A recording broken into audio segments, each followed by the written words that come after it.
Hello there, everybody, and welcome to my first live stream here to celebrate 10,000 subscribers. Um, I assume that we have some people watching, but I have to pull up the old chat here. You'll have to forgive me. This is the first time using this streaming software, so I'm hopefully doing everything correctly. But if you guys want to let me know how the audio is and everything like that, definitely let me know. Let's see here.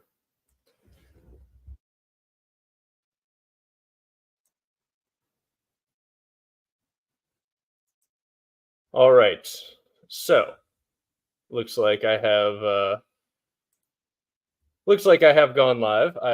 Like I said, just wanted to make sure there. I can see now. I'm learning where all of the settings are and everything like that.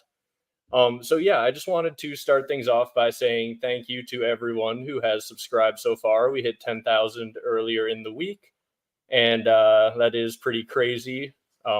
Been doing things for about a year now, and yeah, it has been a good time. Growth has been very good for the channel. So just a huge thank you to everyone who has shared the channel, subscribed, watched the videos, all that sort of stuff. Got to get a huge thank you as well to Kirsty Angel, who started everything off with a super chat here, saying congratulations on the 10,000 subs, Michael.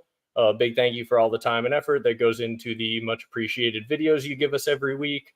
Wishing you an ever growing successful channel. So big thank you to Kirsty for that. She's one of the top fans, I should say, in all of the sort of fandom here. She's around all of the cool channels and everything like that, all the live stream chats.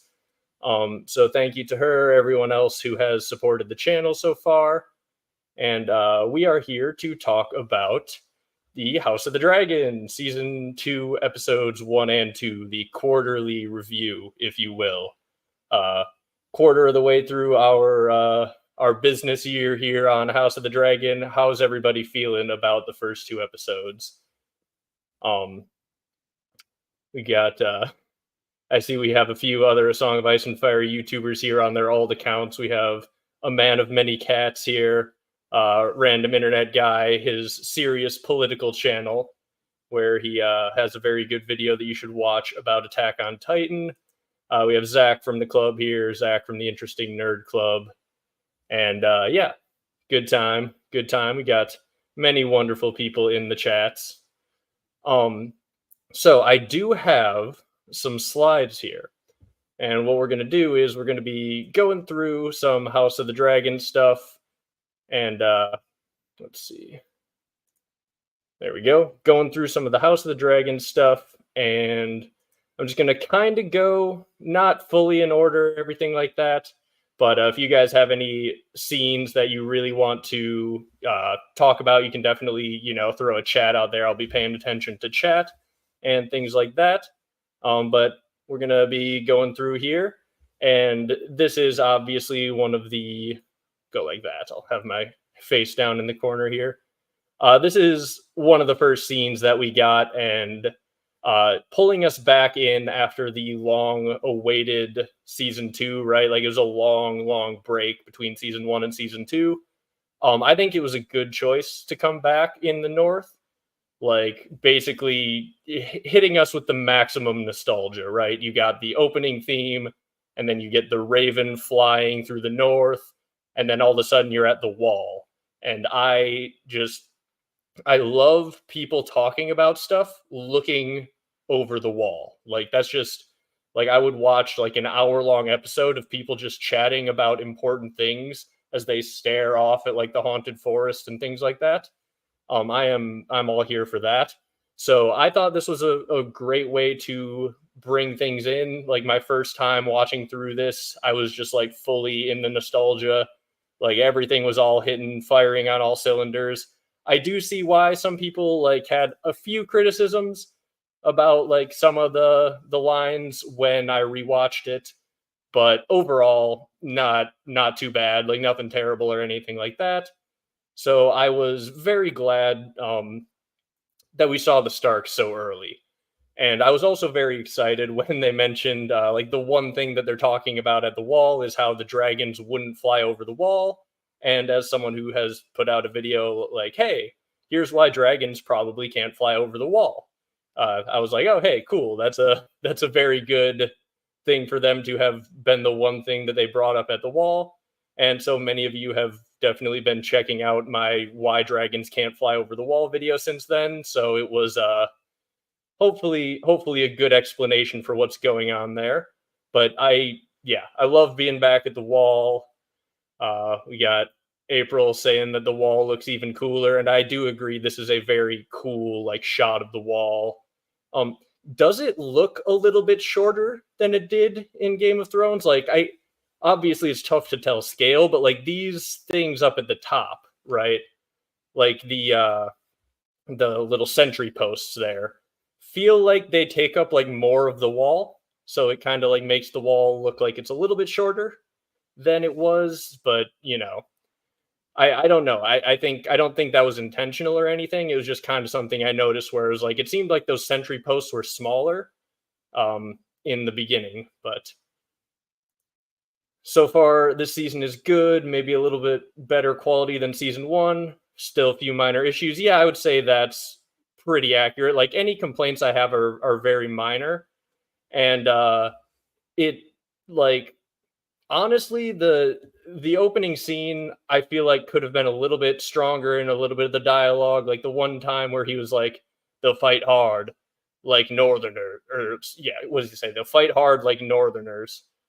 Um and it's like, yeah, that it could have been a little bit cleaner. I feel like that line, like he's talking about, like they are northerners, right? They won't fight like northerners. They are northerners. He could have been just like, of course they're going to fight hard. They're northerners. But overall, like very minor complaints, right? Like if we want to nitpick, there's little things like that.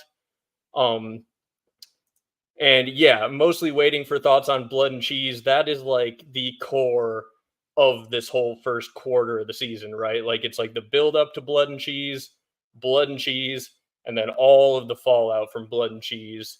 So that is like the entirety here of the first two episodes, you could say. This is like the Blood and Cheese portion of the show. Um Wanted to see the Jace Sarah Snow relationship and will be very disappointed if they don't go back to it in the show. Like Nettles, one of the things I wanted to see. Yeah, I do think like that would be cool. I hope we do get more northern stuff. I could see them going either way, right? Like I could see it being a case of this was the opening scene. We can't spend half an hour of our runtime in the north establishing all of these things that are going on because we want to get to the fallout of the end of season one. And the fallout of the end of season one would feel a little bit delayed if there was like a vacation in the north. So if they come back and do more of the northern plot lines and things that some people were probably looking forward to, I think it would make some sense that they would do it after, the blood and cheesening of the beginning of the season, right? Like they had to do that, but yeah, if they come back to it, it'll be good.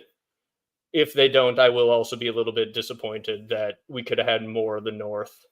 But yeah, rip the Pact of Ice and Fire. We'll see. We'll see how they handle it. They could definitely go and as I said, just go back to a lot of interesting stuff that I think people were hoping to see. And yes, any good excuse to go to the wall is worth it. I agree. Like, does it make sense that they had this meeting at the wall? No. Am I glad that they had this meeting at the wall? Yes. Yes. Super impressed with the entire show. Only gets better in huge leaps. They seem to be dropping some of the most intriguing parts. Yes, I'm still giving them the benefit of the doubt that they maybe will, bring some of that stuff back. I'm gonna wait for the entire season to play out before I like throw my hands in the air and go, we're definitely not getting Nettles, we're definitely not getting this or that. Um, was hoping Jace would be gay for Cregan. So you don't think there's any subtext in this look here? I didn't pick up on any. I but I've seen. Yeah, here we go. We have the two camps, right? So which of the two camps are we in? Was it, oh no, I'm sad that Jace isn't gay for Cregan? Um, or is it, oh, he totally was gay for Cregan? What are you talking about? Uh, it's always an interesting debate, but I didn't personally pick up on too much of that, but I probably wouldn't be the one who would have picked up on that. So let me know what you all think down in the comments. And as far as I know, Nettles is not confirmed cut. It is speculation at this point. It's seemingly well-founded speculation. The Dragon Demands put out interesting video where he had talked to the source of some of that speculation. And he said he's like 50-50. At this point, I think is where he came down on it. Like it could have been somewhat of a misinterpretation. But that's a little bit spoilery if I talk too many like details about what's going on there, so we'll avoid that for now. But so okay, after we're hanging out in the north, then we get this cool badass scene of Daemon demanding Rhaenys get back on her dragon, and they're gonna go kill Aemond 2v1, which could work, other than the fact that Rhaenys is like, hey, I'm exhausted. I've been patrolling all day. This is, a very difficult thing to do, to watch an entire bay and like burn any ships that show up. So she's just like, no, not doing that. Damon's like, yeah, you are. And she hits him with the would that you were the king. It was a very good scene. And I yeah, it, when I was watching it the first time, it was like, okay, we're like fully back now. People are angry at each other. Daemon is trying to tell someone what to do. Rhaenys isn't taking anybody's shit. We're back. House of the Dragon is back. And Rhaenyra staring off over Storm's End is all of Rhaenyra's scenes were very good in episode 1. All of the fallout of that, just like this scene, obviously, where Jace comes back and he's just like trying to give her like the reports as though he's like a scout or a military person, and he's just like breaking down because his brother is dead and his mom is there and he has to talk to her. He's trying to tell her, it's just so good. He's trying to tell her all these things, and just neither of them care about that in this moment. And they can tell that just by looking at each other. Yeah, man, it was a great scene. And this is the other thing that broke me with the funeral, is tossing the little toy into the fire. Man, that one got me. That, like, of all the things at the funeral, the little toy tossing into the fire was the one that probably got me the most. But moving on from the very sad funeral, this was another scene that I thought was really interesting. When they like showed how all of the guards on the city watch essentially have to freak out every single time Vhagar leaves or comes back. Like they have to just see in the sky, hey, big dragon. I don't know which big dragon that is until it gets closer. Everybody get ready to fire, because by the time we see it's not Vhagar, it might be too late. So like the level of stress when there's a war between dragons going on is like hitting really hard right away for like all of the people that have to guard the city. And yeah, Zach from the club brings up they're setting up for friendly fire potentially. And yeah, that's like a really well set up thing after these first 2 episodes, because yeah, they talk about like with the dragons, the potential for friendly fire, the necessity to like recognize which dragon it is that's actually showing up. And then in episode 2, obviously we have the recognition that, hey, the Kingsguard are all wearing the same armor, and they use the twins as like the scheme to go in there and do like a fake friendly fire, almost, you could say. But it's like, There's the fact that basically, like, it would make sense for one of the two sides to put their Kingsguard in a different uniform or to use a different sigil than like the main Targaryen sigil, because you need to differentiate yourself on the field of battle. But neither side can do that because all of the symbolism is legitimacy in this world. The white cloak of the Kingsguard is the thing that makes them the Kingsguard in the eyes of the small folk. So if you're the one who changes your Kingsguard colors, you're the one who's giving up on some sense of legitimacy. You're the one who's saying, we're not the real Kingsguard, we're going to wear a different color. And so like yeah, if you choose to be the one who doesn't use the Targaryen sigil, if you adopt a different sigil, suddenly you're the pretender, not the legitimate Targaryen. So yeah, it's set up really interestingly because friendly fire can be a thing that could definitely happen on a medieval battlefield when both sides are fighting with the same sigils and the same sort of trappings of power and everything. Let's see.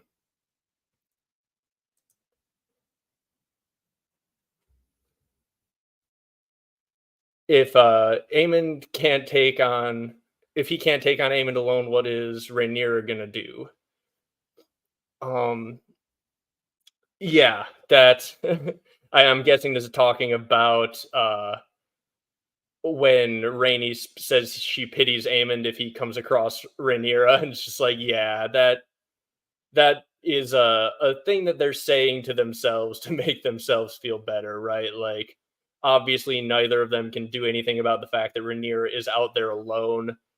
Um, and if Aemond comes across her, yeah, if Damon and Rhaenys need to 2v1 Aemond, Rhaenyra on her own isn't gonna be able to 1v1 Aemond, but Rhaenys is just like, she's a grieving mama bear. She's a mama dragon. You don't want to mess with the mama dragon whose baby dragon has been hurt, and it's like the mom energy is going to overwhelm the bigger dragon like diplomacy at play in the situation. And it's like, eh, that's something you can tell yourself, considering the fact that neither of you have the ability to find Rhaenyra right now. But yeah, they they yeah they weren't. She wasn't gonna have a good time if she ran into Aemond out there.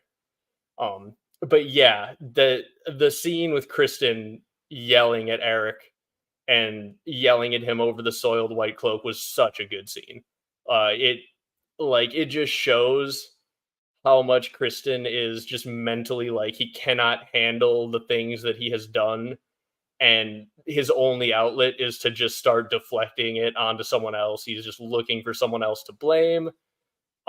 He's yeah, yelling at the guy who has his cloak dirty because he's actually like out there doing something, and it's so clear that he's just like latching on to any little thing that he can find to say someone else has soiled their cloak because he knows that he's soiled his. And it's just tons and tons of projection from Criston Cole. We'll get into some of the crazy eyes screenshots a little bit later in the slideshow, but yeah, he was basically doing the thing that I think you do when you're starting to have like your little mental break.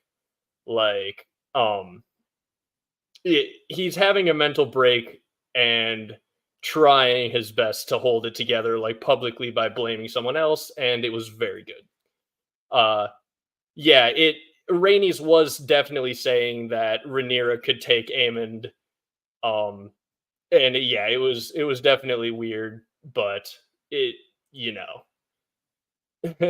they're confident because they have no choice not to be. In my opinion, it's like when your kid is just out on his own driving the car for the first time, and you're like, well, he was kind of shit at this when we were teaching him to drive.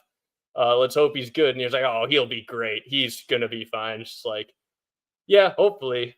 And in this case, hopefully your kid's not a bad enough driver where the odds are as bad as they are in this case. But it's just like, yeah, no, in this case, it would not have probably been fine if she ran into Aemond.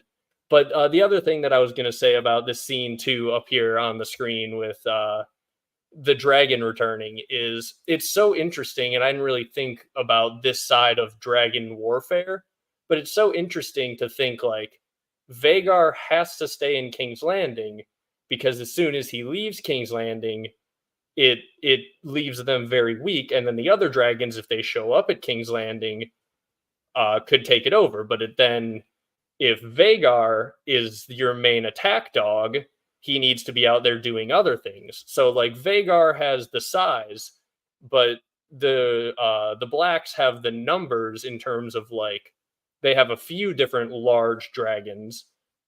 Both sides have a few, but I think like Vagar's the biggest, and then isn't it like Melis and Caraxes are kind of like the next tier down. So like they can split their big dragons up. So it's just such an interesting like little chess game where you have all these different chess pieces that are these dragons, and you have to like move them around. And I should probably say this as well. We're a little ways into the video for me to mention this, but like I don't know everything that happens in Fire and Blood. I know some things that happen, and so I'm not gonna like if I'm speculating on something, I'm not like saying something that I know is gonna happen. Like I know how certain characters die. I'm not gonna like make predictions about, oh, I wonder how this character might, like I'm not gonna do anything like that. Um, if I know a specific spoiler, I'll just avoid talking about it. So when you hear me speculating, you can assume I'm speculating about something that I'm not sure what's gonna happen. So it's a little bit of a weird spoilery territory, but yeah, yeah. So that's where I am at with it. I know many of the things of Fire and Blood, but not every little detail or anything like that. Let's see. Criston was also framing Arik by questioning his loyalty and sending him as a fall guy and also projecting. Yeah, I think it was definitely a 1-2 punch, right? Like I don't know how calculating it was because of all the crazy eyes Criston was giving in that scene. But it's like a twofold thing where he mentally feels so guilty with himself that he just has to yell at somebody else over it and project all of that onto someone else. But then on the other side of it, he did also publicly blame a different guy for the failing and then send that guy off on a suicide mission. So like he can't be called out on it ever. It's a very like effective it's an effective thing to do if you are in Criston Cole's situation, which you don't want to find yourself in Criston Cole's situation.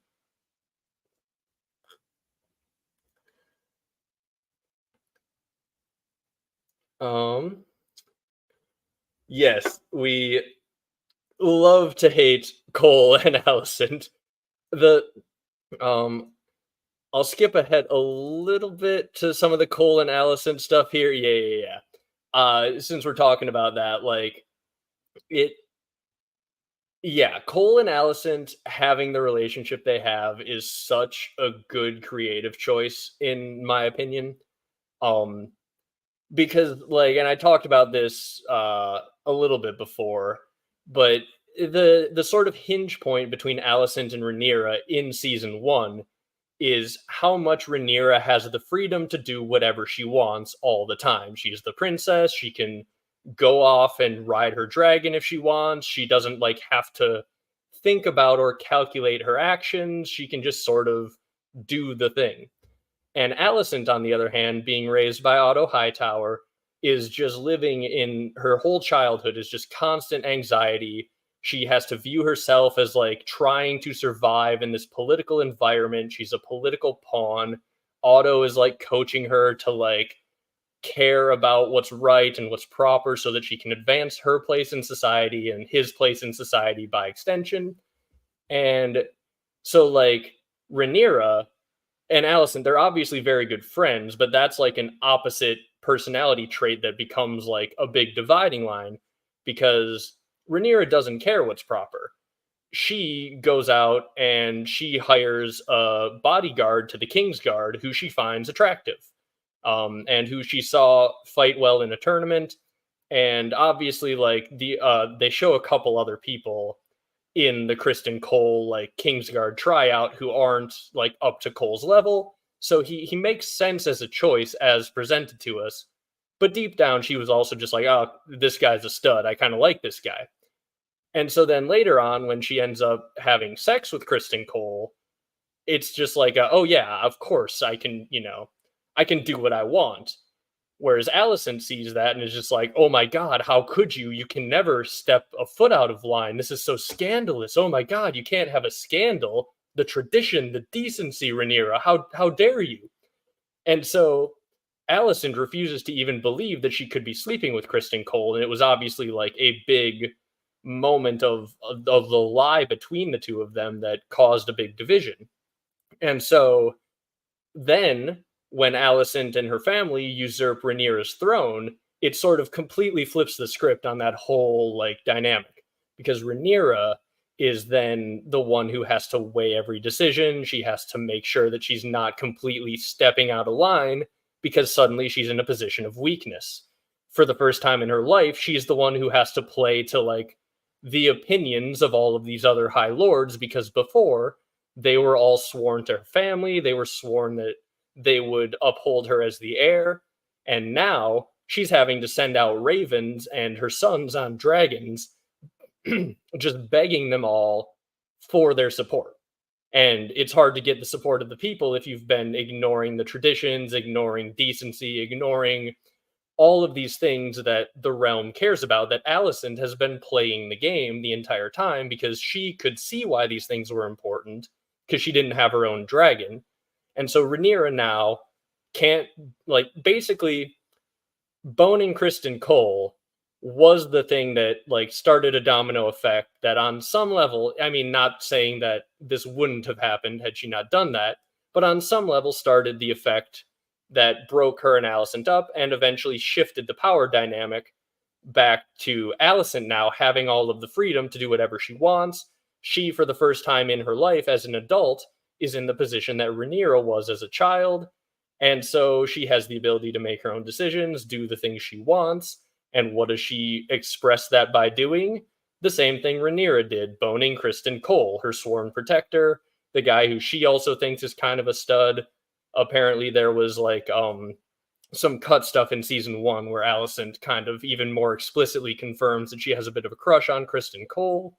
So it's like this is some like top tier level teenage girl drama playing out over, a decade plus and getting a bit of revenge, but it's also like this deep character divide that has been flipped, and whichever one has the freedom to do whatever they want and not face as strong of consequences is just out there boning Criston Cole. Which also brings me to the point of Criston Cole is definitely cursed, right? Like his cock is cursed. If you sleep with Criston Cole, you're going to have a bad time. Things go badly for you as soon as you start to do that. Rhaenyra, we just talked about how that was like the beginning of the breakup between her and Alicent, and that obviously spiraled very far, all from the fallout of her sleeping with Criston Cole. And then Alicent was sleeping with Criston Cole during the blood and cheesening, and so therefore she basically is also going to face severe consequences as fallout for boning Criston Cole. And like, I kind of think that post Blood and Cheese, there's a pretty good chance that a lot of Alicent's feelings of freedom and safety and lack of consequences are just gone now. So like that whole like dynamic we talked about where she was finally feeling like Rhaenyra used to feel, like she was probably jealous of Rhaenyra being able to do whatever she wanted. I think that's gone now, and she's talking about like how the gods punish us, we have sinned, and she tries to confess it to Otto in the last episode, and he's just like, I don't want to hear it. Like, you have a lot going on, I've got a lot going on, we're not going to talk about that. But it shows that in her head she is beating herself up over what she is doing, and she has basically like blamed herself for this. And I do love this particular screenshot because I think this is basically what's going on in their heads at this point. It's just a million political calculations about like the scandal that they are currently wrapped up in, and his face just says boobies. This is basically, in my opinion, what we got going on here. But like, yeah, the whole decision to make Alicent and Criston Cole a thing, in my opinion, has been a phenomenal choice. Another phenomenal choice for season two is just how likable Aegon as a character is. Like, obviously, he's still a bad person, but he is a fun to watch bad person. His scene with Helena here, where he comes in and he's just like, "Hey, where's our son?" And she's just like, "I'm not telling you. He's doing schoolwork. This is important." And Aegon's just like, "Listen, where's he at? Like, where is he though? Come on." And she tells him, and he's just like, "Yeah, okay, thanks for telling me." She's like, "Don't interrupt the lesson though." And he's just like, "Yeah, I'm gonna go interrupt his lesson." And so then we get this wonderful scene of little baby Jaehaerys hanging out, playing with the council ball, standing right next to a wine glass in this image, which is a bit of a funny little image there. And I love Tylan's face here, as it is proposed that he is in fact about to be a pony for a pony ride. Yes, this line, "The queen is an enduring mystery, is she not?" It was just, oh, it was beautiful. It was beautiful. Um, Thank you, everyone, by the way, who's been saying congrats on the 10K. Thank you all for being part of the first 10,000. If assuming you are subscribed, if you're here at the celebration, and if you're not, you can always hit that subscribe button now. Um, but yeah, yes, him Jaehaerys being a little shit. I mean, oh, Aegon. You mean Aegon is a little shit? Well, like father, like son, right? They're both definitely a bit of little shits, right? Um, and like the dynamic between the two is obviously very funny because yeah, Aegon has not been taught how to be a king, and he's also like been entirely treated like a child and a piece to be moved about the board as well this entire time. Um, which is something that like really comes to a head when he's talking to Otto. And this was one of the things I noticed, and we'll talk more about this scene later on too. But Otto, when he's yelling at Aegon, and like the scene where Alicent and Otto are talking about Aegon, it's just so much like they're so clearly not respectful of him and him as a person, like his individuality, his role as the king is almost a non-existent thought in their mind. They're just like, look, we just have to distract Aegon until he gets bored, and then we'll be able to be in charge. Um, they're putting Aegon in charge just for their own legacy and for their own sake of power. He was never really involved in any of this. And that becomes very clear when Otto has to like watch the petitions. And the first guy who comes up is just like, listen, Your Grace, you charged me taxes on my flock, and I now have less sheep, and winter is coming, and I kind of wish I didn't have to pay those taxes. And Aegon's just like, yeah, you're right. Good call. You need your sheep. Taxes sound like they suck. We're going to make your sheep whole. We're giving you all those sheep back. And Otto's face is just like, oh my God. If only there was someone, if only someone who was planning for this kid to be king could have taught him how taxes work. If only there was someone smart who was trying to put this kid on the throne who could have prepared him for that. Oh well, there's no one.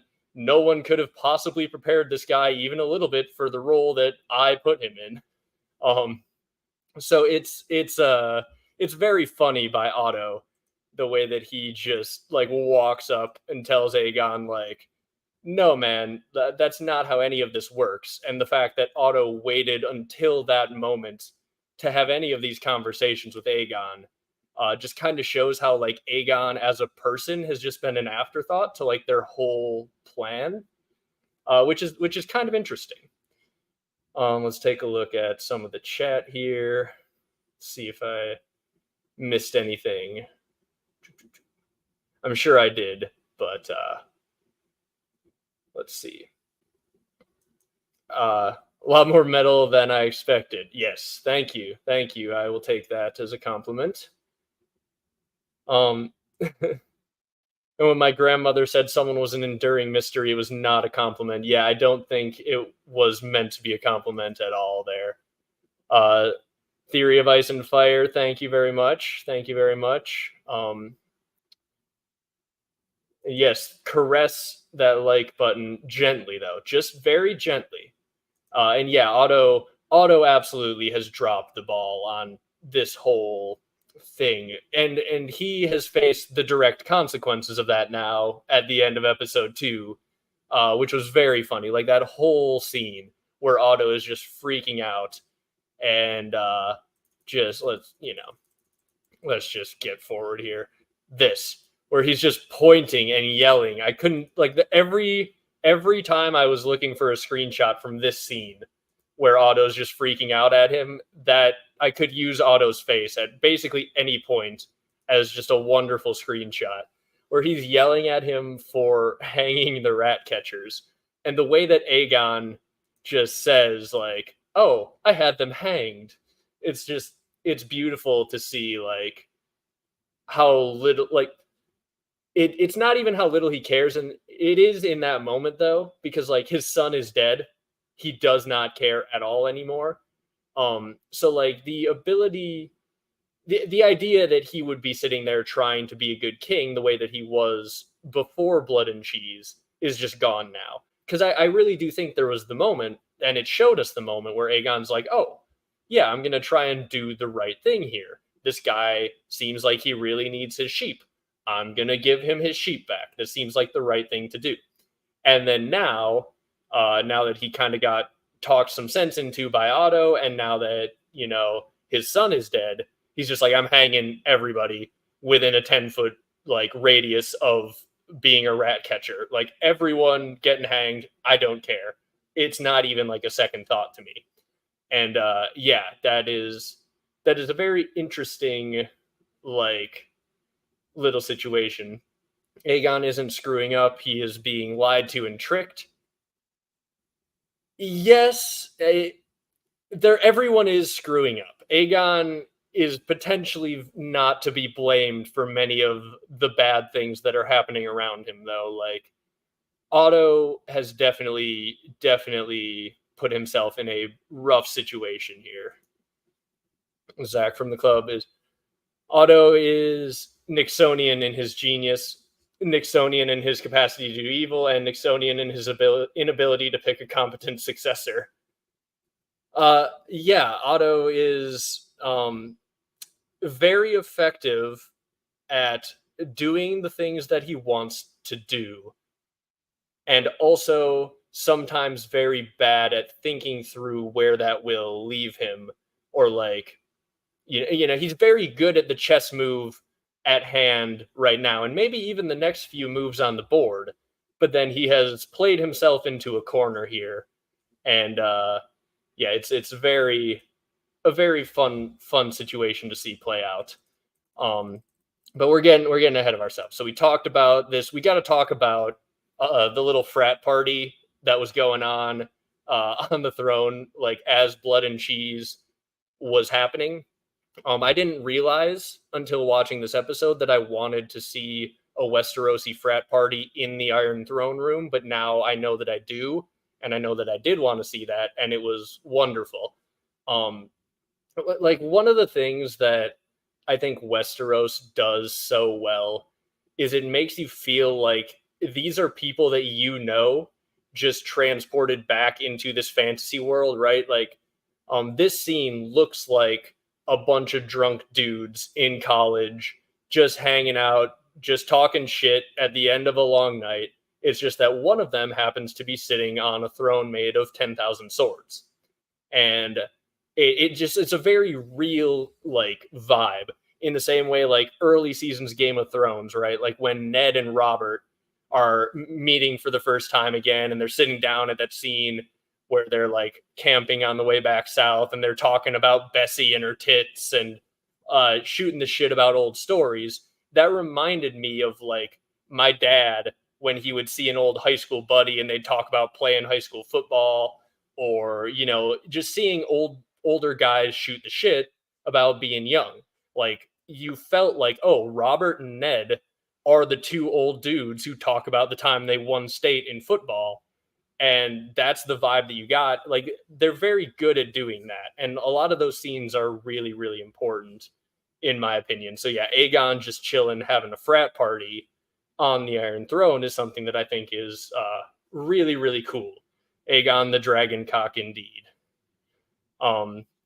Yes. Yeah, Crisco, Criston Cole is, it's kind of funny how he like basically looks the exact same age the entire time. But at the same time, yeah, they could. Oh, hey, we have a super chat from the Interesting Nerd Club. Tom is partying for Pride, but he wanted to bring a little hype for the stream. Hype, thank you, Tom. Huge thanks, by the way. Oh yeah, I didn't do this at the beginning since this is a 10,000 subscriber stream. I really do also just want to thank like a bunch of people who gave me shout outs at various times. The Interesting Nerd Club, going on the Interesting Nerd Club when I first started making videos again definitely gave me a bit of a boost at the beginning. I really started gaining subscribers after I went on to their show. A huge thanks to Taco, who's had me on some live streams a few times. David Lightbringer gave me a shout out a little while before I was at 1,000 subscribers. That really helped. So all of those wonderful people, RIG has shared some videos, Eldrick Stoneskin, I think, as well, who also just put out a pretty good and interesting video recently about Bran the Builder and Winterfell, which you could check out after this one. But yeah, huge thank you to all of those people I mentioned, anyone that I forgot to mention who shouted me out, and anyone who has shared the videos anywhere. I know someone posted about some of the theories on Reddit the other day, and I do want to just say thank you for that. I definitely saw a bit of a boost like in subscribers after that Reddit post came. I don't have the comment saved, but someone in the comments mentioned that they posted about it on Reddit. And then I like compared, like I found the post. I'm like, oh yeah, like an hour after that was posted, definitely had a little bit of a bump there that started. So that was pretty cool to see. So yeah, thank you guys all very much for that. Thank you very much, Tom. Tom and Zach are great over there at the Interesting Nerd Club. But yeah, back to the House of the Dragons. Otto's faces in this episode, in both of these episodes, have just been amazing. But yeah, the Criston Cole crazy eyes as well. Like, this is a moment that needs to be appreciated. Like, when he does that giant projection fest about what's going on here, like it it's hilarious to see because it looks like he is like fully gone. Like his eyes and his brain are like not connected anymore. His eyes are just staring off at nothingness, and like his brain is going like a million miles an hour so fast that like he's just like got a psychotic like 1,000-yard stare, because like yeah, he can't process like anything other than the giant knot that is like his brain, his consciousness at this moment. um yeah, it's great. It's very great. Oh, here we go. Cheers to April. Cheers to everybody else who's got a drink. So there we go. Ah, yeah. Oh yeah, I don't have any screenshots of this, but this was also a great scene. Him just slashing the Valyrian city to pieces. It yeah, a great acting performance. I was very sad to see the Valyrian city go, but at the same time, you knew it was going to go somehow. Um, and like, I don't know if there's any like anything within Aegon where he's like breaking the Valyrian city because it's a reminder of his father, and his father, he knows deep down, chose Rhaenyra. I don't know if there's anything to that, or if it's literally just he grabbed his sword and started slashing to pieces the nearest thing. And luckily for his counselors, that was not one of them. It was a big Valyrian city model. Um, but yeah, that was a phenomenal scene. That was one of the things that, like, yeah, it one of the scenes that really pulled you in, because that was early in episode 2. It was one of the things that really just pulled you in and be like, oh, yep, we're back in Game of Thrones. We got a giant city of Valyria being just hacked to bits. It reminded you of the Robb Stark after Ned died, hacking at the tree. But yes, it was very, very sad to have seen any of that. To have seen that all had to be destroyed, basically. Um, this would be kind of interesting. A fantasy show set in Valyria before the fall, a lot like HBO's Rome. That would be awesome. Think, I don't think George has a ton of world building done about like who were the other families, the other dragon lords besides the Targaryens, but like I could definitely see them doing that at some point down the road, like if they run out of prequels and things like that that George has actually written things about. Um, I could definitely see them being like, yo, what if we did some world building about old Valyria? Like once CGI is like cheaper, if we get to a point where CGI is like really good and really cheap, they're gonna be like, yo, 1,000 dragons. Let's put like 1,000 dragons in this show, man. We can have like 10 different families. Each of them are gonna have like 100 dragons. It'll be great. Um, Huge thank you for the super chat from Big Wizard here. Love your theories. Thank you guys.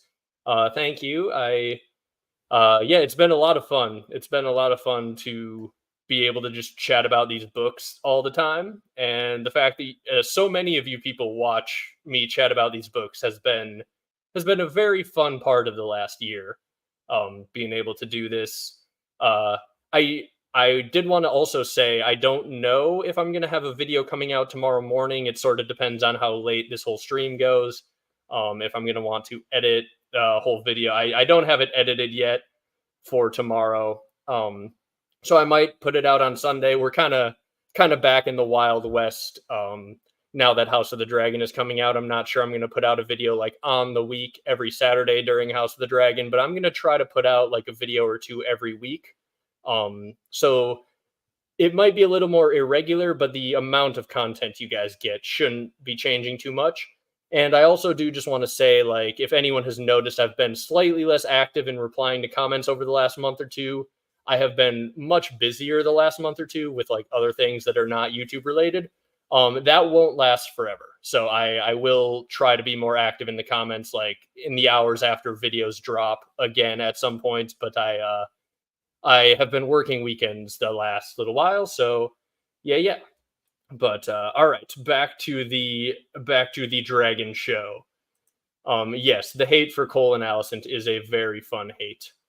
Um, and yeah, old Valyrian show as animation could definitely be interesting, but at the same time, I do think like a big part of what Game of Thrones has going for it is kind of it's kind of soap operas with swords, right?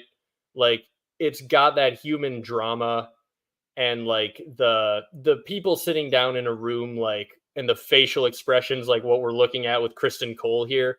And like animation can definitely do a lot of that stuff. But like I think the feeling of being in Westeros, looking at real people right next to like big dragons with all of the pageantry and symbolism surrounding everyone, and then they're just like sitting down having like real human interactions. A lot of that is just really good stuff. So like I kind of hope most of the really good Westerosi content is live action, as much as they can, right? Like I'm glad that Duncan Egg is live action, not an animated series, for example. Um, but at the same time, like there is a lot of stuff with like the mental magic that I think could be done really interesting in animation. So like one or two animated shows definitely would be an opportunity for them to expand the world building, right? Like you can get in characters' heads in like a little bit different ways, and you can show like certain magical effects that might look weird when it's not animated. And I think there'd be an opportunity if they picked the right thing for an animated show. I think there'd be an opportunity for some really cool world building. So yeah, that would be definitely interesting.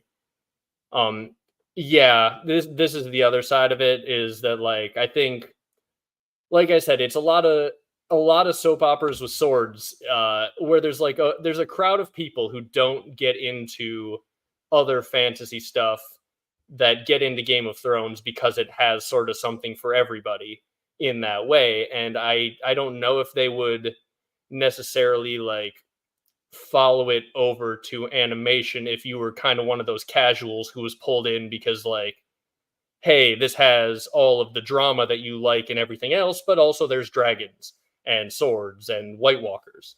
Um, but I don't know. I don't know how it will do. I think they're going to eventually put out some animated Westerosi content, so we'll see how it does. Is 1,000 ships? Does anyone know if 1,000 ships is supposed to be animation or if it's like still up in the air? Because that's the one that I think I had heard they were going to maybe do animation for, but I don't really know where the state of that is. Thank you very much, son of the mustard tiger here. Watched the entire Old Ways playlist. You have rejuvenated my love for the series. I'm very happy to hear of your success. Well done. Thank you. Thank you. It is always fun when someone will leave a comment being like, "Oh, hey, like I'm getting back into these books now because of some of your videos." Sometimes they're very grateful for that, and other times they're like, "How dare you? You've caused me to relapse in my addiction. Now I'm rereading the books again for the 10th time so I can go and look for clues about this." Um, and I love all of those people. I am glad to have reignited some people's love for the series, even if that love is a horrible, debilitating addiction at times. Um, but yes, yes. Let's see here. Let's get back to talking a little bit of Hot D. This scene was very interesting to me. This is the scene where they're at the council and Larys walks in as Aegon is freaking out about blood and cheese happening. He's essentially accusing everyone of everything. He accuses Criston Cole of not being where he should be, and Alicent gives like a look of like, yep, got us. And then he turns to Alicent. And Larys had walked in, watched Aegon chew out like one or two people, and then the second that Aegon turns to Alicent and starts to yell at her, Larys interrupts. And I thought that was really interesting. Because, like, Larys and Alicent obviously have a creepy, weirdo relationship where he's, like, seemingly trying to mess with her as much as he's trying to help her. But this case, like, he, like, majorly deflects what is about to be a very bad moment between her and her son to deliver the completely distracting news of, hey, we caught the guy with the kid's head in a sack trying to flee the city. So like the fact that he chose to speak up at that exact moment and protect Alicent from like this huge battle with Aegon shows me that at the very least he I think at least recognizes that Alicent being thrown out is not good for him. And it's interesting because he obviously drove that wedge between Aegon and Otto Hightower. He like very specifically pulls Aegon aside and is like, "Hey, Otto's cramping your style, man. He's telling you what to do. You're the king. Are you going to let Otto Hightower tell you what to do? That's what your dad did, by the way. Everyone remembers your dad let Otto tell him what to do. I don't know, man. He made you look pretty bad there, giving that guy the sheep. Like, it was an interesting little position for him to have put himself in, pushing Otto out, but yet protecting Alicent. And I thought that was a interesting and good choice for them to like. Yeah, this is a good point by April May here too. Is he knows what Alicent and Criston Cole are doing. He probably knows what was happening at the time of Blood and Cheese. If he doesn't, he might at the very least suspect it. And so yeah, him like preventing this from being a bigger blow up to me was something that I found very interesting. Yeah, now that he said, now that you bring it up, it's really interesting when he chose to chime in. Yeah, I like it.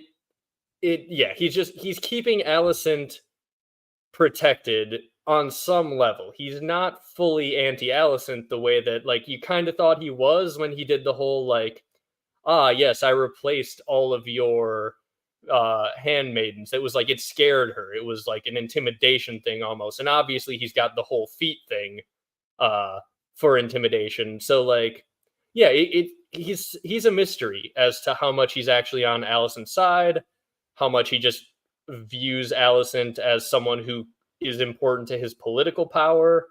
I think it's probably more of that one.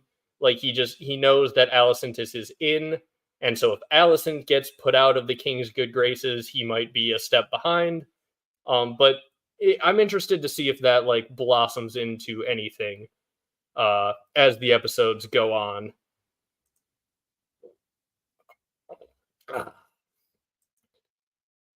Yes, thank you very much for the congratulations. Also, I saw we had Taco in here. Yes, Taco.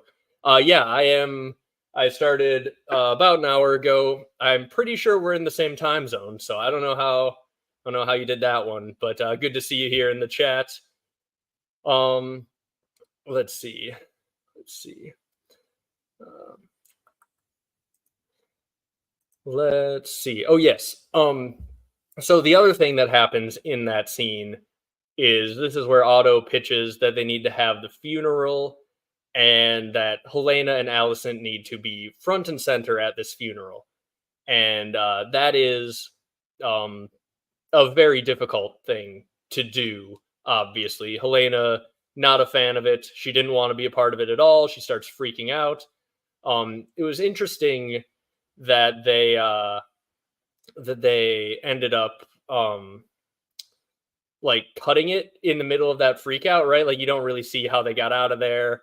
The car and it makes sense, like you don't really need to see it. I think from a dramatic perspective, it was the right way to do that scene. You didn't need to see the kid's head fall off or anything. There was obviously some question about whether or not that was going to happen as the cart is like jerking and they're trying to like shove it forward and that you'd just seen that thing barely sewed on there. Um but we didn't need to see that. So probably fine that they didn't do that. I suppose I should actually talk a little bit about the blood and cheesening before we talk like too much about the fallout from it. Because like one of the biggest talking points, obviously following all of episode one, was okay, why did they change blood and cheese from the way that it was? Um, and the way that it was in the books is this is something that I had thought about before the season started, right?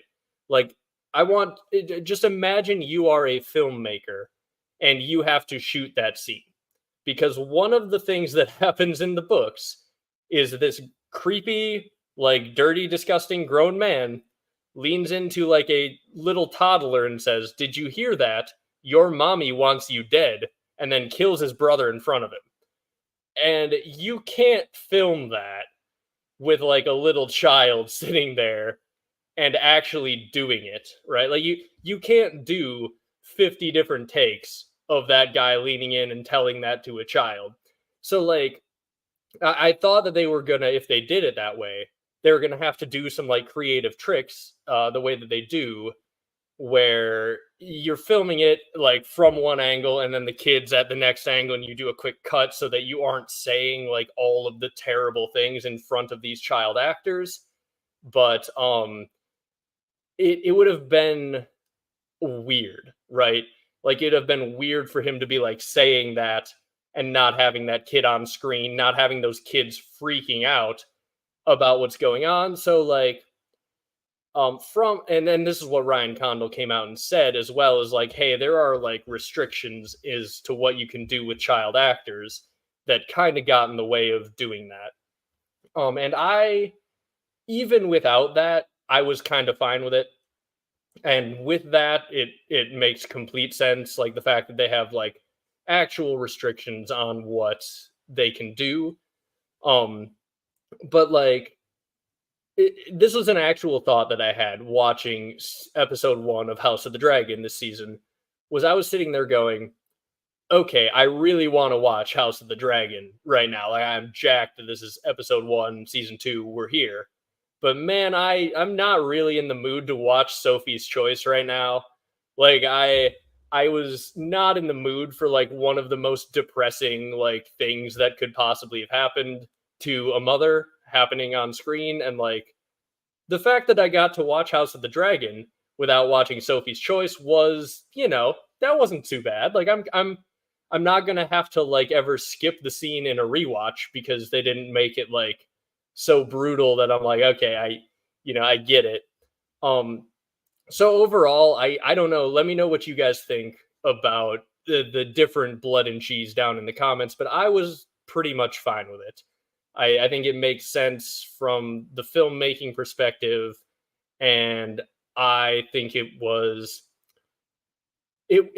have hit harder if they had done it the book way, but it would never have been the red wedding. It would never have been like, oh hey, this is the big moment that everyone's freaking out about in the way that the red wedding was, because the red wedding you had like 3 seasons of build up for these characters, and all of the build up that we had for Jaehaerys was that council scene and a few scenes of him like playing with the baby toys in previous episodes. So like it would have been shocking and absolutely crazy, but I don't think it was ever gonna be the red wedding that like some articles were hyping it up to be in the preseason run up. So like, yeah, I don't think that it was too bad that they changed blood and cheese. Um, but yes, you got the doggo here as well. Couldn't you make that point about the red wedding? The brutality is the point. Yeah, the brutality is a big part of the point.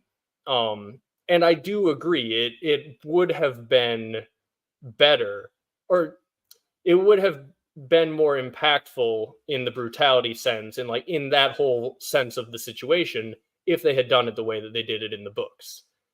But it would have never like it even if they had hit the brutality level of the red wedding had that extra bit on top of it where it was you really cared about Rob, you really cared about Catelyn, and you did not really care about Jaehaerys in that way. Hell, you didn't even care about Aegon in that way, or Helena, or any of these people. So like the red wedding had a mother watching her son be killed in a brutal way in front of him, and you knew that mother and you knew that son, and you were really invested in them having success in the thing that they were trying to do that was now over.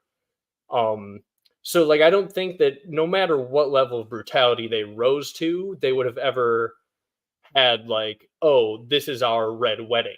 I don't think it was ever going to be the House of the Dragon red wedding.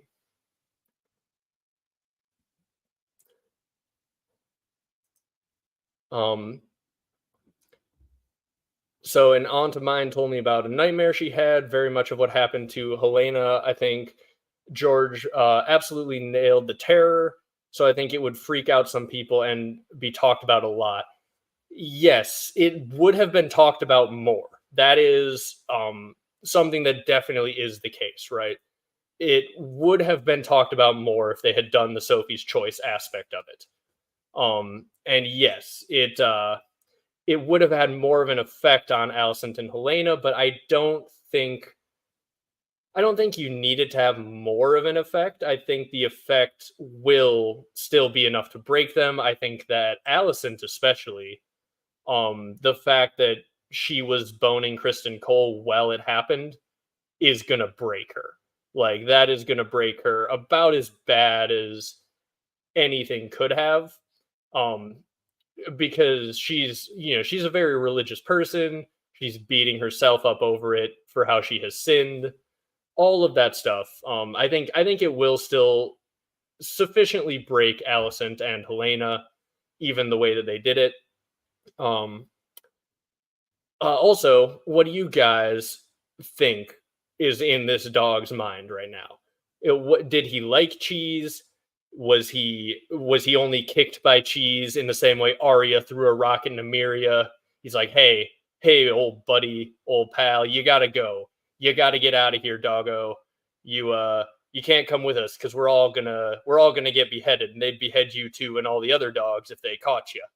And then he's looking at his master all hanged up there. He's like, oh man, he was right. He saved me by kicking me.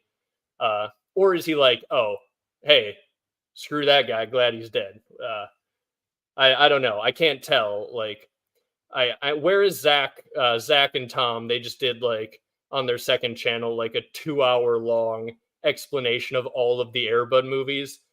So we need someone who's familiar with Airbud to read this dog's facial expression and see like what he would be saying if this was an Airbud movie.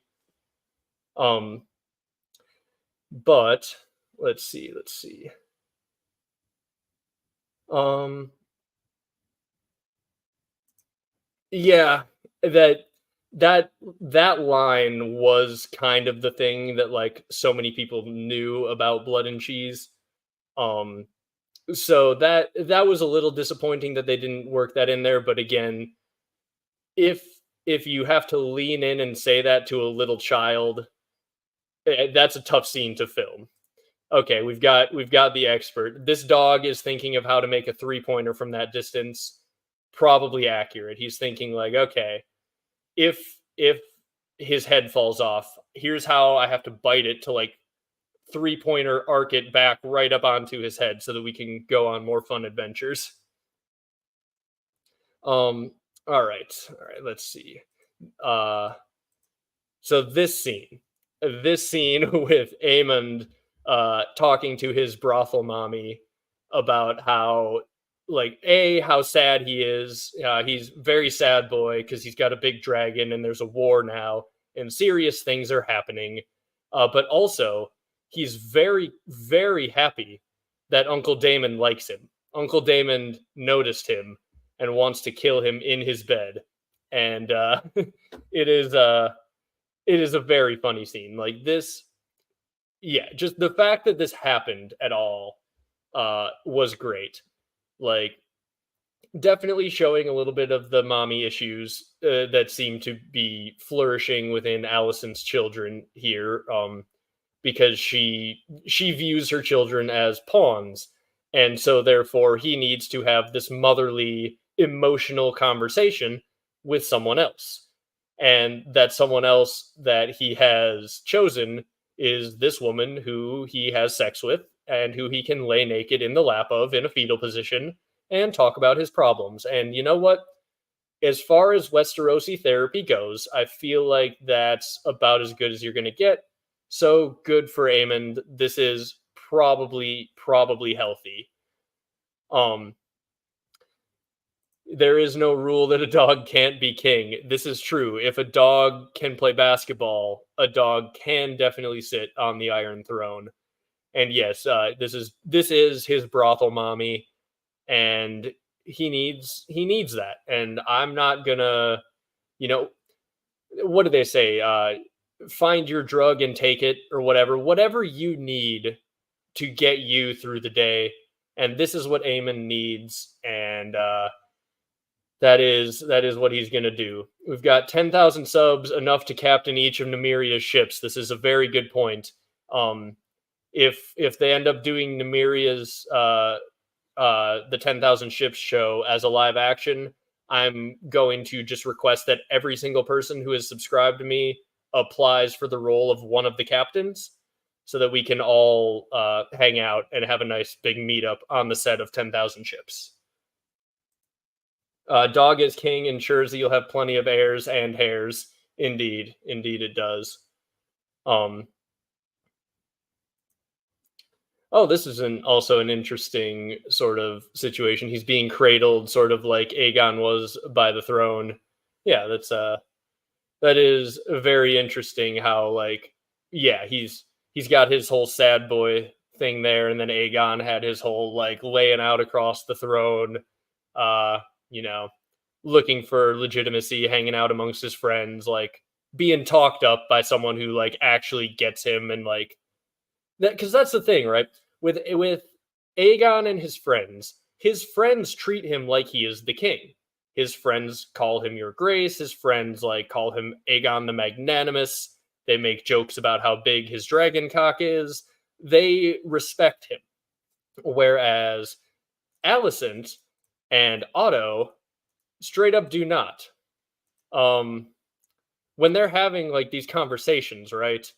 They are sitting there talking about how they're talking about Aegon as though he doesn't make choices, as though he's going to never like have any real personal role in this. And it's just like, I think this is the thing that a lot of people can probably relate to when you're growing up.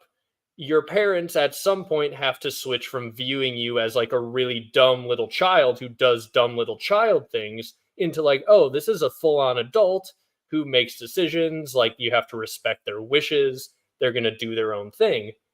And these two don't like, they haven't made that jump with Aegon yet. They're like, oh, and to be fair, this has all happened in like 2 weeks or so since Viserys died. Like, they crown him one thing after another, after another, after another. It has not been long. So, like, they still haven't made the jump of looking at this helpless kid who was jerking it out the window and who needed them to do every step of the coup and who didn't want to be king and who was running away, hiding from his responsibilities. And then they don't view him as someone who is now capable and competent of becoming a king. And I think there's an interesting thing where it's like, oh, he's been viewed as a screw up his entire life. And then he is finally ready to step up and say, hey, I haven't had to take responsibility before. I've never been in a position to take responsibility before, even if I had wanted to. And so now he's taking responsibility. He's trying to be a good king. He's trying to do all of the right things. He's trying to mature. He's trying to have his becoming a man moment. But his parents and grandparents, or his parent and grandparent, are not on the same page. They don't start treating him like an adult at the same time that he makes that step up. And so it like undermines his like stepping up into taking responsibility because, well, shoot, here I am trying to now take this seriously, trying to do the right thing, and everyone around me is treating me like a child or like a pawn or like someone who they have to, do all of the things for. And as I said before, he hasn't been taught what to do by Otto, who was there plotting for him to take over the entire time, didn't even bother to teach him how taxes work. So he's underprepared. He's trying to step up and do the right thing, and they're just treating him like a little baby. And they're just like, well, he'll get bored with this toy soon enough, and then we'll be able to just rule, and he'll be off, jerking off out the window again. And that inability for Otto and Alicent to bring Aegon into these meetings, like bring him in as like a member of this group that is making decisions because he is the king. And they're like, hey, if have we had a sit down of like just the three of them having like a real conversation? I don't think we have all together, because like they'll have the small council meetings where they're like advising him as though he's a kid that you can like sort of manipulate or like keep at like a less serious level. And then they're having their serious conversations like this on their own, talking about Aegon rather than talking to Aegon. And that's it's got some not great vibes for like the parent-child relationship and the level of respect that is happening between them and their now adults, now king child.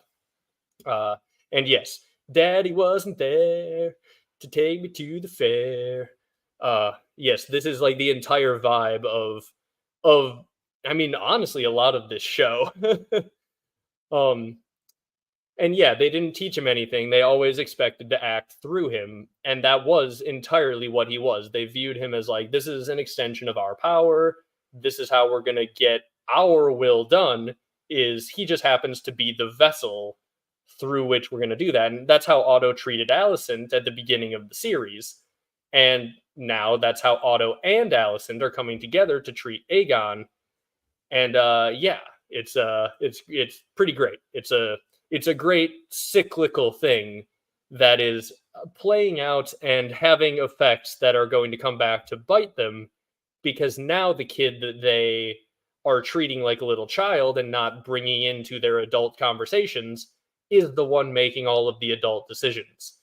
And yes, Otto, I don't want to hear about your sins. Hightower has far too big of things to worry about.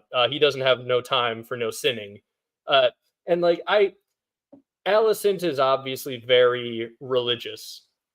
I get the feeling that Otto Hightower is religious because being religious is the proper thing to do, to advance your place and your decency level, whatever you want to call it in this society. I think he is more of like it is pragmatic for me to follow all of these religious laws. He's not sitting there worried in his head, am I sinning right now? Whereas Alicent really does believe these things and believes that she is being punished by the gods.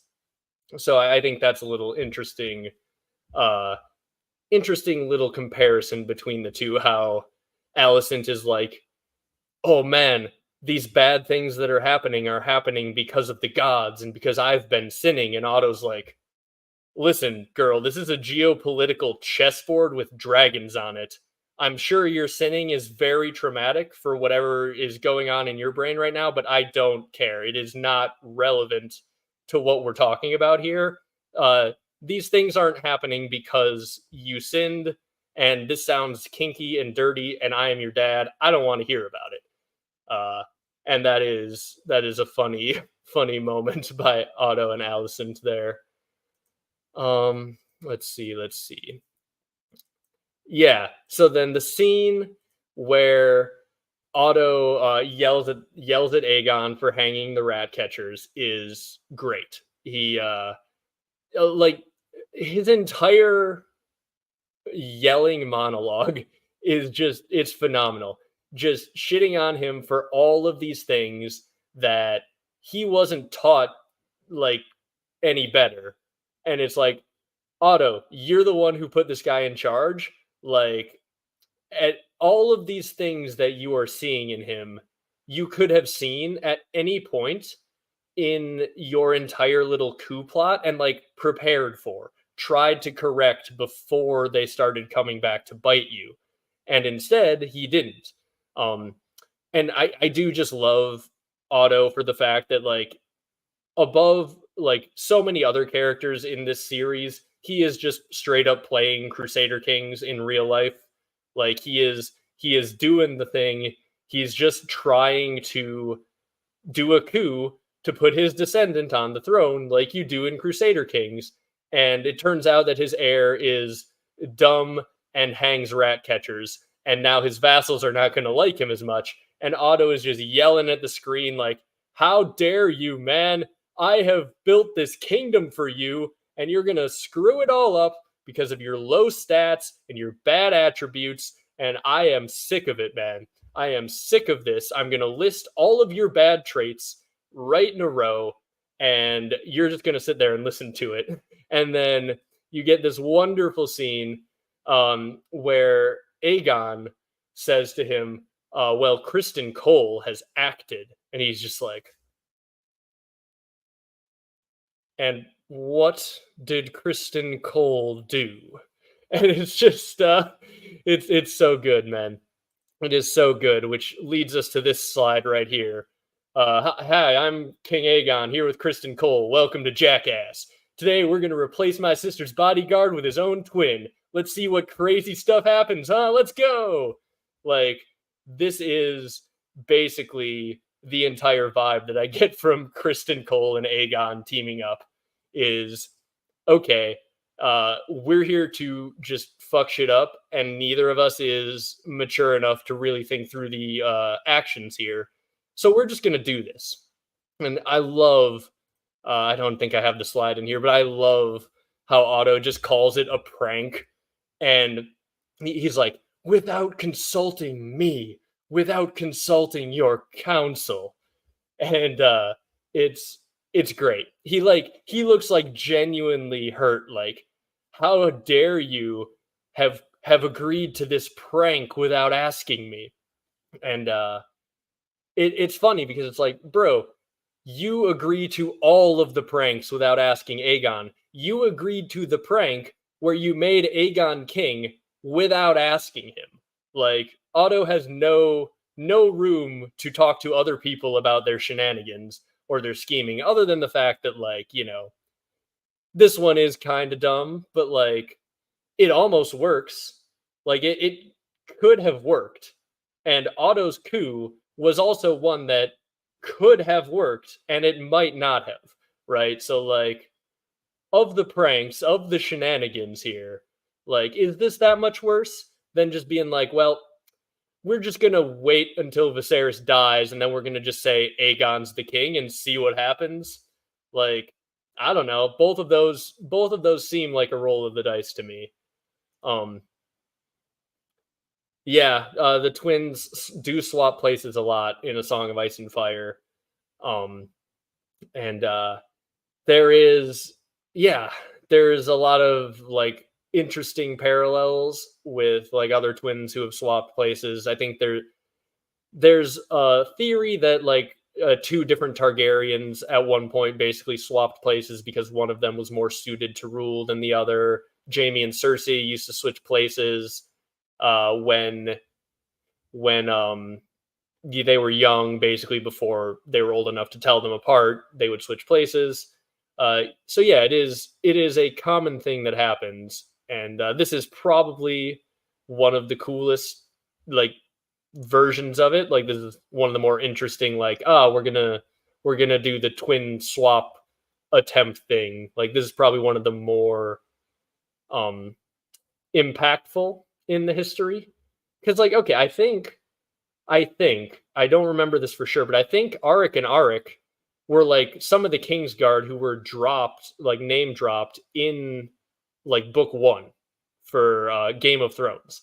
Uh, Bran is thinking back on like many famous members of the Kingsguard, and I'm pretty sure that he thinks back on like um I can't remember off the top of my head all of the different ones, but I'm pretty sure two of them were Arik and Arik who died on each other's swords during the Dance with the Dragons.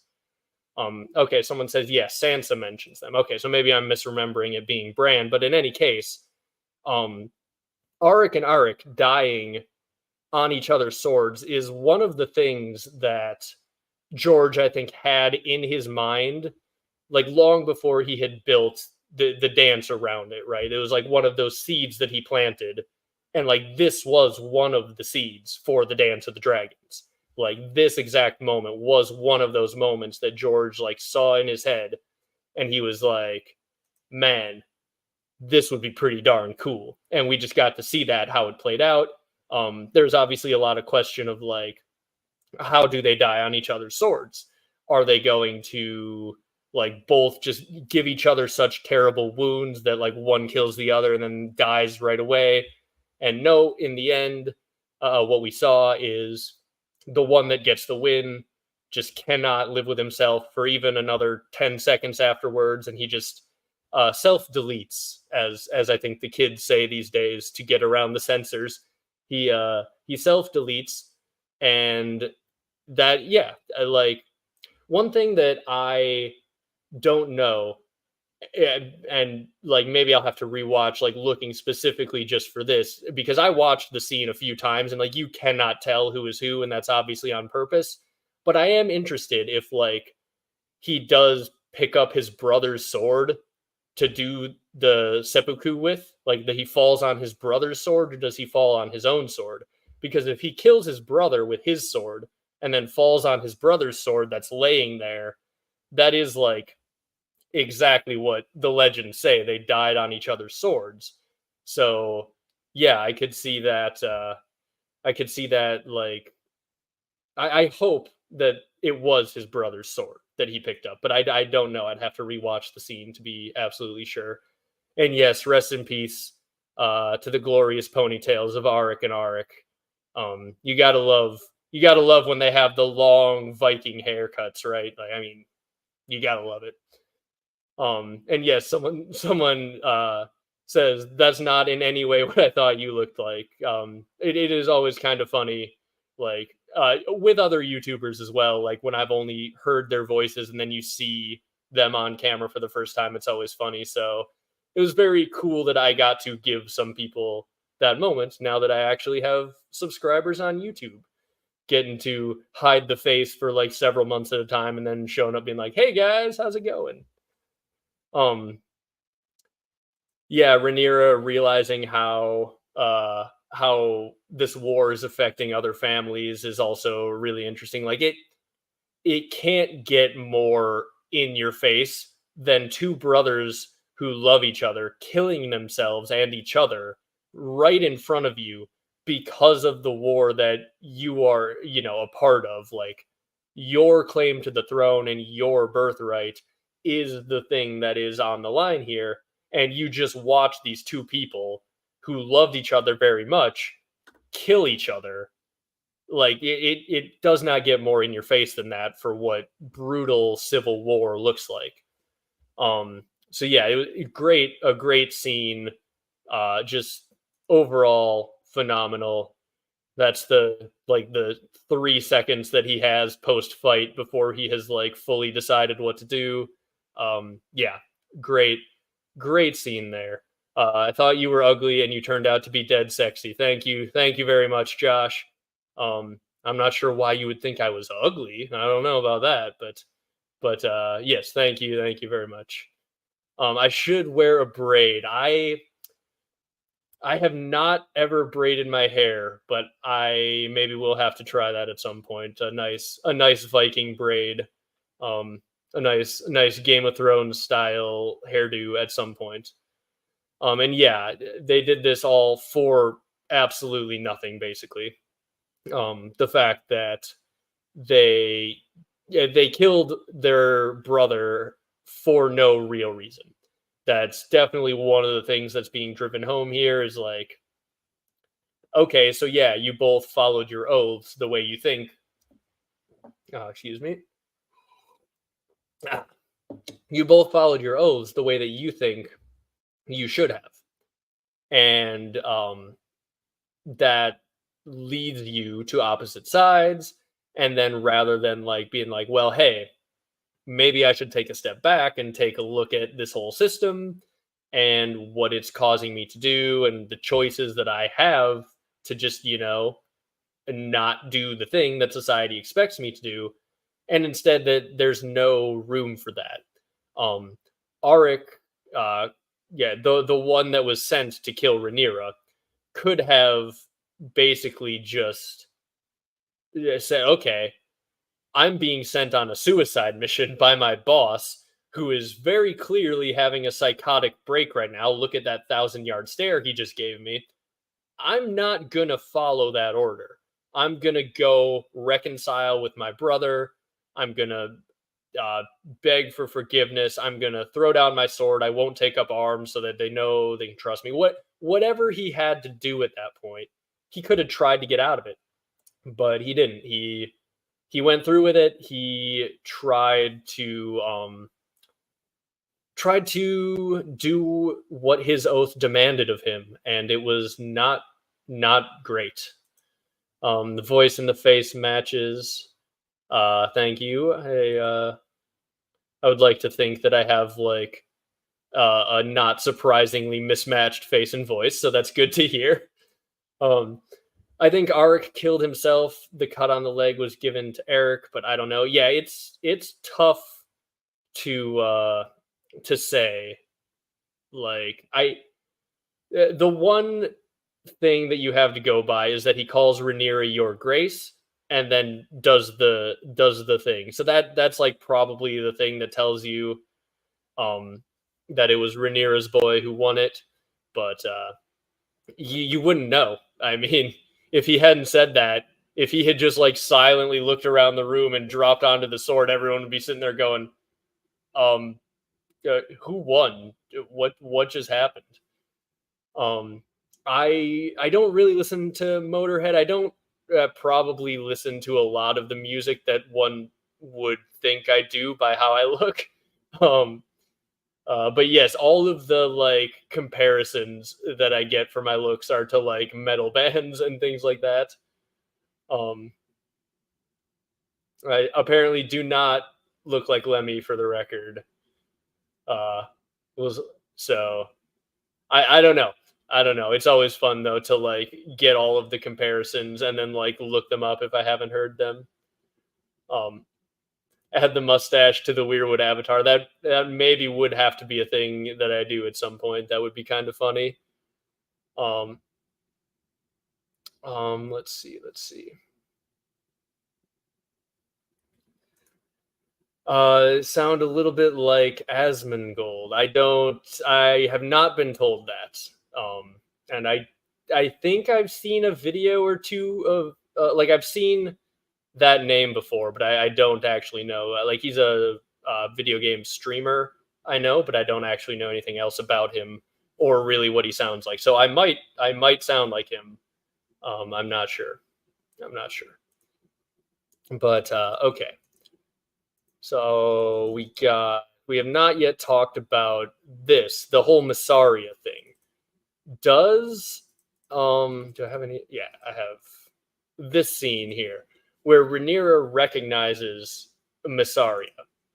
Um, that that was a really interesting one to me because like I think they set it up for this to kind of happen because they reminded you like a little bit right before. I can't remember exactly how it went, but I remember like in my head, I'm like, oh yeah, wait, Misarya and Rhaenyra met on that bridge, and Misarya boned Daemon for a long time, and oh yeah, like I had that remembering right before Rhaenyra remembered it as well. And it's like, oh yeah, it has been a minute since season one, and Rhaenyra like then instantly is also gives her this look. She's like, wait a minute now, I know you.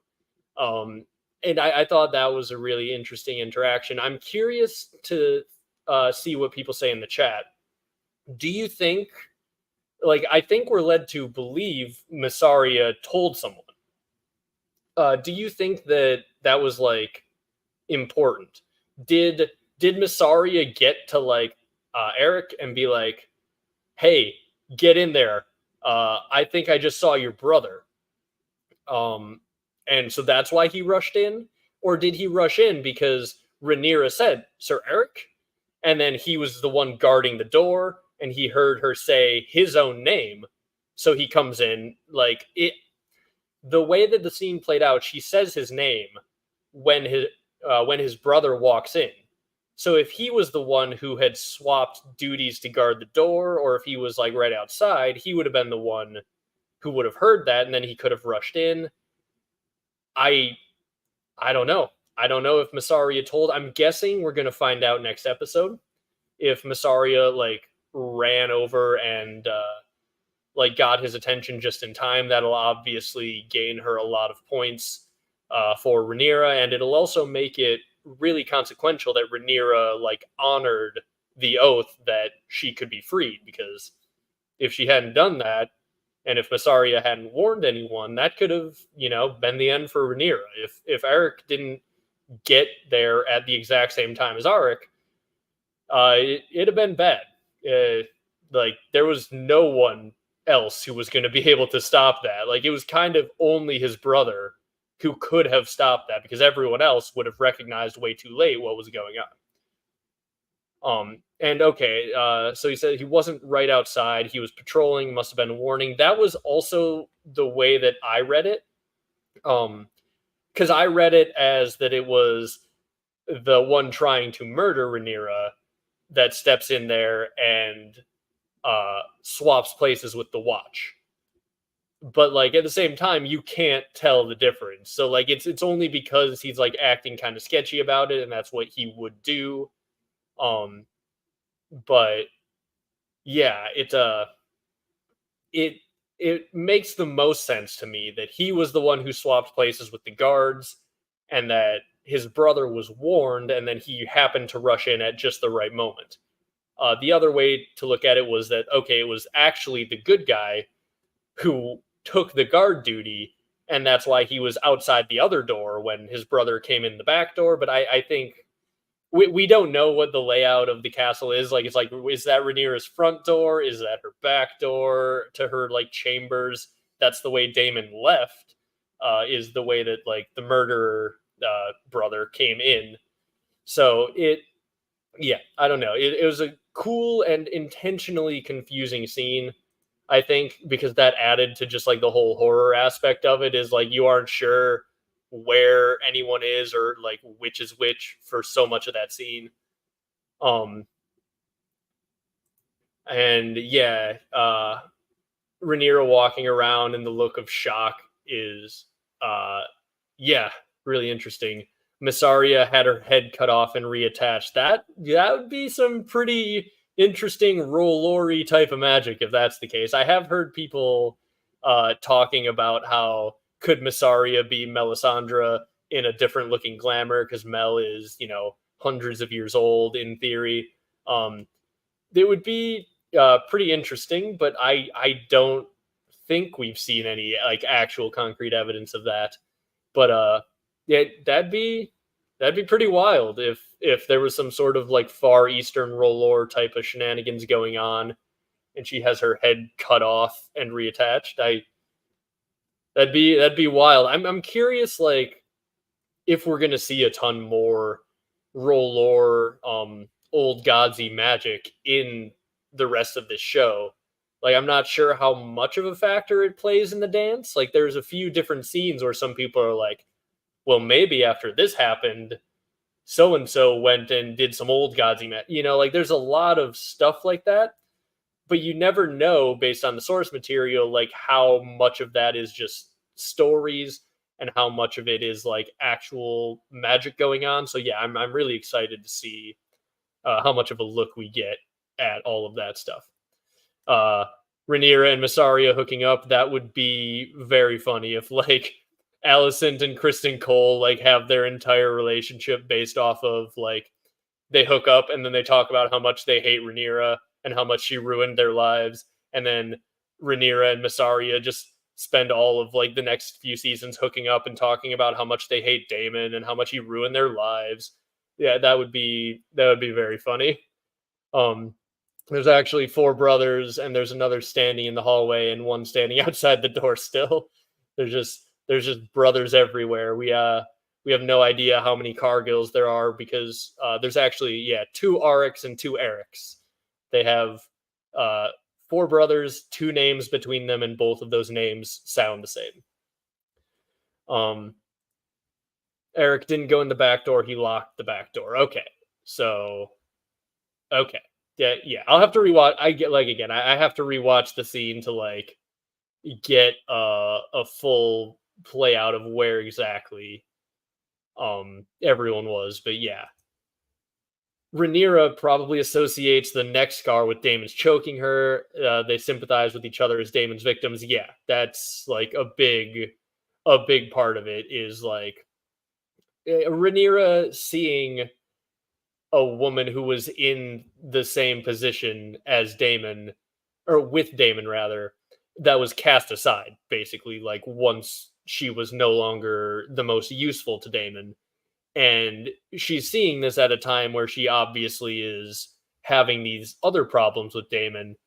And it you know, it's it's a very interesting little dynamic that they were able that they have so much in common. I'm really interested to see if they get to talk more about that post Massaria saving her. And I won't go into too many spoilers because I do know some of the things that fall out from like with Rhaenyra and Daemon in the future. I don't know all of the details, but like it's gonna be interesting to see what Rhaenyra's feelings on Daemon are going forward. And this is a really good way to show that her just staring down and studying this woman who has basically gone through the entire Daemon Targaryen experience like ahead of schedule back when Rhaenyra was still like yelling at Daemon and making him give eggs back. She was in the position that Rhaenyra is in basically like right now. Um All we talk about these days is Hot D. I'm still not going to watch, but it used to be about the theories. So Ross, have you not watched any House of the Dragon? Is that what you're saying? Because I mean, maybe we want to watch some House of the Dragon. It's pretty good. But yeah, I have been like I'm trying to still put out like my normal content. I obviously didn't get episode 1 or 2 like full episode reviews, so that's why this stream is kind of that the quarterly review for House of the Dragon. We're gonna have like our little sort of informal episode 1 and 2 review right now. Um, but yeah, I will still try to keep a lot of the theory videos coming. I'm not gonna like try to completely like only put out, hot D reaction content while House of the Dragon is going. I'm gonna try to do that in addition to, the other stuff that I was doing normally. The other stuff, as I said a little bit earlier, if you weren't watching, I might be like a little more erratic with the days of the week. Sort of like I was in the beginning when I had like a lot of time. I was just kind of making videos, and then when they'd be done, I'd schedule them for like a day or two ahead of time, and just whenever I felt they were done, they would go out. Whereas the whole like posting a video every Saturday leads to at times where I'm like, I could give this video another day and it would probably be a little better. I could re-record that line and it'd be a little cleaner. I could make 3 more funny memes and edit them in if I had another hour to think about this. But the video's got to go up tomorrow, so I'm just gonna hit upload at 2 in the morning on Friday so the video can go out Saturday. And I don't think that leads to the best content. So I'm gonna try to only do having now done it both ways. I'm going to try to do only the scheduling the content like every single week there's a video on the same day if I'm like a far enough ahead where it's not going to be slowing down or not going to be ever hurting the quality of like the actual video itself. So like tomorrow there probably won't be a video. It might come out Sunday because I'm doing this tonight instead of editing it, and I could rush to edit it, at 1 in the morning tonight, but I'd rather take a full day. So that's kind of where that is at. Um, I don't see sympathy. It was a low blow that she had worn a collar. Yeah, this is the other thing is like it could be that, but I do think the fact that Damon does have the thing with the choking of his wife's, I should say. His wife, we did see one of them be choked by him. The other one just got hit in the head with a big rock. So we don't know if he has a thing with necks entirely, or if this is just a thing that he's done to Rhaenyra a few times. But seeing your dude's ex have a big scar on her neck when you get choked by your dude is probably not emotionally the best. Well, when you sleep with someone, you sleep with everyone they've ever slept with. So because we've both slept with Damon, we've pretty much already had sex. Yes, this is what that look says. She's like right in this moment, she's just like, we could probably hook up. It's, let's see. I still need to know if the face of the Black Gate is on the inside of the well. Okay, I think you might have been the one who commented about this. I have been like I see some comments as they roll in. They've been rolling in pretty fast. But someone did ask this. So Josh, if this was you, I'll answer it now. Someone had asked like, okay, where is the face? And I think the Black Gate, as far as I can tell, has a face on both sides. So what I would imagine is like if you imagine a hollow weirwood trunk for the well, like it's just in the wall on both sides. It's a double-sided weirwood face. The trunk might be pretty thick, but it just opens up the mouth on both sides. So like you're walking into a hollow tree, and both the inside and the outside have a face, I assume. If it doesn't have a face on the outside, like the face that Bran and company see is on the inside of the well because they're going down the well and going out. but like Sam knows how the gate works, and like I think just like everything about it, kind of the implication is that it has a face on both sides. Because like if you walk out through the lips and like Bran bumps his head on the lip and then they're on the outside of it, they don't like ever mention like, okay, it's a face on this side, but on the other side, it's just a hole in the wall that also opens up when you say that. No, like I think it's a double-sided face. So hopefully that answers the question. Yes, it says both sides makes a good bit of sense. Thanks. So yes, that is how I see it. Fool me once, haven't seen any of it. This is talking about. I asked if Ross had seen any of House of the Dragon. That is fair if you want to say you are still too hurt from how they did late seasons Game of Thrones. Like I have friends who also haven't watched House of the Dragon yet, but I would say wait around, see if it sticks to the landing. If 3 years or 3 seasons from now, House of the Dragon is over and people don't hate it and there aren't riots in the streets, it's probably ended up pretty good. Like everything so far has been really good. Um, and the stairs go down inside of the well too. Yes, it is like the inside of the well has like spiraling down staircase built into it. Basically, it's like a big 12-foot wide well. And yeah, it's a really really cool magical location. Definitely like of the chapters that you should reread every once in a while, Bran at the Night Fort. If you like the magical stuff in this world, Bran at the Night Fort is one of my favorite chapters. Um let's see.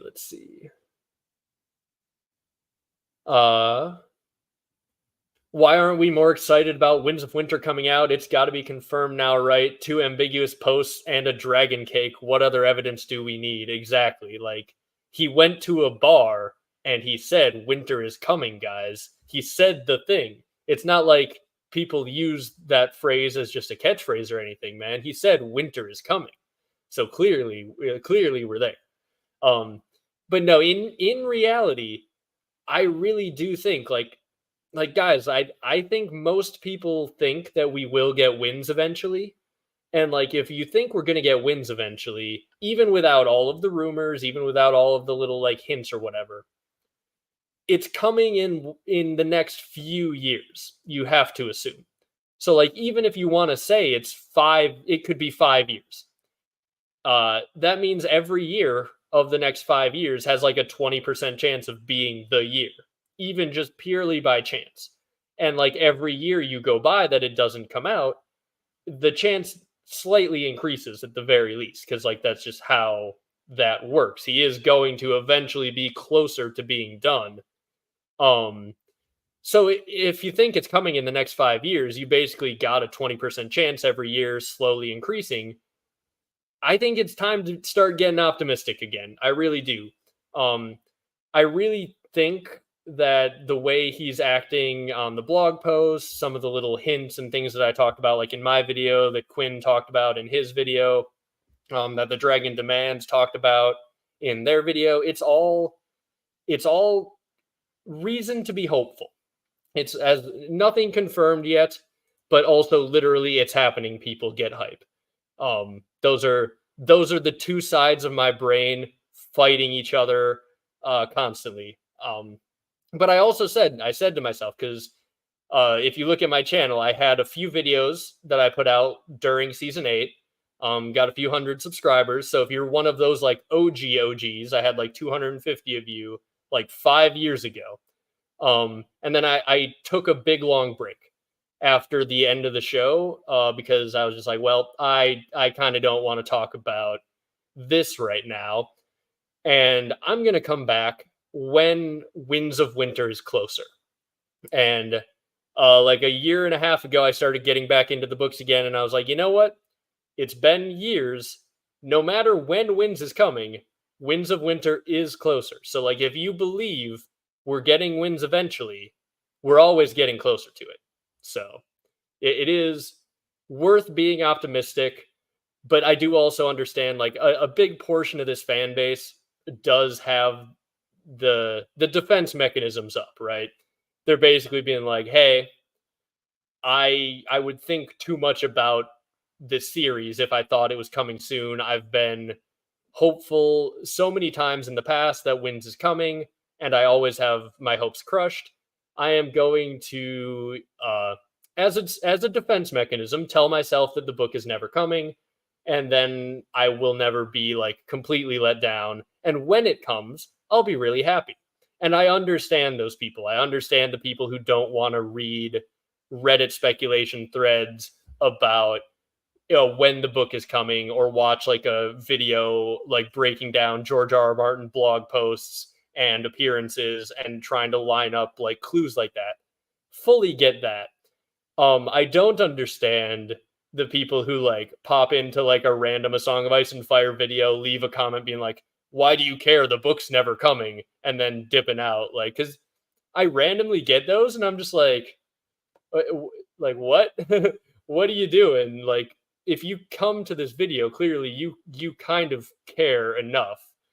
Um, but that's an interesting section of the fandom, in my opinion, is the people who are like actually at this point basically full on George R. R. Martin haters, and don't be one of those people, basically. Um, but okay, so if you have any more scenes from House of the Dragon that you really want to talk about, definitely drop them down there. Um, this was the last scene of the episode 2. Alicent goes to talk to Aegon. Um, after she has her chat with Otto about Aegon, where they don't like, you know, respect him as a person. They just kind of view him as like, that kid, he's out there doing his thing and he's screwing everything up. She goes to like have her moment, and she sees him crying there, and she just walks away because she's just like, I don't know how to do this motherhood thing right now. Like, that moment is a crazy one, um, to me. Like, I don't know what exactly is going on in Allison's head because I've never had a child. Um, but like it's so insane to me that this person would be crying there, and you have this moment alone to go and comfort your son over a shared moment of trauma. And she's just like, "Nah, that ain't me. I'm gonna get out of here." But she does. She gets out of there, and she goes back to her room. And sitting on her bed is good old Criston Cole, and he has a psychotic look on his face. And she's just like, "Well, that's kind of hot. But also, I told him we can't do this anymore. And also, I am like super depressed right now. And also, I was just trying to tell my dad about all of these sins. And I don't want to do this. I'm conflicted." Um, and then she slaps him a few times, and he doesn't back down. And then she is less conflicted. And then uh, they do Alicent and Criston things. Um, and yeah, right after we see Otto not comfort her, that's a good point. It is really just showing like the cyclical trauma, right? Because you have Otto not comforting Alicent, you have Alicent not comforting Aegon, and then earlier on you had that scene where Aegon and Helena cross paths, and they are not comforting each other, or Aegon is not comforting Helena, which was also a phenomenal scene. Like, it just, you can tell he wants to, but he doesn't know how to. And I wonder if there's a bit of that going on with Alicent as well, as she looks at him there crying. Like, you wonder if she wants to very badly go over there and comfort her son, but she's just like, I've never had someone comfort me. I don't know how to do this.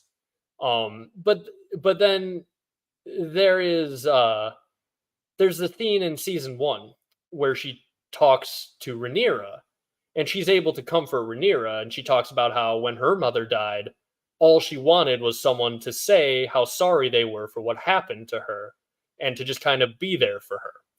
So she knows what to do. She knows how to do the comforting of a grieving person. But maybe like by the time she's adult Alicent, that has been completely broken from her by like all of the political scheming and 20 more years of being Otto's daughter and being a political pawn. But like you have that whole cycle just flowing through the family of Otto not comforting Alicent, Alicent not comforting Aegon, Aegon not comforting Helena, and you assume the cycle will continue. Um, uh, he didn't just not comfort her; he actually encouraged her upsetness. Yeah. Um. Um.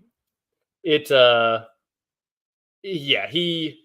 She like tried to open up to him, and he's just like, "Listen, no, no, daughter, I don't want to hear about it." And yeah, that is Otto and Alicent's relationship in a lot of ways. Um, why are you spoiling this for me? I'm waiting until the season is finished before I watched it. And obviously there's a joke, but you can also, avoid things that are talking about things that you don't want to see talked about. Um, let's see. 50 Shades of Alicent. Yeah, that is basically this picture right here. The slaps. Oh, I forgot to add it to the slide. Did I save that meme?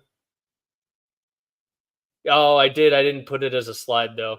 I will use it in a future video. I have a meme where it's the one where they're like standing right next to each other right after, like it's in between slap 1 and slap 2, and then you know how I do the chopping out the weirwood head and putting it on top of things. So I put that outline on top of Criston Cole's face, and then at the bottom it says slap that like and subscribe button. So just pretend you're seeing that meme right now. You got to slap the like and subscribe button.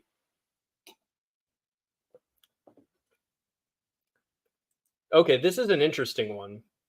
Uh, who do you think will recognize or take note of Helena's visions?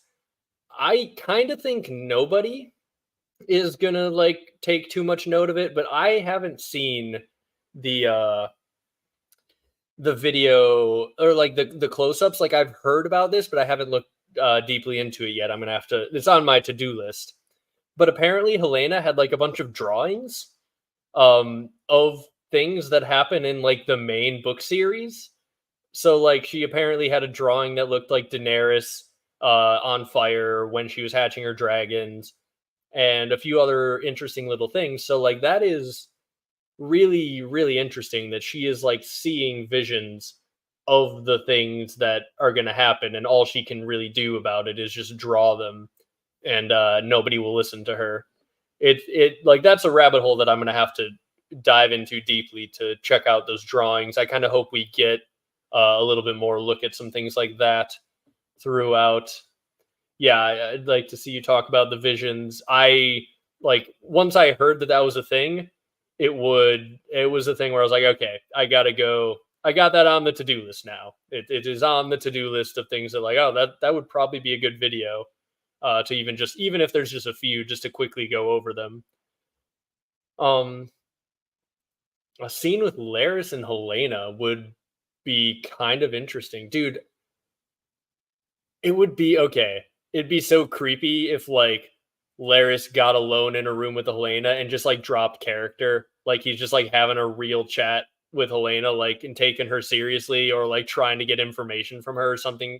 Like because he's got that like sort of creepy, like sleazy vibe that he puts on whenever he's around Alicent, or he's just like got the whole like I don't want to tell you what to do, but I'm going to suggest that the only reasonable option is for you to remove Otto Hightower your hand because, of course, you don't want to be seen like your father, do you? And it's just like, he just drops it. If he just dropped it when he was with Helena and just had like a real person to person conversation with her, that might be like the creepiest way that that could happen. Um, uh, there was a painting. Ooh, okay. There was a painting of Drogon burning King's Landing. That would be interesting for sure if that was like one of her drawings. Um, Alicent and Cole will start biting each other soon. Yeah, that seems like one of the next logical steps for where that relationship is going to be going. Um, Also, like just another moment to take a look at the star of the first two episodes. Really, little Jaehaerys there with his council ball. Here, I'll get the non meme version of it. I think I hey, we didn't talk about this scene yet. Uh Corlys and Rhaenys getting their getting there. Oh, yeah, we didn't talk about Corlys at all, really. Having their little in bed chat where we find out Corlys likes to take orders. That was very funny. Um, and also we get to see Corlys. I don't have the slide of it, but him talking to Alan over on the docks. There it is. That's the picture I was looking for.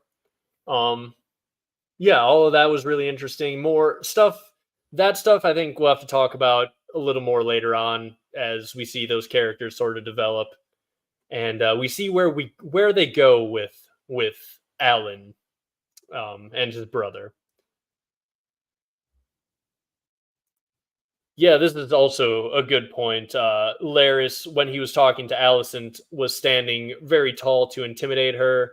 But then when he's talking to the king, he was all hunched over, like, "Oh, Your Grace, I could suggest that maybe you do this." Whereas with Alicent, he's just like, "I have done this thing, and the people who I dislike no longer breathe our air." It's just like, yeah, there's definitely a different vibe when he's interacting with those two different people. Um, Anyone see what was inside the book Rhaenyra was reading in episode 2? I didn't. Did anyone? If anyone in the chat uh, saw that or has anything, I haven't seen anything about that. Oh yeah, power couple pillow talk with Corlys and Rhaenys. That is exactly how you would describe that scene. Um, but Kirsty here asks, what are your thoughts on Daenerys the Dreamer bonding with Valyria the Black Dread the day she dreamt or had visions of the doom of Valyria? So this is something that I heard about and I didn't see. Was this like, did they talk about this in like, was it the post episode or something where someone made a comment that Daenerys the Dreamer was the first one to bond with Valyrian? And is it that she bonded with him the day that she had the dream? Because if she did, that's also pretty crazy. Um, so my thought on Daenerys the Dreamer bonding with Valyrian, part of me is wondering like how much of the dragon dreams actually just directly come from the dragons.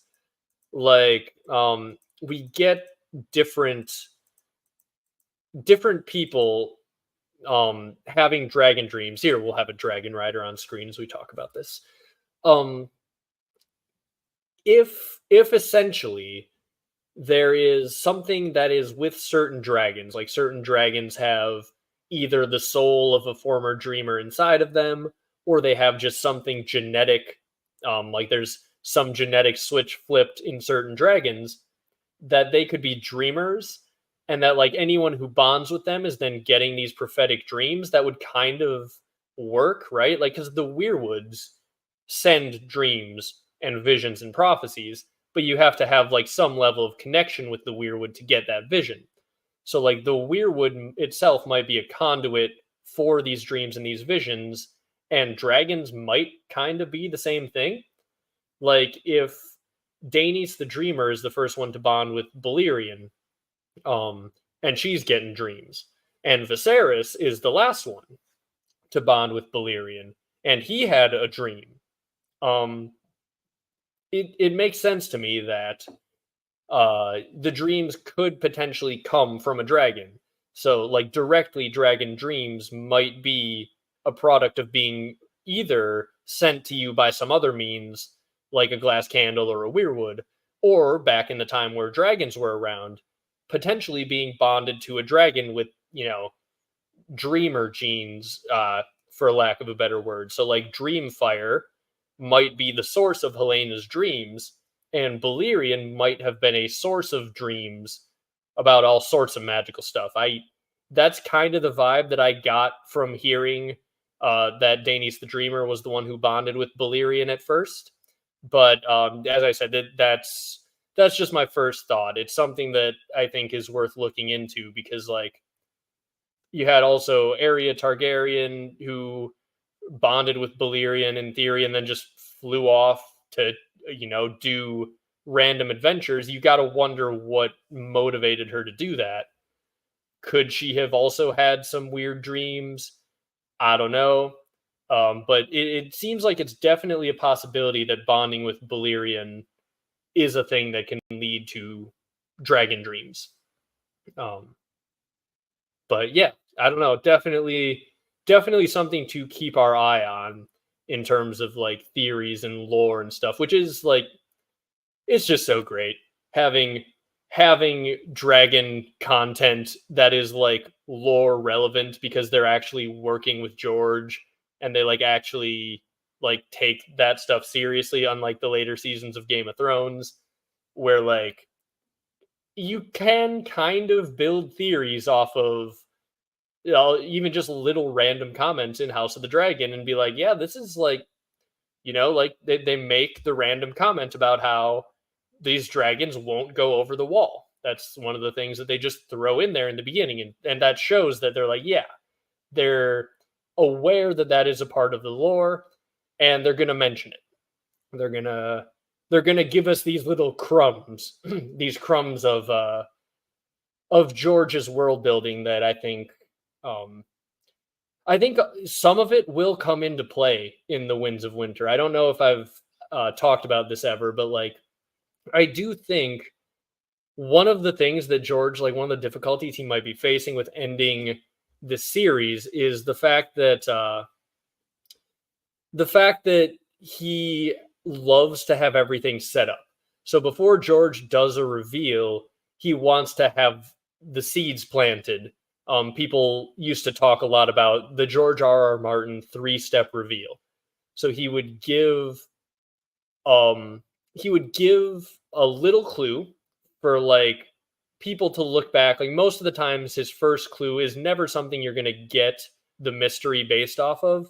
You're just going to be able to look at it in hindsight and go, ah, here was the first clue. I missed it because I wasn't paying attention. I didn't think it was important. Then the second clue is where like observant readers are going to put it together, recognize what's happening, maybe even connect the first clue and be able to figure out what's going to happen later. But then most people are only ever going to realize it when the third clue hits, the third reveal hits. And that's the third step in the 3-step reveal. And the reason you do that is because it creates this effect upon a reread where every line has a chance to mean something different because it was a seed that was planted that you didn't realize where it was going to go. And so I think that a lot of the things that he has put into world building, like not all of them are going to matter. But writing Fire and Blood and writing like these world books and all of this world building is going to allow him to not have to shove the setup for some of these mysteries into the Winds of Winter. So like if he, for example, wanted to do the idea of having a child of the forest impersonating a person, or like Nettles being a child of the forest, could set up some world building stuff about children of the forest, if that was indeed like what his implication was, right? Or like if it's important for a non-Valyrian to ride a dragon at some point in the future of the books, having a non-Valyrian potential person in the world book who rode a dragon, that could, be some setup for future things in the Winds of Winter, right? I'm trying not to like go into tons of detail about things that will happen, but like hopefully you see what I'm saying, where like the fact that he's done all of this world building and all of these lore books allow him to set up certain things outside of the actual text of the Winds of Winter itself. And I think that will make it a lot easier to finish the book, to finish the series in 2 books. Because he doesn't need to make up a chapter so that he can like slip in some little seed planting for a future event. He can just plant the seed in the world books. And then the second part of the reveal could happen maybe in the actual main series itself and things like that. So it hopefully that makes sense as to why I'm actually like not that annoyed that George has written multiple world books and things like that in between the last books in the series, because I do hope that like certain things that we get in the world books are going to make sense and be relevant after we read the Winds of Winter, and like they'll hit differently. Like we'll look back at someone potentially like Nettles and be like, oh, that hits way different after we read, Winds of Winter, after we read A Dream of Spring. And speaking of Nettles, we have Girl Nettles here in the chat. Everyone check out Girl Nettles channels. Thank you for the congrats on 10,000 subs. I have to hop on a live stream at some point with Girl Nettles. I also dropped the ball on lining that up over these last few months, but at some point I will get on a stream with Girl Nettles, either on her channel or mine, and we will talk all sorts of dragon stuff. But if you haven't checked out her channel, definitely go do that. But big thank you for the congrats on 10K subs. And yes, we will definitely hop on the stream at some point in the future.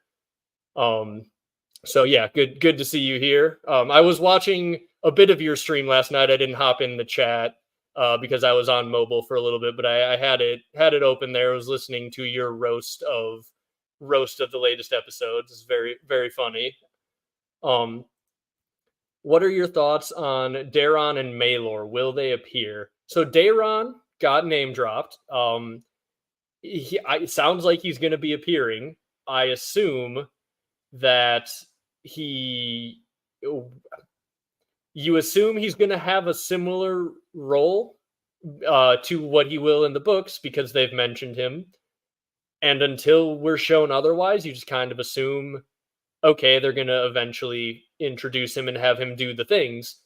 Maelor is an interesting one because the blood and cheese stuff involved Maelor.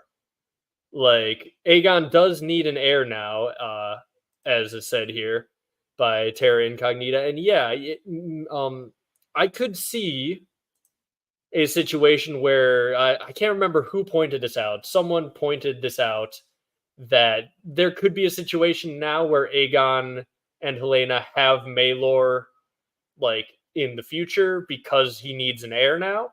So maybe they could still bring him in, but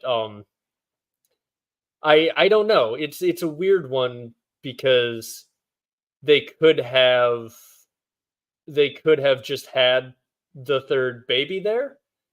So I want to give them the benefit of the doubt of saying like the fact that he hasn't appeared, maybe there's going to be a plot point around it. Maybe there'll be a plot point towards the fact that Aegon now only has a daughter, because that's been a relevant point in the past of having a girl as heir rather than a boy, obviously. And it would, be kind of ironic if Aegon was sitting there trying to then pass the throne on to a girl after him when he just usurped it because Rhaenyra was a girl. So they could go that way with it, or they could go the way of all of the the trauma that comes with the need to have a male heir, and that trauma might be more interesting if they now have to produce a new male heir post the blood and cheese situation. Um, if you know, they sort of have that terrible societal pressure on them, and then they have to try and have a baby in like the worst, most traumatic points in either of their lives, and like they feel like that's their duty, that could also cause some really interesting drama. Um, so maybe that's how they're gonna go, but I don't know. I really don't know. Um, don't know what they're gonna do with Maelor. Laris said in season one, a lemon tree by all rights shouldn't be thriving here. Daenerys Lemongate confirmed. Yeah, like it's a heck of a nod. Like I think that has to be a nod to um because okay, does he say a lemon tree, or is it that he's talking about a random plant thriving where it shouldn't, and there's like a lemon tree in the background on like a painting? I think that's what it is. Um, but it like it feels like a Lemon Gate reference, and I don't know if like it's a hint confirming Lemon Gate, or if it's just them making a joke about a fandom meme, because they also made Tyland Lannister. They threatened to make him a horse. So, are we getting Glidus jokes in House of the Dragon? We might be. So, getting a Lemongate reference in House of the Dragon also would be, it'd be right in that same vein, if that's what they're actually doing. And the fact that it's happened twice now in 2 seasons kind of makes me think like the writers are super fans, which is good. That's what you want.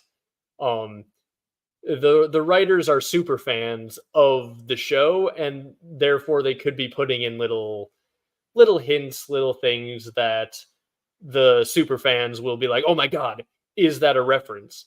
And it might not mean anything. It might just be there. It's provocative. It gets the people going. Nobody knows what it means. I think it's probably that vibe.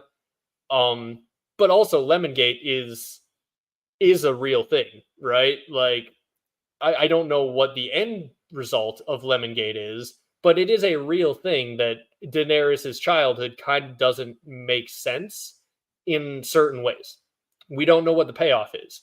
We don't know if she was secretly being supported by the Dornish. We don't know if she just has a faulty memory and she's mixing up two different periods in her childhood because they were constantly on the move. We don't know if she's going to be gaslit about her childhood and the faulty memories and people like pointing it out, being like, "Oh, you remember a lemon tree in Bravos? That doesn't happen. Obviously, Daenerys, you can't even remember who you are. You can't remember your own childhood." That could be because George keeps reminding us that lemons don't grow in Bravos. So why does he keep reminding us of that? Well, yeah, probably because he did that on purpose. Like, it'd be pretty darn weird for him to have made a mistake in the lemon tree thing. If Lemon Gate wasn't a thing on some level, it'd be weird for him to have made that mistake and then doubled down on it in the most recent book. He would have like had the line mention, well, some lemon trees grow here, but instead he had people mention, no, lemon trees don't grow here. So George is doubling down on Lemon Gate. Hadi doubling down on Lemon Gate. I think Lemon Gate is confirmed. We just don't know what it means yet.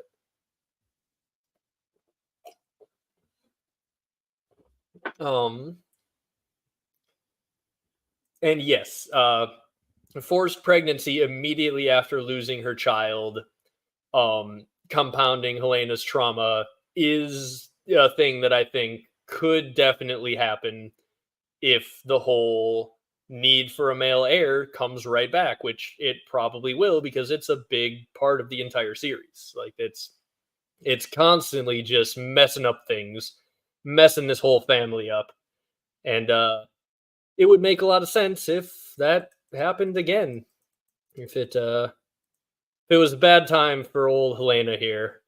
If and it would be a very bad time if she had to make another baby to replace the one that she just had to watch get killed in front of her.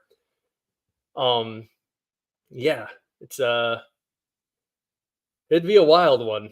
It'd be a wild one. That would be an interesting way that they could handle Maelor. Um, so, dragon myth about real dragon blood trees, they bleed red sap too, is that the spirit of dragons go into the tree when they die. There's also a Cain and Abel folklore about the dragon blood tree. Um, so I don't know about dragon blood trees. That's pretty cool. I don't know what myths exactly you're talking about, but that is really interesting. Um, as something that could have inspired George, because we know George loves his mythology, and he like it's wild once you see how good George is at taking different aspects of different mythologies and real things that happened and like twisting them just enough and then putting them all together in his big world that he has built. And I like that's part of why it feels so real yet still has so much magic, is because he's taking real situations and real folklore and just like twisting them all into like a cohesive world that he has built. So if there's this real mythology about these trees that bleed red sap, about dragons going into the trees when they die, that's straight up a Song of Ice and Fire stuff. Um, that I think people go into dragons when they die. I think that the opening uh, tapestry scene shows that. I think that it shows a human headed dragon having fire magic and blood magic done upon it, because I think that that is showing the creation of the dragons. So you have dragons where you can go into when you die if you're old Valyrian. You have trees that you can go into when you die, if you are, an old gods worshiper. So yeah, that definitely seems like something that George may have read about or taken as inspiration. Um, lemon tree equals gold tree, and the golden bloodline, family tree, and yellow eyes of the children of the forest. Yeah, I that's the other thing too. Children of the forest have like magical eye color. That is another thing that there's so many little things that we just don't talk about with the children of the forest because like I don't think we know what the payoffs are going to be yet. But they have like different eye color, and I'm pretty sure that it determines like on some level like the green seers have green eyes. I'm pretty sure. Um, there's a lot of weird stuff with the children of the forest. Also, speaking of going into trees when you die, um, that line that Bran says when he's training with Bloodraven, the first time Bloodraven teaches Bran to warg into ravens, he says that all of these birds have been warged before, so it'll be easy. Just pick one and ride it. And Bran is inside this raven flying around, and he feels someone else in the raven. And he returns to Bloodraven. He's just like, "Hey, I could feel someone else in that bird." And Bloodraven's like, "Yeah, that was one of the children of the forest who died a long time ago. All of the crows, all of the ravens have children of the forest living in them." That is a mind blower to me because I thought you went into the weirwoods when you died. That kind of implies that going into the weirwoods is a lie or a trick or something, because these trees seem to eat blood. The trees drink the blood up, and everyone thinks you go into them when you die. But the children of the forest also think you go into the weirwoods when you die. Yet it appears that the children of the forest afterlife is inside of ravens. It's inside of creatures, not inside of the trees.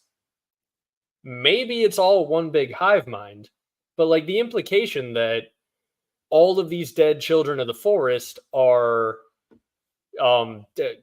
hopping around in ravens after their death is it kind of throws a big wrench into the whole old gods, like, yeah, you die, you go into the trees type of thing.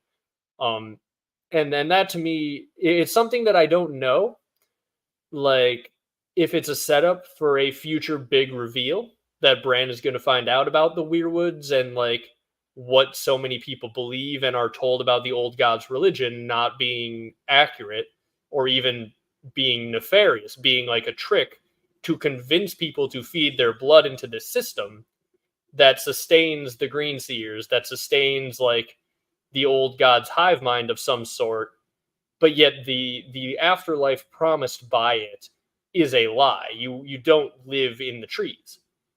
That could be. I don't know if that's the direction that George is going to go, but with George being a lapsed Catholic, you can kind of see how he would end up going in that direction, right? Like the whole Bran coming of age, recognizing that the religion he was raised with was lying about some very key things. It kind of feels like it would be very George R. R. Martin, and it feels like that line about the afterlife being inside of all of these birds might be a setup for that. Like it might be part of George's 3-step reveal that going into the Weirwoods when you die is a big lie, guys. It's all a big blood magic factory, actually. But interesting to see if that's the direction he goes, actually, or not. Hello there, Chables. Hello, hello. Long time commenter. Pequeños turn into father trees as their final life stage.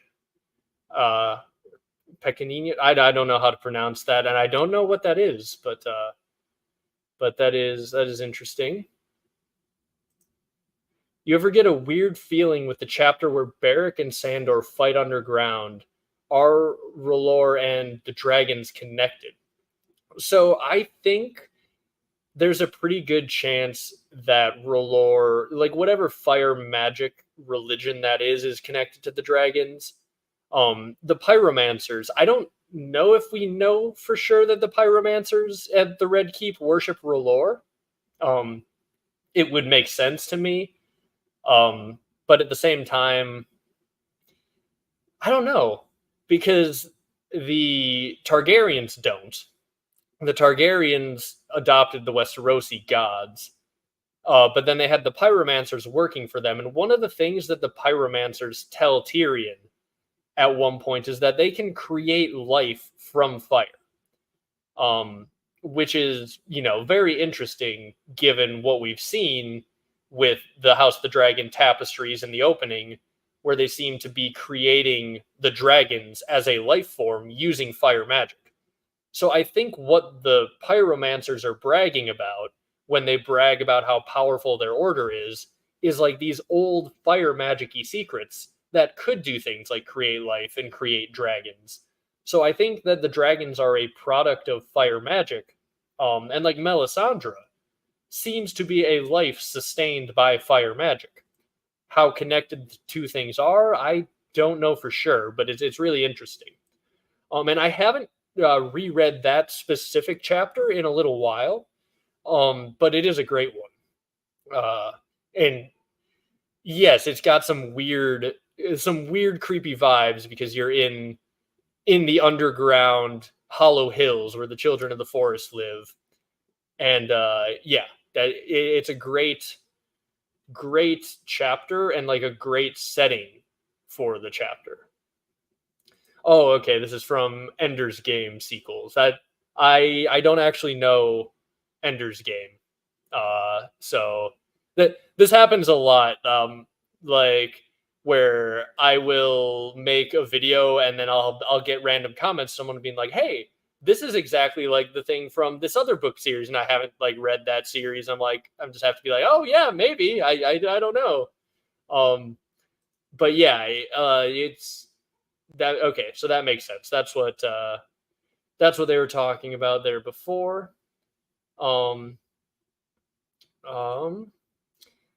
Oh, I was just also gonna say here, the Hollow Hill down underground is just such an interesting location for the chapter, and Beric sitting on his like Weirwood root throne is also very cool.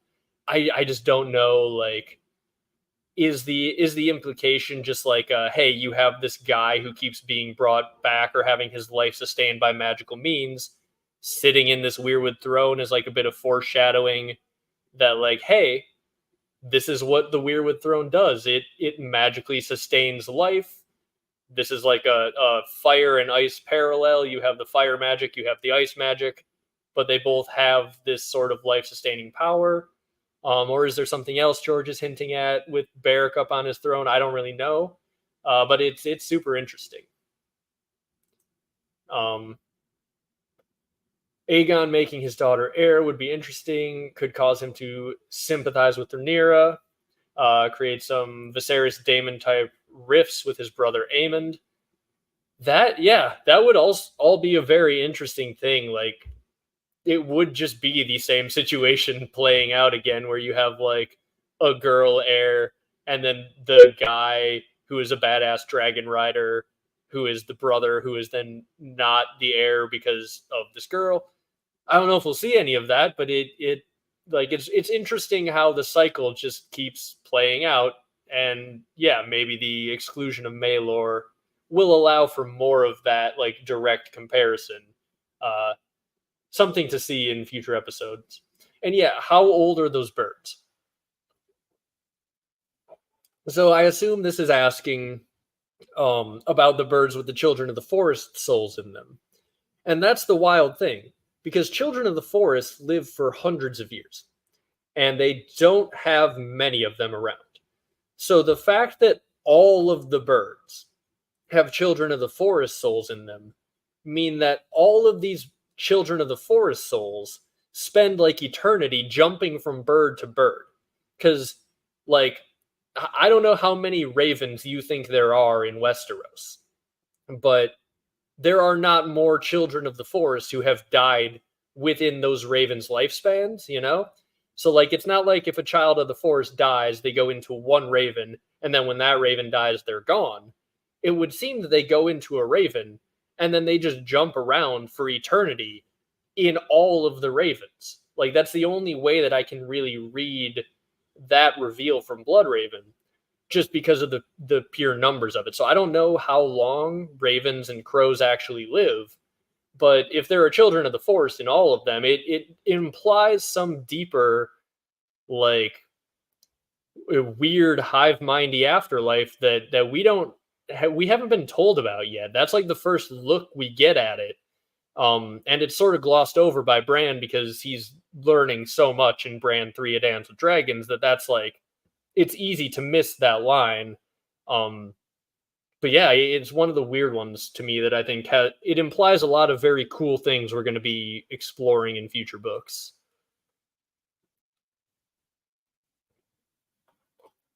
The heart trees described as wiping out all other trees.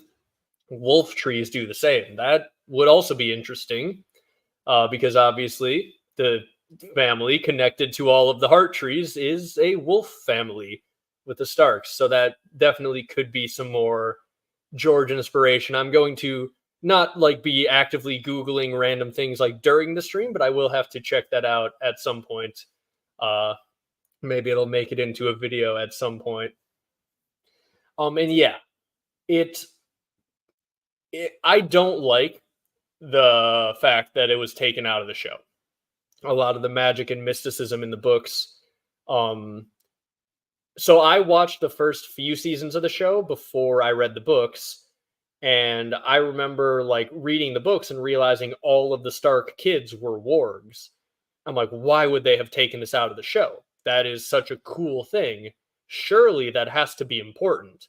And in my head, I would like go back and forth, like, maybe it's not important. Maybe like it is actually just not as big of a deal the that the Starks are all wargs.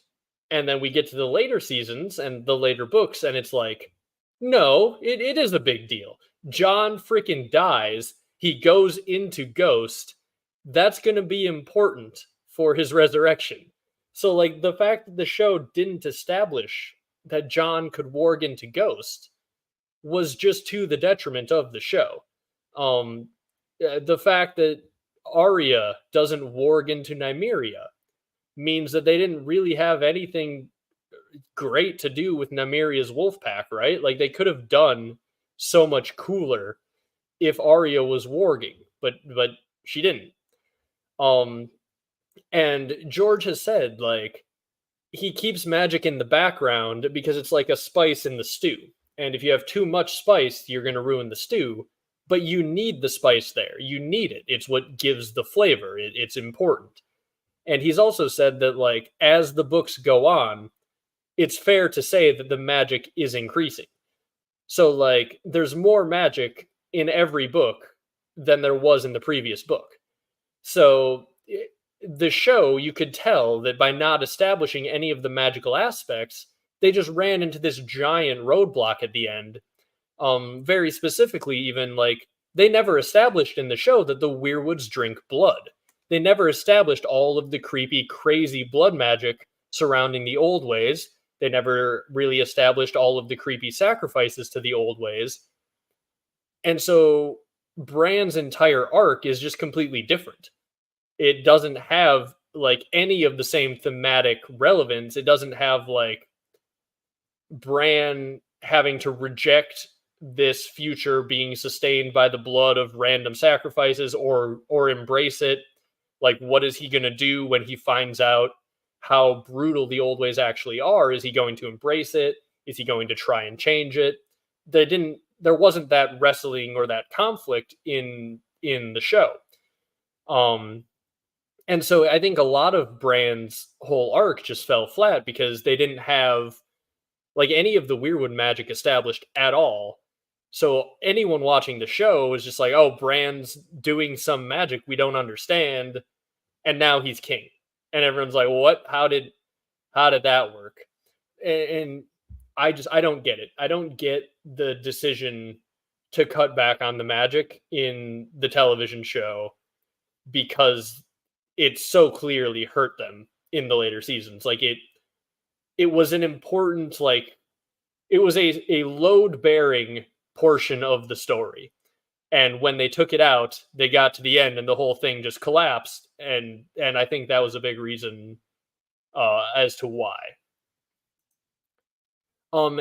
So green seers go into the Weirwood, skin changers into the birds. That's what I don't know.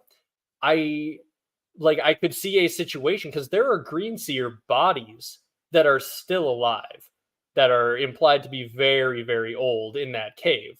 So, like, do the green seers actually go into the trees, or do they just never die in their bodily form? Like, are they just basically like hooked in there and their bodies are sustained by the trees, and then they go into birds as well? I don't know. What does it mean to go into the trees mentally? We don't really know. Obviously, we don't really know what it means to go into a raven. Like, what does it mean when Bran is inside a raven and he feels someone else inside that raven? We don't know. But you can understand that, I think, a little easier than you can understand what it means to go into the tree when you die. But I could see a situation where the green seers are receiving more benefits from this setup and this system than like the random people sacrificed to the Weirwoods, or the people whose like bones are down in the roots of the Weirwoods, having like crawled there to die. Right? Like I could see it being a much darker setup in the end, where the green seers are like the primary beneficiaries of that. Let's see. And in real life, green seers can go into animals and into the trees, whereas skin changers can only go into animals. So it could be that. It could be that only skin changers of the children of the forest end up in these birds, and then they just hop around forever. That could be the case. That it's like the skin changer afterlife. Because the other thing that Bloodraven says when he's talking about that is that the old first men, they used to send messages using the ravens by skin changing, is basically what he's saying.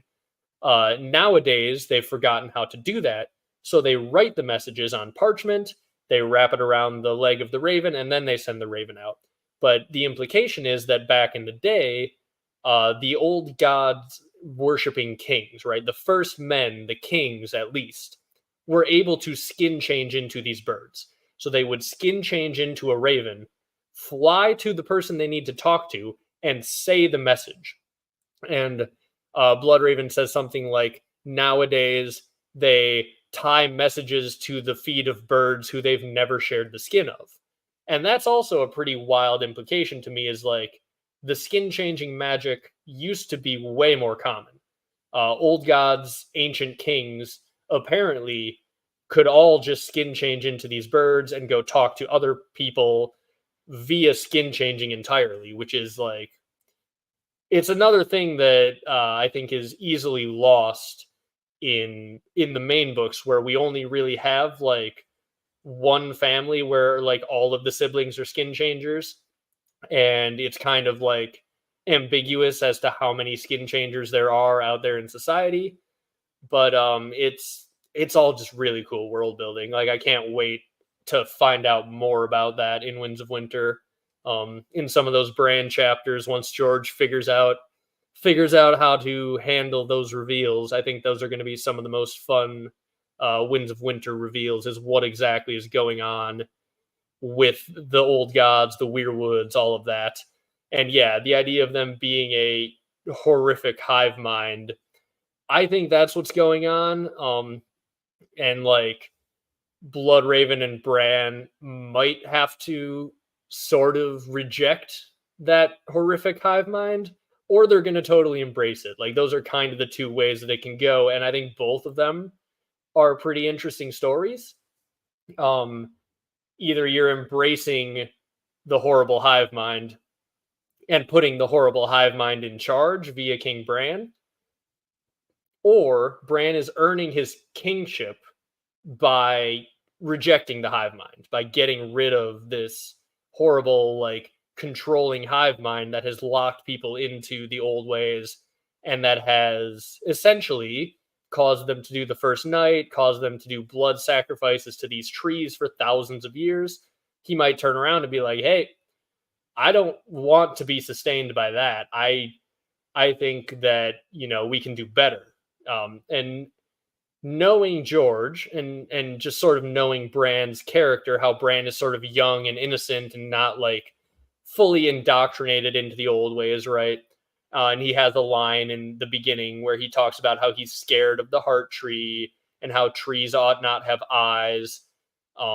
Him being hesitant to fully like buy into this old gods weirwood stuff, I think is going to be important, because I kind of think he's gonna reject the old ways, reject this horrific hive mind, and through the replacing of that system, through his actions at the head of that system, to essentially deconstruct it and make it better new ways, is what's going to make Bran a worthy king. And that's kind of the whole point of the big old ways theory series on my channel, which if you're here at this stream, hopefully you've seen the videos on my channel. I don't know how you got here if you didn't, but all right, we're falling behind, chat. I gotta catch up here.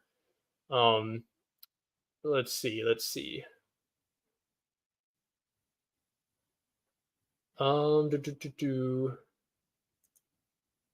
Yeah, so there could be some good tinfoil on that connection there to Ender's Game, and that is possible. I will have to punt that one to someone who knows about both Ender's Game and the Song of Ice and Fire. But if I do get into Ender's Game and I see any similarities, we'll talk about it here. But no, so what I gather is that the birds pass down the souls. I gather that it's like a big hive mind where essentially you just jump around and jump around, like it's a Badger football game, and you jump around from bird to bird, and it's that's just a wild like I don't know what to make of it, because again, jumping around from bird to bird as the afterlife of all of the children of the forest is not what we are promised. It's not what we are told when you go into the Weirwood. But like, there's not really another way to read what Bloodraven says when he says that all of the birds have singers in them. So yeah, yeah. Um, let's see.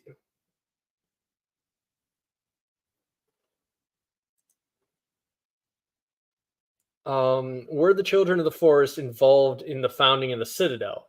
The whole Raven there is a major connection. So there are a bunch of ravens sitting on the Weirwood outside of Marwyn's building at the Citadel. And there are obviously a bunch of ravens at the Citadel. And if the children of the forest are inside of all of the ravens, it's an interesting question, right? Like, this is why, like, that line just messes with me so much, because like, we don't talk about it much as a fandom, but like, there are so many wild implications to all of the birds having singers in them. Because yeah, this does mean that, like, at the very least, the children of the forest are watching over the Citadel constantly. um in the last scene of Dance with Dragons, in the epilogue, there is a white raven there to herald winter coming, that is in Kevin Lannister's window. And some people think, and I think this is reasonable, that Varys is lying about who Aegon is to the Raven. That's like one thing that I don't know, how much Varys and Illyrio know about magic. Like, I tend to think that they don't know that much about magic, but it's an interesting, like, topic of discussion that I kind of go back and forth on.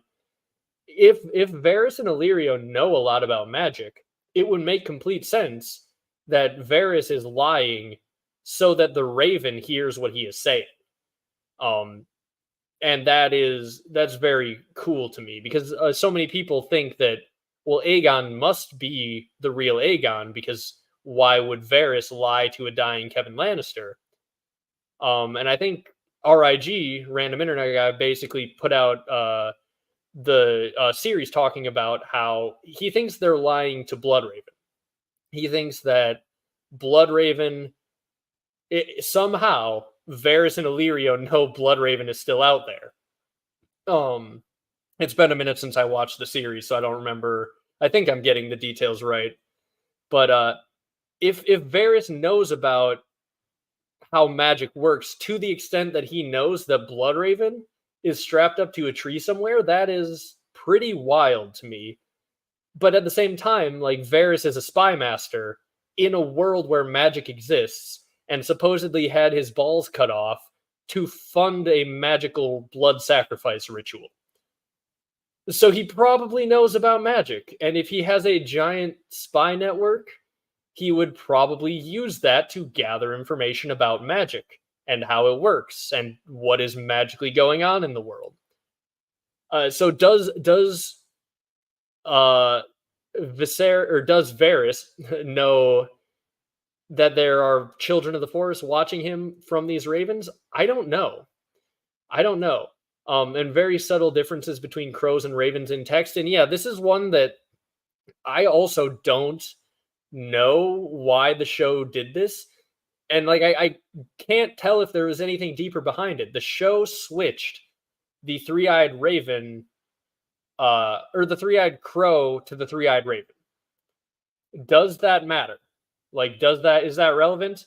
I don't know. Like, is there a real difference between crows and ravens, to the point where, like, that change mattered, or did they just do it because they knew eventually a guy named Bloodraven was going to be revealed as the Green Seer who's been contacting Bran? I don't know.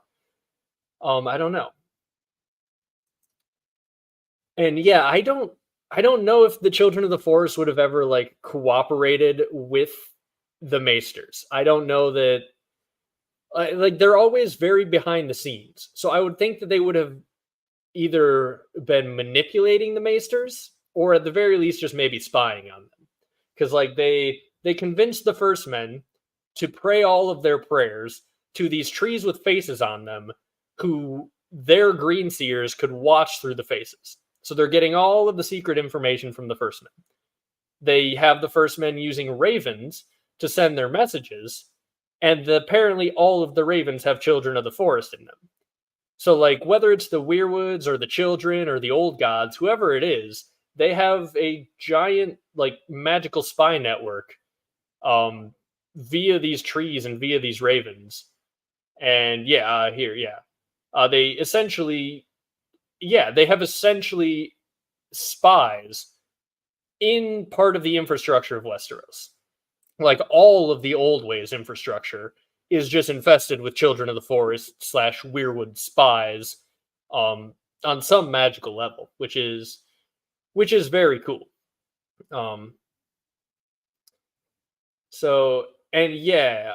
Magic basically is science in this universe, because, like, that is kind of the thing. Any universe where magic exists, it becomes science. Like, we do things that are magic. I am talking to you by staring at a little box on my screen here, and you can all see me all around the world. That's freaking magic. But because it is replicable and can be studied, we call it science. In a world where magic exists, there's not really a big difference. Because there's only like two ways magic can exist, right? It's either a different science that we don't have in this world, but it like has rules and structures or things like that, or it's just like the will of a god. Like, oh, he's favored by a god, and therefore he can do this magic thing that no one else can do. If there are no rules, it's basically like the whims of the universe or the whims of the gods, or there are rules, and at that point it's basically just like a science.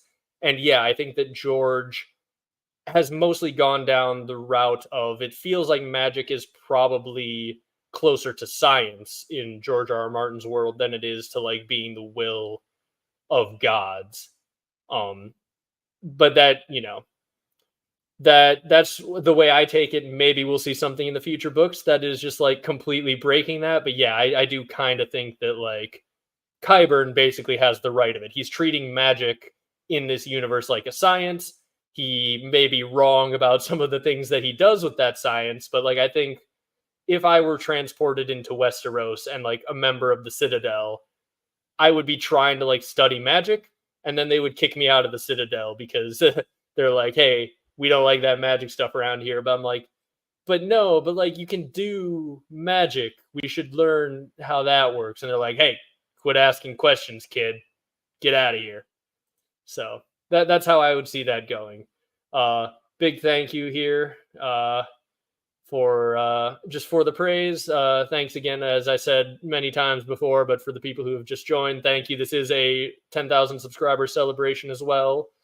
So yeah, all of you in the first 10,000, very, very big thank you for all of that.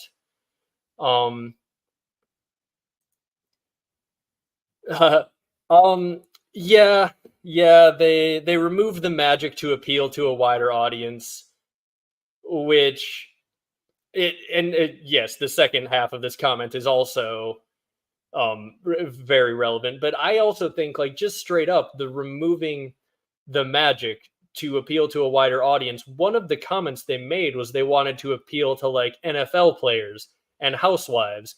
And like, the most notable NFL player who was a fan of Game of Thrones was Aaron Rodgers at the time, and he was asked in like interviews after season 8 ended, and he just shit all over it. He was like, "Oh, it was terrible."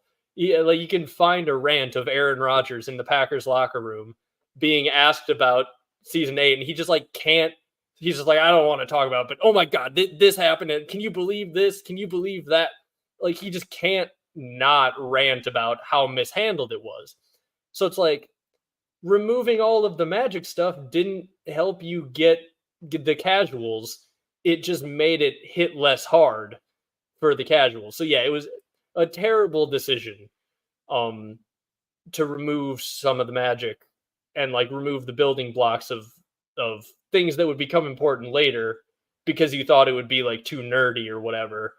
Um, and I hope that House of the Dragon doesn't try that same approach, which I don't think they will.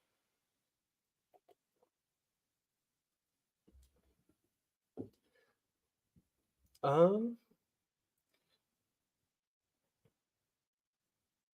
yes, any sufficiently advanced technology is indistinguishable from magic, and that is, yeah, that's basically the truth. Like, um, if there was an advanced alien species interacting with us right now, it would look like magic to us. There'd be magic happening. If we were going back in time interacting with cavemen, but we'd had like a technological grid that worked somehow in the past, like it would be magic to them. So yeah, like I do think a lot of what Valyria did was that they advanced magically rather than technologically. Because this is the fantasy world, I think George is basically taking it and saying, yeah, rather than advancing technologically, they advanced magically, and they advanced so much on the fire side of the whole ice and fire thing. Valyria advanced so much that they blew themselves up. Volcanoes were triggered, blood magic backfired. However, the doom happened. Um, it was the one side of the coin where they leaned in too hard to the fire and the new and the advancement and the consuming. And then the other side is ice, which is Westeros, which is the old ways. They're protected by a giant wall of ice preserves. They follow the same traditions that they did 10,000 years ago because if they don't feed enough blood to these trees, bad things will happen. You have the two sides of the coin that society can go wrong. You can get so progressive and so in favor of advancing that you are sacrificing your family members for power and blood magic. And that's going to destroy society. Or you can get so obsessed with the past and so obsessed with the old ways and so obsessed with the way things are done that you trap your entire society in a system that any little amount of change is going to lead to a catastrophic end of the world because you've built your entire system up around needing to do the same thing. You need to feed blood to this weirwood.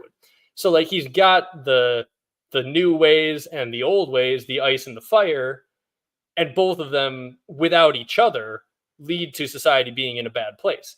And so you have the Song of Ice and Fire where they kind of come together and they meet. And I don't know if George, because like Tolkien tried to write Lord of the Rings as like a mythology for Britain that he felt they didn't have, right? And so I don't know if George either consciously or subconsciously is like putting in a little bit of that American melting pot and like the push and pull of like our society that he saw growing up in America in the whole like vibes of ice and fire, the push and the pull, and how them coming together is probably ultimately better for society. I could see that being like a sort of optimistic take on like democracy while also highlighting like the flaws of falling entirely into one side or the other. But I don't know. I don't know if that's in there intentionally by George. We might have to wait to see how the books play out in the future to know if that is actually the things that he's trying to get at. But I don't have the slide up here, but I also have a meme that's Tyrion saying, "Who put all of this politics into my show about dragons and politics?" So yeah, that is my little politics connection. I do find it funny when I occasionally will bring up like the politics of a situation in a video, and people are like angry that I'm like making comparisons to modern politics. And it's like, well, it's a show about dragons and politics. They're books about dragons and politics. It's a little relevant. Um, Viper saying thanks and congrats on 10K. Thank you, Viper. Viper and Zach from the Interesting Nerd Club, I think, just put out talking about House of the Dragon season 2, episode 2. So if you want another take on the episode to check out, I'm pretty sure they have one on the channel. Indeed, jump around. Bloodraven. All the birds have singers because Bloodraven stores his MP3s in birds. This is a good take. I'm surprised that no one has jumped on this idea yet. That yeah, Bloodraven is just storing his entire iTunes library inside of ravens, and that's what he means when he says that the singers are in all of the birds. Um, and yeah, yes, Varys needs to know about magic at least on some level to hate magic as much as he does. Um, and that is what makes it so interesting because then you get to open up to the theories of like, did they know Dany could hatch the dragon eggs when they gave them to her? I kind of tend to think that they didn't know that she could hatch them, but like if George introduces to the world building the fact that like people with magical knowledge would know that you need a female Targaryen next to a blood sacrifice of some sort, maybe they could have been like, well, this is our only chance. The eggs hatch. Let's give them to Dany. I don't know. I tend to think they didn't think they would hatch, but as I said, George could like drop one line in the next book, and all of a sudden be like, oh well, now it's more likely that they did know.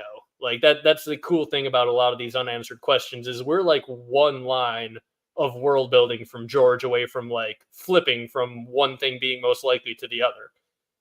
So that's pretty interesting. Um, let's see. Yeah, I'd be lying to Bloodraven too if I was trying to sneak a Blackfire onto the throne, and that is basically the idea. Is that if you're going to be trying to put a Blackfire on the throne, you better not have Bloodraven find out about it. The others are aliens, and their spaceships are ice dragons. I like the Weirwood mental consciousness being some sort of alien hive mind is not completely unreasonable. Like, I don't know that that's something we're ever going to get like confirmation of, but like I think it'll be an open question at the end of the books. Like, were the others some sort of alien hive mind? Were they like some sort of fairy, like ancient hive mind? Is there a difference between those two things? If you have this advanced, like magical fairy society that's interacting with you, or if you have an advanced technological alien society interacting with you, do those two things look different to a medieval person? Probably not. Like that probably the same exact thing from the point of view of someone who doesn't have advanced understanding of science. Like this points out, quantum physics seems like magic.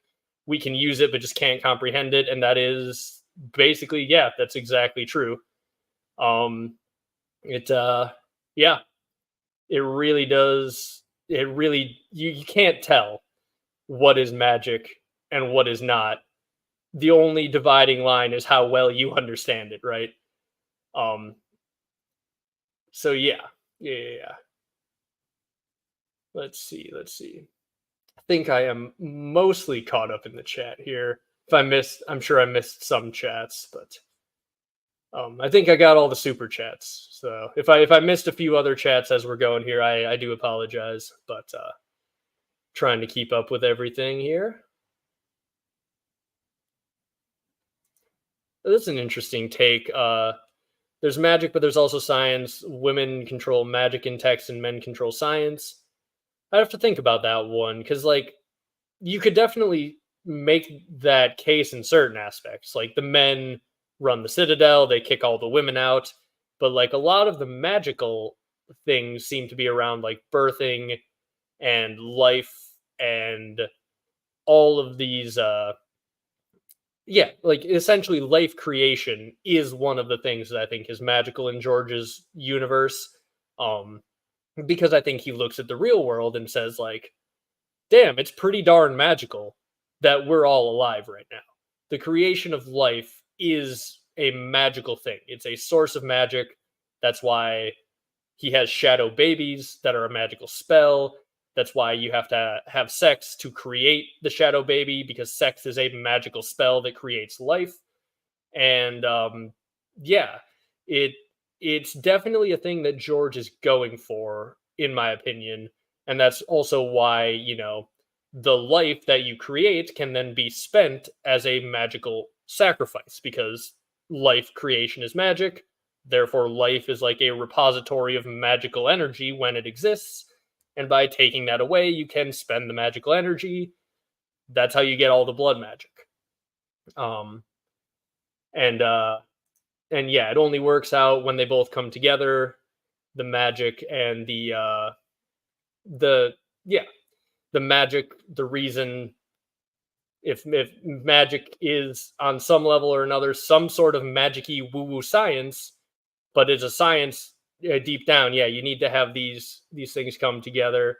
And oh, hey, we have David Lightbringer in the chat. Thank you, David. And if you weren't watching earlier, I had to give you a big thank you for giving me a shout out back when I was below 1,000 subscribers. So David was one of the first 1,000 subscribers I had. So definitely a big thanks to David. And also, David, we should hop on a live stream as well sometime soon here. I am like getting back into the swing of things. I was very busy all spring, basically. But I'm trying to get back into the swing of things now and have a little bit more time. So I'd love to hop on a live stream soon. And chat all sorts of fun theories and things like that. Girl Nettles has my Discord name if you wanted to get it from her. Otherwise, I'll try to find you on Discord. I'm not great with the Discord. I just started using Discord when I made the channel, but we'll try to get in touch on there and set up something else soon, because I know many people in the comments have been asking for me to hop on with David at some point or another, and it has been entirely my fault that hasn't happened yet. But we'll get around to that pretty soon here. Yes, Girl Nettles, I'm volunteering you for doing some work to connect me and David, or give him my Discord name, or give me his like username. I don't know how Discord works very well.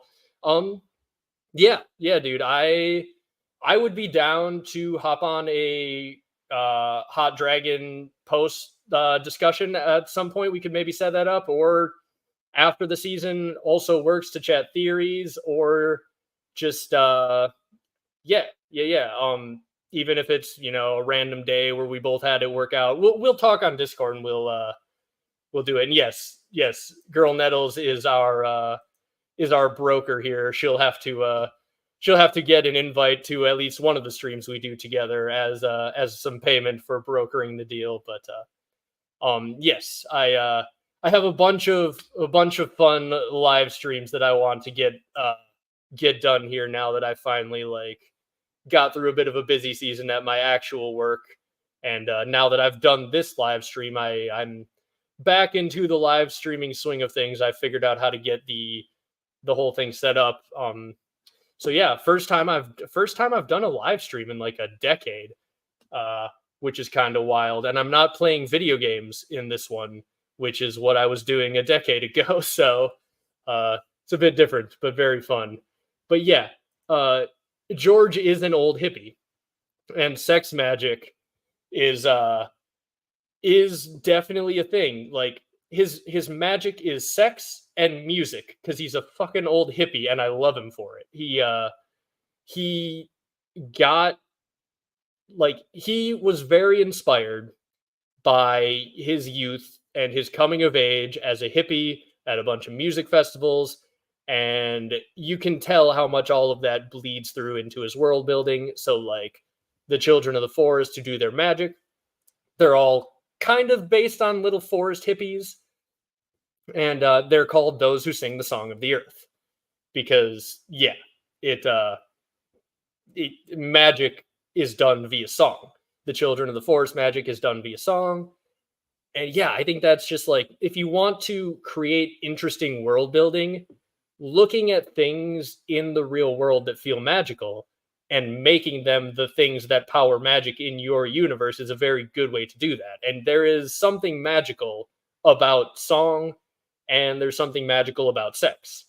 You have a video of an entire stadium of people singing the same thing in unison. That's some sort of magic.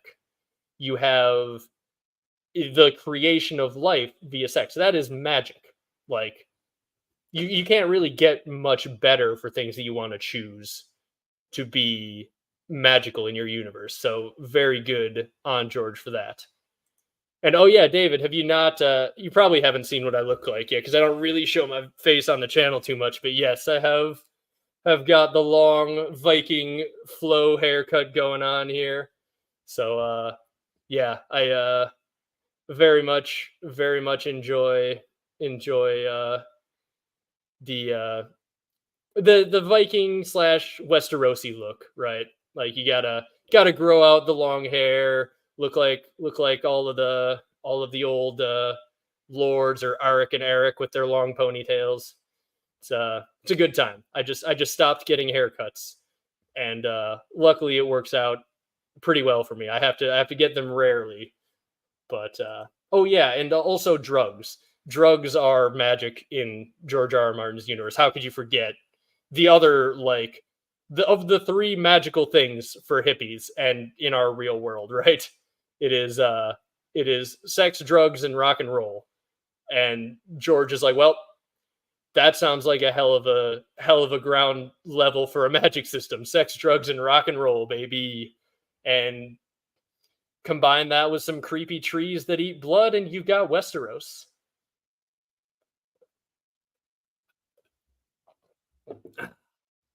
I'll take that. I'll take the Benjen vibes. I when I first started growing it, I think I had the Jon Snow vibes going on, but yeah, now I'm too old. I've grown it too long. Now I've got the old Uncle Benjen look, which like he is roughly my age in the books, I think. So I yeah, definitely definitely aspire to have a bit of the Benjen Stark look going on. Um do they smoke all the time in Texas? I think that they do drugs, but they weirdly don't ever smoke their drugs in Westeros. They drink drugs and they eat drugs via weirwood paste, and they trip out a lot. Um, or well, Bran trips out in a very I shouldn't say a lot, right? Because like we don't see a lot of tripping, but when we do see magical initiations, they trip. Daenerys in the House of the Undying, Bran in Bloodraven's Cave. Um, it it you know it's a lot of trippy magic stuff. It's great.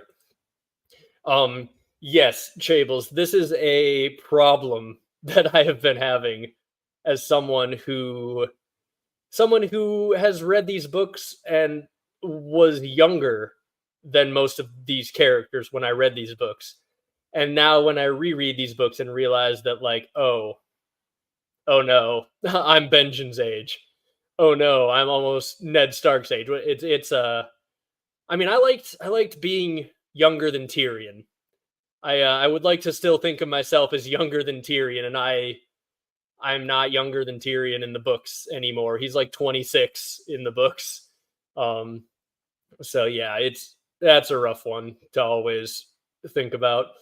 Uh, yeah, what is Masha Heddle chewing? Is she another one who chews sour leaf? Because I just put out a video talking about how I think Marwyn at the very least, um, I think he cuts his sour leaf with weirwood leaves because he's chewing on red leaves constantly, and there's a weirwood tree outside of his building that's said to only have a few leaves left on it.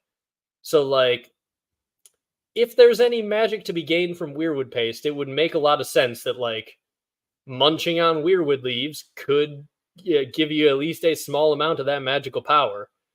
And yeah, I think Marwyn would be someone who's definitely doing that, and I'm now suspicious of anyone who's like munching on sour leaf because I don't think it's everyone, but I think that there are certain people who use the sour leaf habit as a cover to like get their magical fix by microdosing on weirwood paste. Basically, is how I would describe it.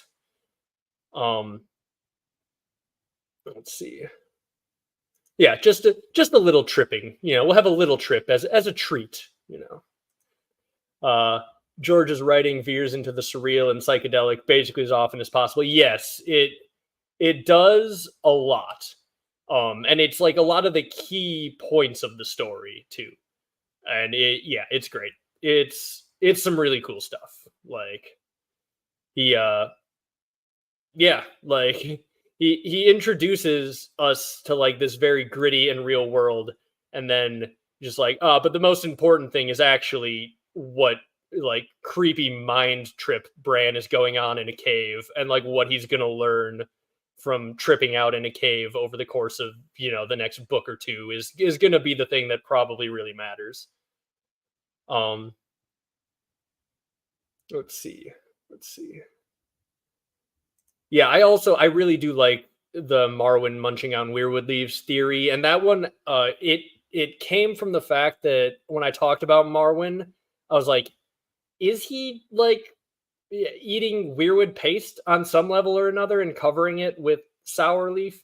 And then someone in the comments pointed out like maybe he's chewing weirwood leaves, and I was just like, oh yeah, that makes complete sense of the description of the tree out in front of his building that George gave us. And it's like maybe that description of the weirwood being looking like it's half dead and only having a few leaves left here and there, maybe that's leading towards something else. But like most straightforward thing it could be hinting at is Marwyn munching on some weirwood leaves. Yes, sour leaf habit is none of your business. I will chew whatever sour leaf I want. um Yes, and exactly. Just as David says here, like the math, the magical math lines up. The leaves are probably red because weirwoods are like a conduit for blood magic. They have blood flowing through them. They're probably literally red with blood. And if the blood is the thing that has the magical power, and it's the things that's turning the leaves red, that it eating it would in theory pass on that magical power to you. Marwyn is almost certainly doing that if that is a thing that can be done in universe, and it makes sense that it can be done in universe. Like Marwyn is the guy who would know about that. um and yeah, I think that it is pretty likely that's what he's up to. Yeah, he worships at strange temples. He researches magical books. He's read books that apparently no one else has like seen. He's been to a shy to learn magic. He's been to a shy teaching things. That's the crazy thing about Marwyn. Like Miri talks about how when she was in a shy, she was learning things from Marwyn. So like he went to the most magically advanced place in the world, and they were like, "Hey, you want to like teach a class, bro?" And he's like, "Yeah, sure, why not?" Um, so yeah, he of all the people, I think he would be the one who would know what to do with it. And as he says here, it's medicinal, I swear. Only chewing our medicinal weirwood leaves here. Let's see. Do we have any other slides that we really need to talk about that I have forgotten? I would definitely be down to chat Marwyn and try to get to the bottom of what the heck is going on. Um, what is going on with Marwyn? Because yeah, he's just one of those characters where his story could go in so many different ways. And the fact that he just took the ship instantly to just go meet Daenerys, like it's one of the things that in Winds of Winter I'm just the most looking forward to. Seeing what happens at the Night Fort when Stannis' crew get there is probably number one. Seeing what the heck Marwyn does when he goes to meet Daenerys is like very high up there though. So yeah, I would love to chat Marwyn and just see what we can come up with. Really diving into all of that. Do some people smoke weirwood leaves? I don't remember that happening, but that would be very interesting. I mean, smoke them if you got them, right? I think that's what they say about weirwood leaves. I think that's how that phrase originated, was talking about weirwoods.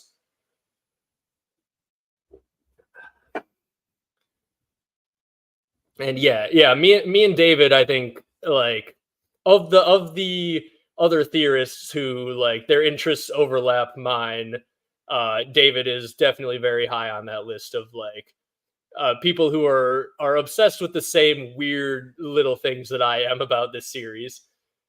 Not even little things, the weird things that I think are going to be like the core important points of the series that are kind of overlooked by like a lot of people who are focusing on like the politics and all of the stuff that like I think might end up kind of getting sideswiped by some magical shenanigans in the later portions of this story.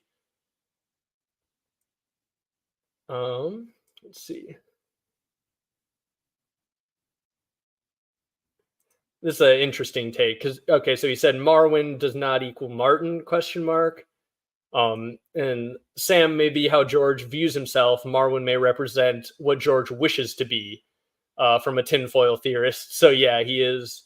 Marwyn is Sam Tarley's alter ego who does all of the cool magic shenanigans, and then Sam is gonna get to the end of the books and realize he was Marwyn the whole time. Um, but no, I yeah, I could see like I think George has said to I think one of the notes that he made um when they looked into his old drafts at the Cushing Library. I think one of the things he said is that he is still like trying to figure out Marwyn, and I don't know if he was trying to figure out how to handle the character or still trying to figure out what the character's exact role is in the story. Um because he planted that seed in book 1. So he knew Marwyn was going to be a person, but I don't know if like Daenerys' story has grown so much since he originally envisioned Marwyn that like maybe George originally was like, oh yeah, Daenerys is going to go to Ashai, and that's where she's going to meet Marwyn, and she's going to meet whoever else, right? And then like she didn't go to Ashai, and the story completely diverged. So George is like, well, okay, Marwyn came home. Marwyn's at the Citadel, and now Sam's gonna bump into him once, and then he's gonna go off and meet Daenerys where she is. She's not gonna go to meet Marwyn. Marwyn's gonna go to meet Daenerys. I could kind of see that being how it plays out, but like if he intended for her to meet Marwyn in completely different circumstances, is Marwyn going to have the same role that George originally envisioned when he planted that seed? I don't know. It's very interesting to think about. Marwyn is like that high school teacher that has a motorcycle and wants all the kids to think he's cool. Yeah, he definitely has a vibe of he's got this group of like young students around him, and he's like the cool old professor who will teach you about magic and motorcycles and glass candles. Yeah, I could see that. um and speaking of glass candles, if Marwyn doesn't bring Danny a glass candle, I'm going to lose my shit. Yeah. Glass candles are also one of the things that like damn, I am so intrigued to see what their role ends up being because, like, George had originally in one of his drafts, he introduced them way heavier in Clash of Kings. So he's like had these ideas for glass candles for so long, and he's just been putting them off. And they're such an interesting magical device. I yeah, that's also very high on the list of things that are fun to think about and speculate about that I'm really looking forward to in wins. Um, and yes, Marwyn is constantly fighting with the administration, and we do love the guy who's like got the seniority who is telling the administration to go fuck themselves. That's always fun. Um, and that is definitely what Marwyn does. He's a chemistry teacher and he doesn't trim his beard. Yes. Um, Euron might find him in Old Town soon, right? Find them. Are we talking about glass candles there, or are we talking about um uh Marwyn and crew? Because like Euron getting his hands on glass candles is something that I think could be pretty interesting. Um, And like it's so interesting because in the books we question what the faceless men are after from the Citadel, but in like an old version of the draft, the faceless men were directly looking for a glass candle. They wanted to steal the glass candle, um, and then George changed it to wanting to steal the key to a vault where they can probably get a glass candle. Like if the guy got the key, I think it's reasonable to assume that the faceless men are also after one of the Macer's glass candles. Is that what Euron is after when he attacks Old Town? Maybe. Um, if he finds a glass candle there, what sort of creepy dreams could he send with it? I think he knows enough about magic where, like, if there's a character who got their hands on a glass candle and was able to use it, like, Euron would be pretty high on that list. Um, but but yeah, well, and he's got warlocks with him who might be able to teach him what they know about glass candles. So yeah, Euron getting his hand on a glass candle would be a very fun turn of events. Like if he just sacks Old Town, breaks into the Citadel, romps out with like 12 glass candles, it's like that's all I needed. I'm out of here. That would be potentially as scary as anything else that could happen. Um, David says I had a Marwyn the Mage for a father. To be honest, I mean that seems like it could be awesome in certain ways, and yeah, I don't know. My dad definitely has some of the whole anti-trust in authority going on, so I can say that on a certain level or another, I can sort of say the same thing. He's taught me a healthy skepticism of people who say this is the way it is because that's the way it is. Don't ask questions. It's like, well, you should probably ask the questions then probably ask even more questions of those people. Yeah, this is a good point, actually.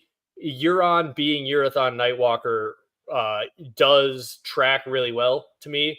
Like, it makes a lot of sense that that would be Euron using an alter ego, an alias, whatever you want to say, to hang out in Karth. Yeah, like him already having a glass candle would make a lot of sense. Yeah, I I'm curious to think if he does have a glass can. We haven't seen it, I don't think, but like I'm trying to think what he would have been doing with it. You know, like would we have seen Euron using a glass candle already, or would he have been like doing things in the background where later we're going to find out like, oh, that's what he was doing with the glass candle the whole time? Because like it is definitely set up that if George wanted Euron to have a glass candle already, uh Euron could have a glass candle already and he could have had one for years. um yes, Euron is the worst trip sitter ever. You want to find someone else for your first dose of shade of the evening. You don't want to be on the silence for that. Um, thank you again for the 10K. Thanks again to everyone who's hit the subscribe button. It's all you guys hitting that old button down there. Um, does Euron have a glass candle in the Forsaken? Does he? I may have missed that.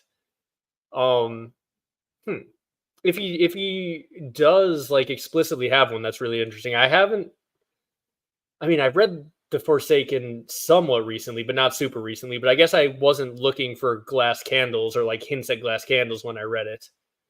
Um, but yeah, yeah. Um, doo, doo, doo, doo.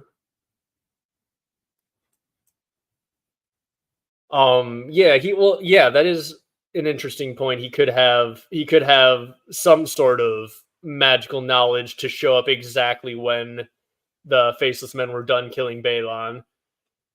He could have also, done that because he paid for it, which might happen. But yeah, his eye is just such a weird thing. Like, it's definitely connecting him to magic in some way or another. Because this is something that is in Elden Ring as well. And I don't know as much about Elden Ring as I do a Song of Ice and Fire, but all of these like demigods that George helped create all have one eye missing or both.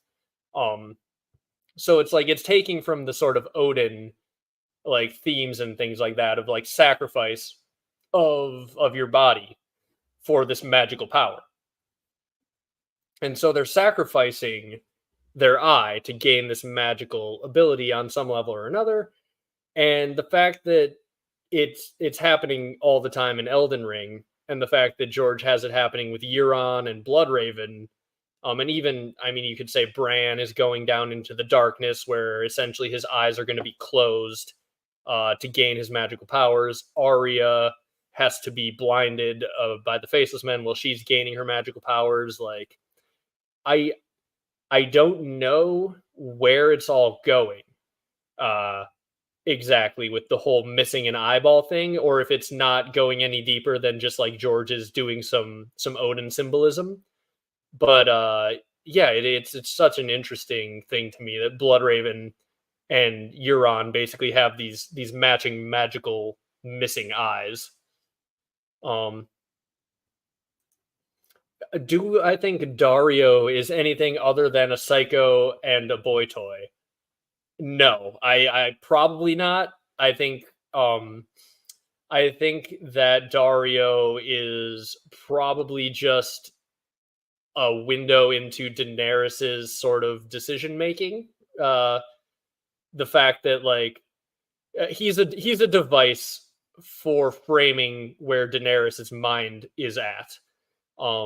And her choosing to sleep with Dario um is just kind of her taking some agency, sort of like what we talked about with Alicent and Rhaenyra uh, choosing to sleep with Criston Cole when they have, their freedom to do what they want. Uh, they choose to go sleep with Criston Cole, and Daenerys is kind of, I think, with Dario, just being like, well, I'm the queen. I want these things. I'm gonna do that. And at some point, I think she's going to have to give up Dario in pursuit of higher wants. Things like going to Westeros, which is what we saw in the television show. Is that's when she had to break from Dario, is to go to Westeros. Um, so I could see basically that being his same role in the show. I don't think Dario is Euron. I don't think Dario is Benjen, but I was in the fandom when those theories were first written on Reddit. I was there that day when the theories were when the old theories were written. Um, but yeah, I never bought, like, I have yet to see a really compelling like grand Dario theory that I think has swayed me into thinking he's more likely than him just being a boy toy. I think that's his most likely role. Um, so this is an interesting question. And he goes on to say here, Dario dying would help Danny cut ties with Marine. Yes. Dario dying in the battle rather than Barristan would be interesting. I know a lot of the fandom was really, really mad when Barristan died.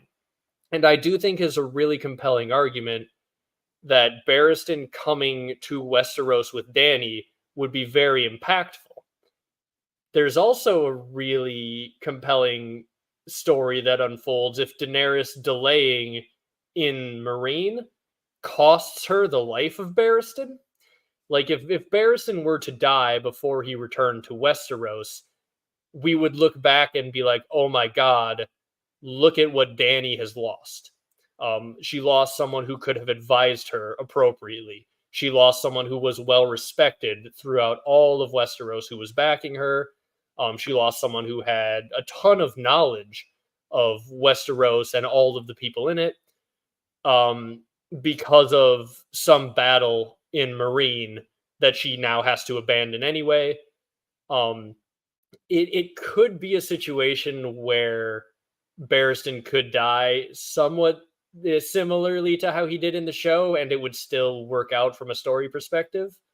Um, it would just be a very different story. So like, I think Barristan's actor was the one who said to the showrunners, like, "Hey, I read the books. I expected to have a bigger role, and they got a lot of shit for killing him." And like, I get why people were mad, but I kind of think that's something George could do, and it would work out really well.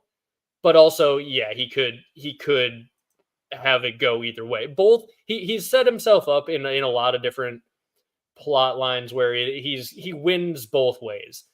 Barristan going back to Westeros with Daenerys would be very compelling if Barristan watches her go down a similar arc to the Mad King.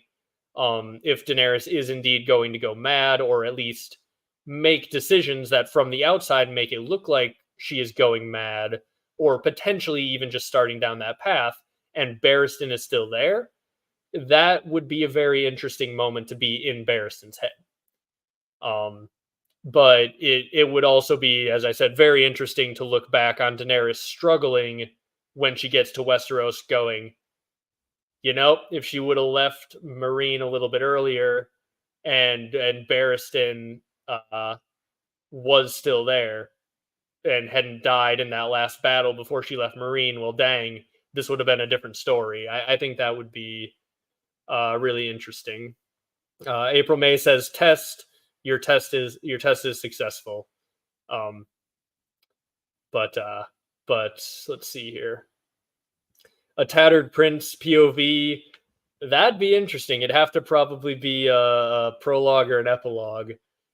But yeah, the tattered prince is a wild one. I don't know. I don't know. I don't know what his whole end game is. It's gonna be. He's one of those characters where it's like, damn man, I don't know what you're about to do, but I'm sure it's gonna be pretty cool. And yeah, there is the whole theory where Barristan switches to Aegon's side, thinking that he is actually who he says he is. That would be very compelling. Like it's a win-win-win um, for Barristan and Danny's relationship, in my opinion. Like there's not a lot of things that I think George could do that would make me real mad about a lot of situations in these books. Like there are things that I'm fully prepared to be like wrong in what I think is going to happen, because like I think it would be compelling either way. And yes, good night, Girl Nettles. Have a good one. We'll see you around at some point, I'm sure, here soon enough. We'll get together on a stream here soon enough. Um, Tatters, look at his cloak. He's been there for a while. Um, one interesting thing about Tatters that I've seen brought up is the comparison of like wearing all of the tatters of the people you've defeated as part of your cloak is very similar to adding all of the swords of the people you've defeated to your throne. And so Tatters gives off some Targaryen vibes, uh, kind of matching that. Is he a bright flame? Is he, someone who's descended from a dragon seed? I don't know. It'd be pretty darn cool, but I don't know where that would go. Um, there's a lot of things like that where it's like, man, that'd be cool. I have no idea where this is gonna go though. So it's yeah. George plants so many seeds so he can bear fruit in so many ways, and this is the case. And I do think there will be certain seeds that just like the fandom may have built up that don't end up being a thing. But at the same time, that's fine. Like I think there's going to be enough things that are really interesting that we're going to get enough fruit that we won't miss them if some of the seeds get drowned out by all of the wonderful juicy fruit that George is feeding us in the next few books. But like I do think Tatters will go somewhere. I just don't know. I don't know what the end game is for that, if there is any, or if like George just thought Tatters was a cool character and he's got like a little mini side plot. that that Tatters can do. Yes, it is. It is basically his technicolored coat. I want. Dang, I haven't thought about that. Joseph in the Technicolor Dreamcoat in comparison to Tatters. Now I'm like, oh wait a minute, is George actually doing something with that? Like, is Tatters gonna have any sort of like hinting at that story as like part of his future story? I don't know. That's an interesting pull though. That wouldn't be out of line for George. Like it would be pretty much in his wheelhouse to make like a Bible reference in some crazy weird way like that. Yes, there are lots of downsides to gardening too hard. Um, if you can't pay off enough of them, you run into problems. But like George has paid off enough things already in the series where I have faith in him to pay off at least enough of them where I'm going to be satisfied. I do think a lot of people will be mad at the Winds of Winter, which is unfortunate.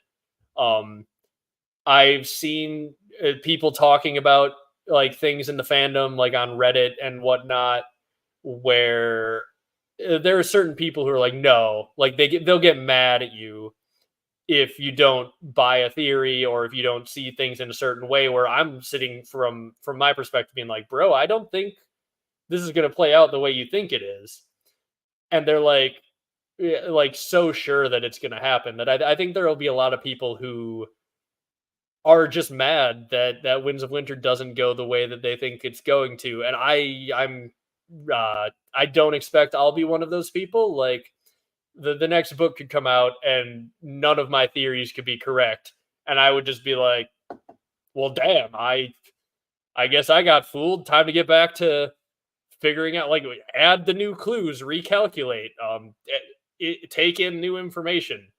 George is going somewhere with this, so like if it's not the place that I think he's going, and we get more new information, well, I'm gonna sit back and try to figure out where he's going with it. Um, but yeah, I think some people will, if the night lamp theory doesn't happen, some people will be like, "How could you, George?" Because like there's people who have sat with that theory for a decade now, being like, "It's got to be true, man. It's got to be what's about to happen." They're just, and it's like I try to always like keep in my mind that like theories, even if they're really well founded, are like 50-50. And that's a good theory. Like if you have a million different things that can happen in these books, or like 15 different options based on the foreshadowing and setup for how a certain plot could go, and you can get a 50-50 shot, like that's a pretty high probability for a theory.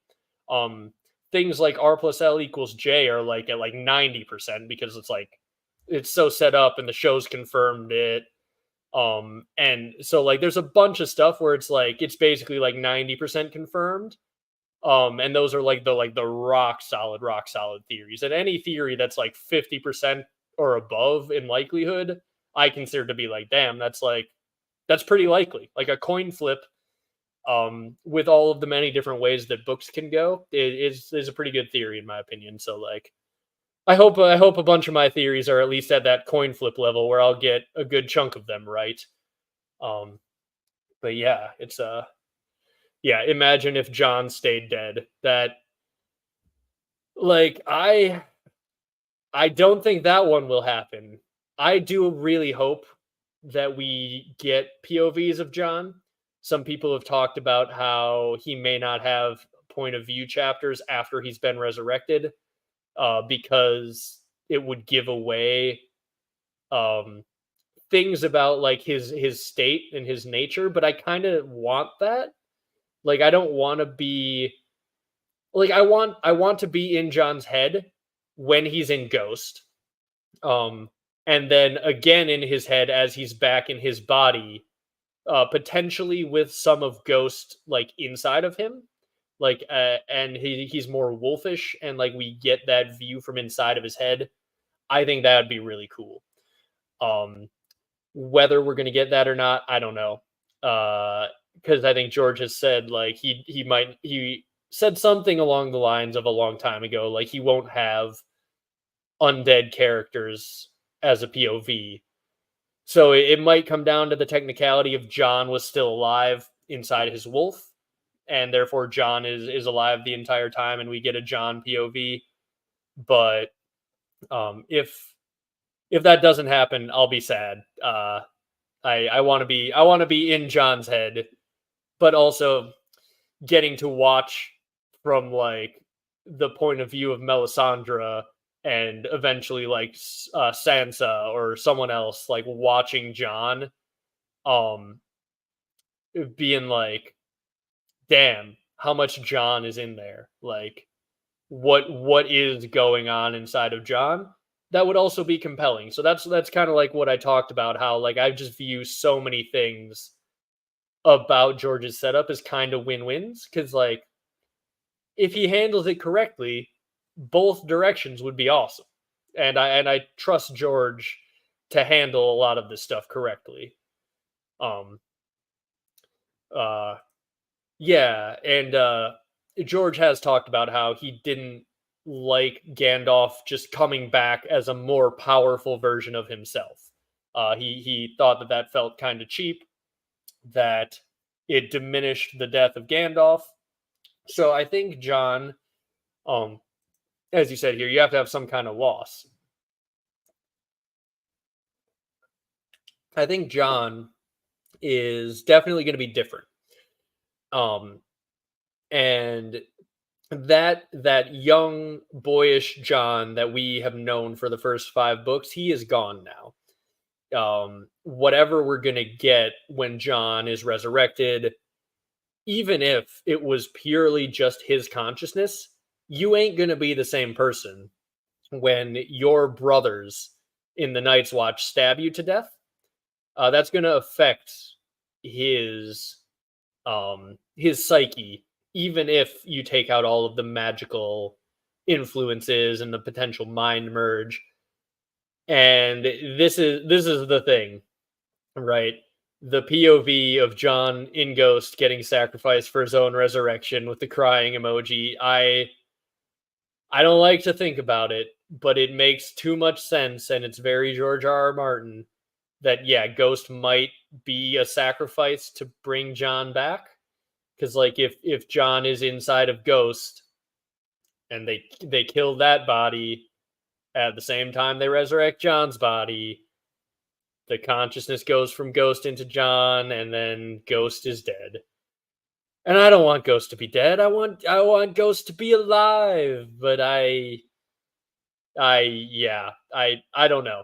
I could see it going that direction where Ghost has to be sacrificed. I'm still trying my best to be hopeful that he does not. I'm hopeful that there is some other magical means by which you can separate that soul again, that you can break John out of Ghost without breaking Ghost, right? Like how do you remove John from the packaging without damaging the packaging? Uh, it's a it's a tough question. I hope Melisandre has been really studying her magical medicine, and that she isn't like just a one diagnosis for every problem. Like, oh, time to burn the wolf. Let's go. We have a magical problem. Something needs to burn. Um, let's see here. Let's see. Let's take a look at that slide for a little while. Yeah, Jaehaerys, the star of the first 2 episodes, the centerpiece. We'll take a look at him having a good time here. Um, yeah. Well, I'm glad the show kept Ghosty Boy alive. Um, him being alive at the end is what I want in the books as well. I also don't like how the show handled Ghost at the end, because the freaking John like doesn't even say goodbye to Ghost when he like very reasonably could be about to go off to his death. Like it's just like it was weird. All of you know what I'm talking about. You all saw season 8. Like John not saying goodbye to Ghost at that one scene, it was just like it was weird, man. In any scenario other than like knowing that John is going to survive and knowing that this isn't the last time he sees Ghost, that doesn't make any sense.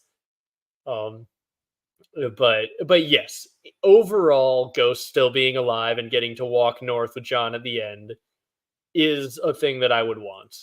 I just don't know if George is gonna spare us that horror of having to kill Ghost. But yes, hopefully Mel will just give John's dead body a big old kiss, and it'll just magically pull him back in. You know, um, I believe John will be immortal, so will Ghost inside John, just like John said in the first chapter. I think not Greyjoy. This one is mine. I think it's a compelling case that John will be immortal potentially in a way like Cold Hands is.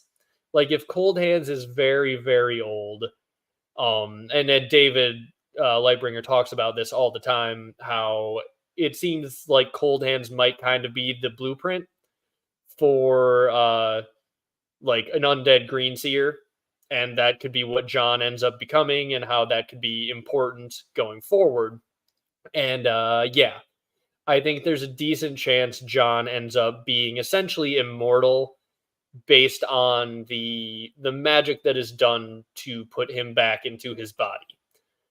What the effects of that are going to be are interesting, and it adds a lot to the line that one the one thing that I think the show did really well, or not the one, but one of the things in the late seasons the show did really well was Alistair Thorne's last line to John.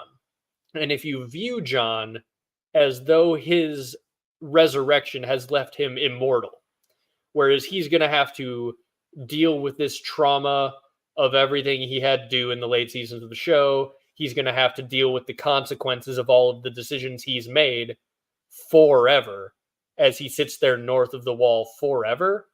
It really hits home when Alistair Thorne says to him, I fought, I lost, now I rest. But you, Jon Snow, you'll be fighting their battles forever. And then John like gives him that look. It's like I think that might be the case for Book John. I think Book John might end up and this is something that will come into play in the video that I've been promising for like months and months now, talking about John and Danny in the end game. But like, I kind of just keep like overturning a new rock, and there's something interesting under there, so I just keep pushing that video back. But yeah, I do think there is a pretty good chance Jon Snow, by the magical nature of his resurrection, ends up being immortal.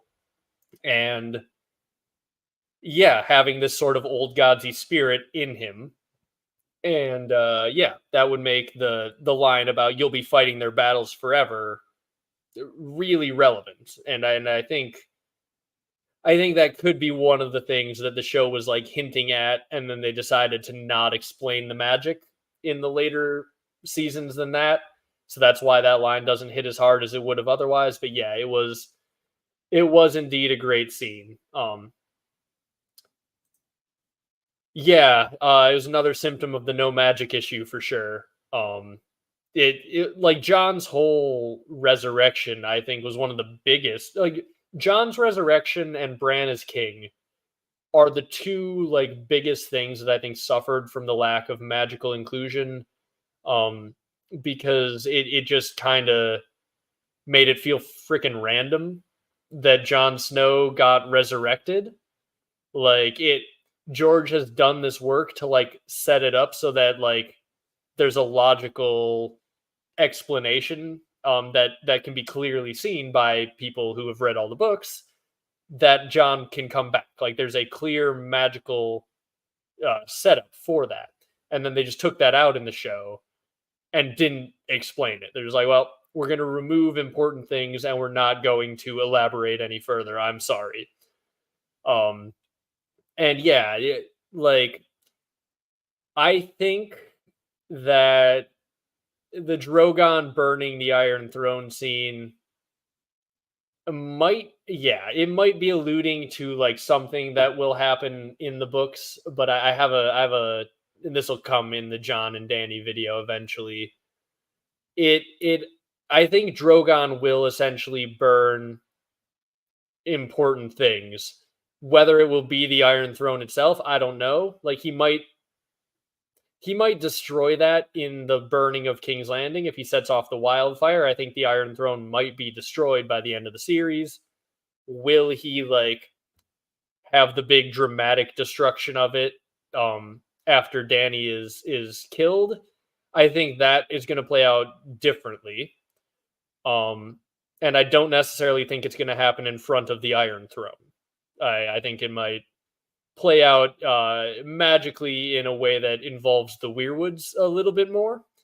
Um, but yeah, that future videos, yeah, hit that subscribe button if you haven't already. One day I'll have all of my like thoughts in a row together, and I'll get that video out. I do think though that Drogon burning the Iron Throne as like a big cinematic send off for the end of the show made sense in the world that the show had set up. Like I think that with all of the things that the show had done up to that point, it kind of makes sense that like Drogon is gonna burn the throne to show that he's like somewhat intelligent, recognizes that like John is a Targaryen and he doesn't want to kill a Targaryen. And might even recognize that like, oh, this throne is the source of power that like corrupted Daenerys, that corrupted my mother. I'm going to destroy this source of corrupting power. Um because in the show, they didn't establish, as I said earlier, any of that Weirwood magic stuff. Whereas I think like the Weirwood system is kind of a corrupting system of power that Drogon might have a hand in destroying in the books. In the show, it was all about the Iron Throne rather than like the Weirwoods as a seat of power, as a vessel for power. So you don't have Drogon destroy the Weirwoods in the show, but you also do have him destroy the thing that sort of symbolically represents the same thing, which is like the big corrupting seat of power that the ways of this world are based around. Um, so yes, good night, Chables. Pride Parade in the morning. Have fun with that. Good night. Good night. I won't go too much longer here, but I got a little bit more in me. So we'll if you have any more really pressing questions in the chat, you can definitely ask them now. Thank you to Matt for the congratulations. And yes, John out there doing his Azor Ahai stuff. It is indeed some Azor Ahai type shenanigans going on there. I think it'll play out differently in the books, but I do tend to think there's a pretty good chance Danny does get stabbed. I think that is indeed a thing.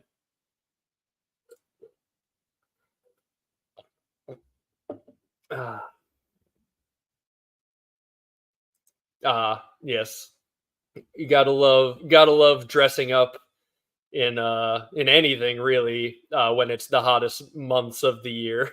That's always fun. Okay, Rickon in Skagos is another one of those things where it's like there's so many interesting directions George could take this. I do think they're gonna find him. Like Davos is going there. I think he's gonna find him. What state is Rickon gonna be in? That's the big question. I go anywhere from like somewhere on the sliding scale between crazy, but like just in the way that you would normally be from being raised by like savages on an island. He could be like at the minimum that he could be like a freaking he could have like warged into like their unicorn goat things that they have. Like he could be like awakening his warging powers and like learning to warg things other than just Shaggy Dog. He could be completely insane because Shaggy Dog has like taken over more of his personality and he's more wolfish than like anyone else because he hasn't had anyone there cautioning him the way that Bran has. Like Bran is being told constantly, you gotta let yourself be Bran. You can't just live in summer all the time. If you do, you're gonna start to lose yourself in summer. And I don't know that Rickon has any sort of good like warging teachers. Maybe he does on Skagos. That would be bullish for Rickon's future if we find out he's actually found his own teacher. But if he doesn't, like he could be the cautionary tale of what Bran could have turned into if he let his wolf take over more. Um, or he could be freaking riding Cannibal, the dragon who has disappeared and lives on Skagos potentially, as fans have theorized because of the line that there are cannibals on Skagos. Maybe there is a cannibal on Skagos, and Rickon has turned his warging abilities into dragon warging abilities. Probably not, but maybe. Like it wouldn't not be set up if George wanted to do that. So like yeah, that like there's a wide range of things that George could do with Rickon. All of them probably better than having him run in a straight line and get shot by Ramsay Bolton with an arrow. I would bet that isn't gonna be what happens. But yeah, I do reckon they will find Rickon on Skagos. Um and yeah, there could definitely be other skin changers on Skagos. Like of the places where you would expect to find potentially other skin changers, that is like near the top of the list. Will there be a 1000th Lord Commander of the Night's Watch? Um, Probably. Like, I don't know if it's more George R. R. Martin to have them get to 999 and then the entire thing collapses. There's something kind of funny about that. Like, you have this like long list and everyone like assumes like, oh yeah, you're obviously going to get to 1,000.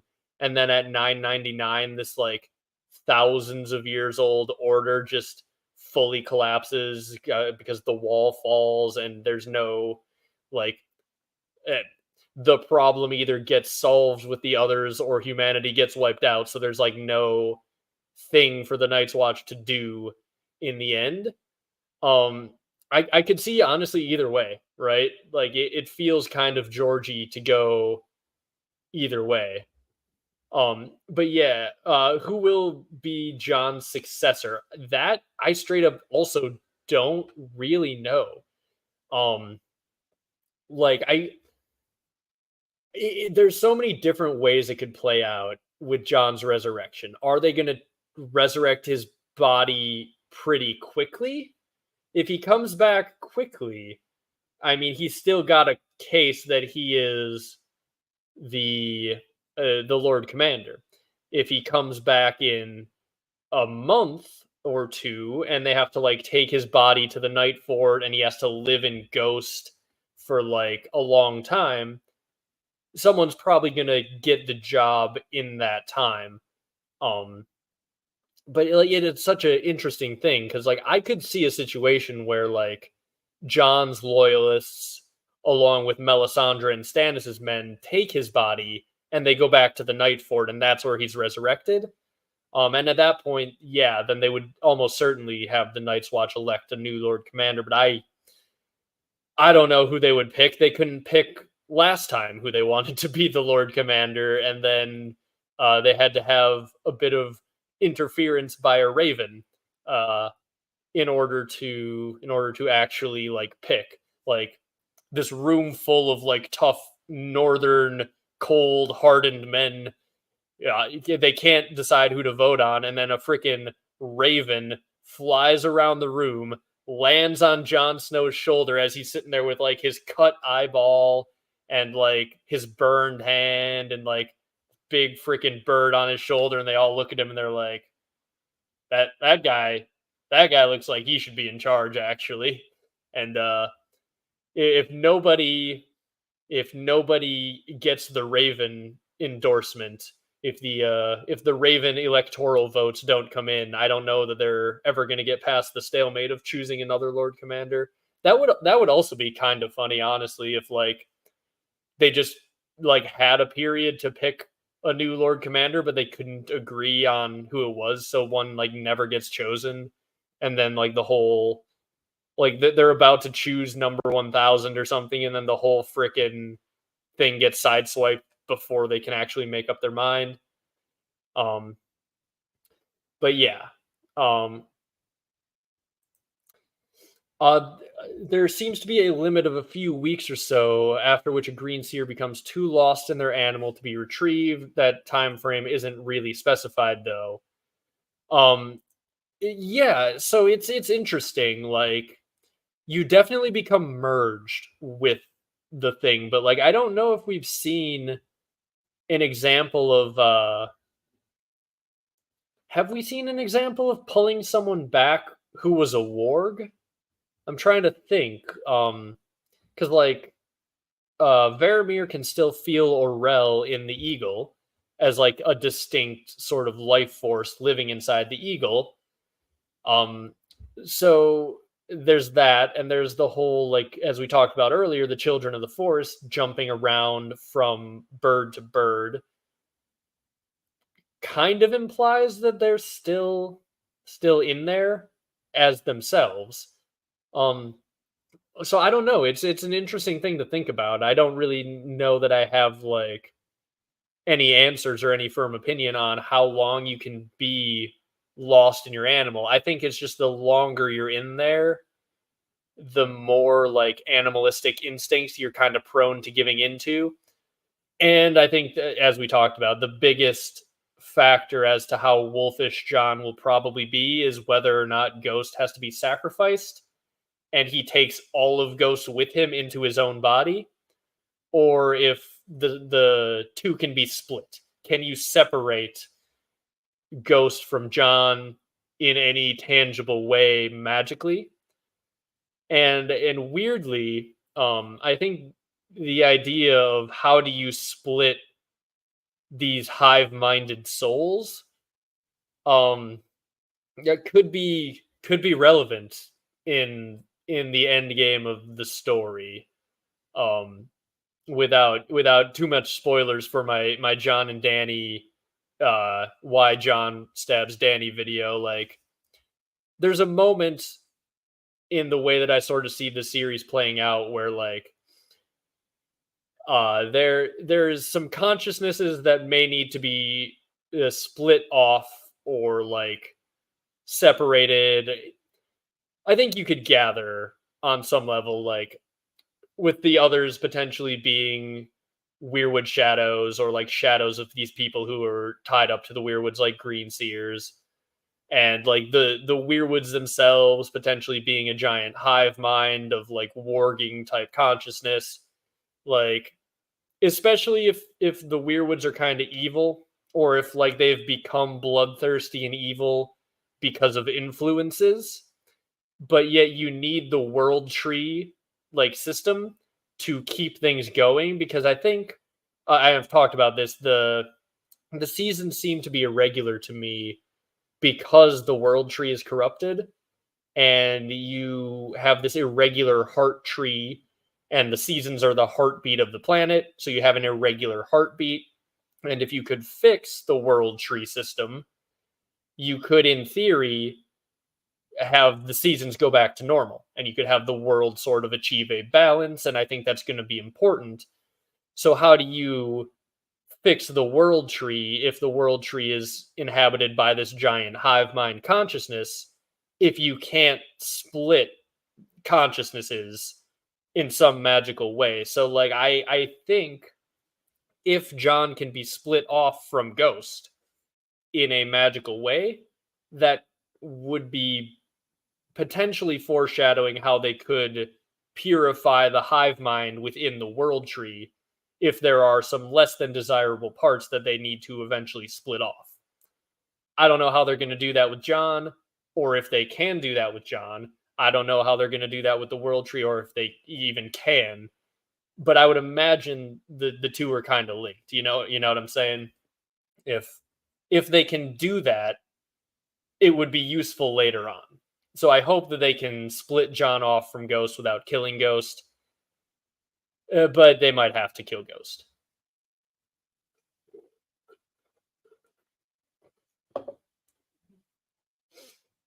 Brandon Stark is alive and was warging Robert. Robert dies by a boar, and Euron becomes the Stark's toy of choice. What do you mean by Euron becoming the Stark's toy of choice?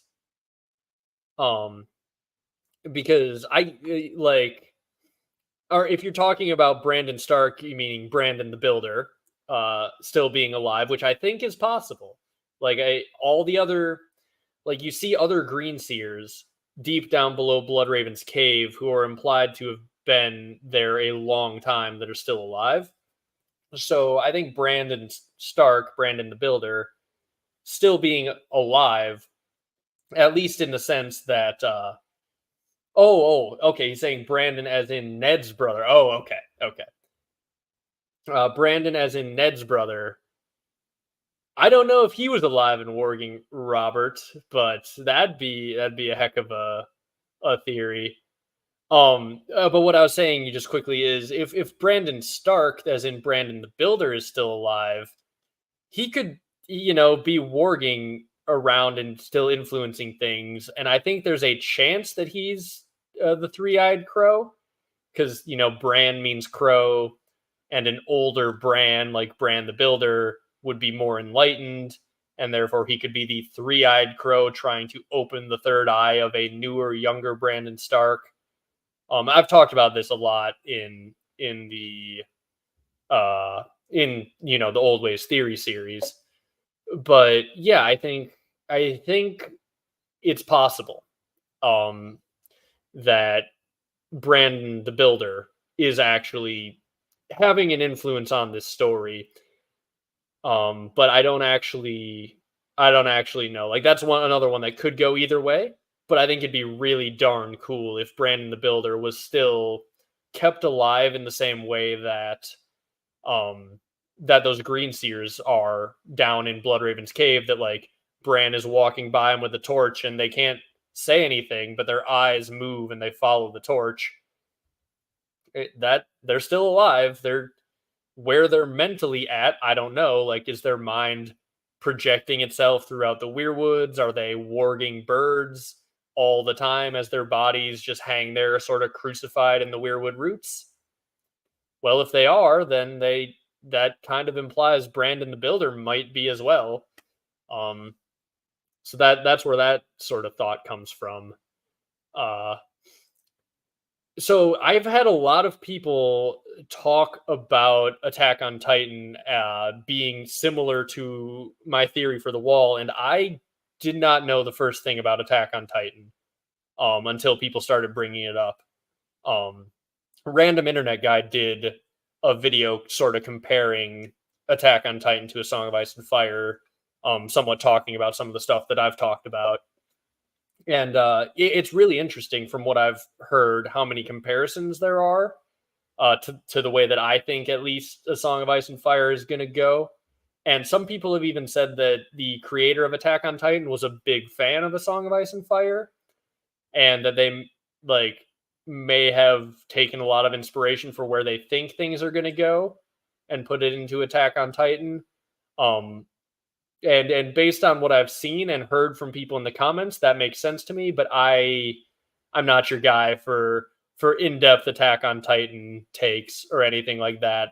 Everything I know about Attack on Titan has basically come from comments on my channel and talking a little bit with random internet guy about it.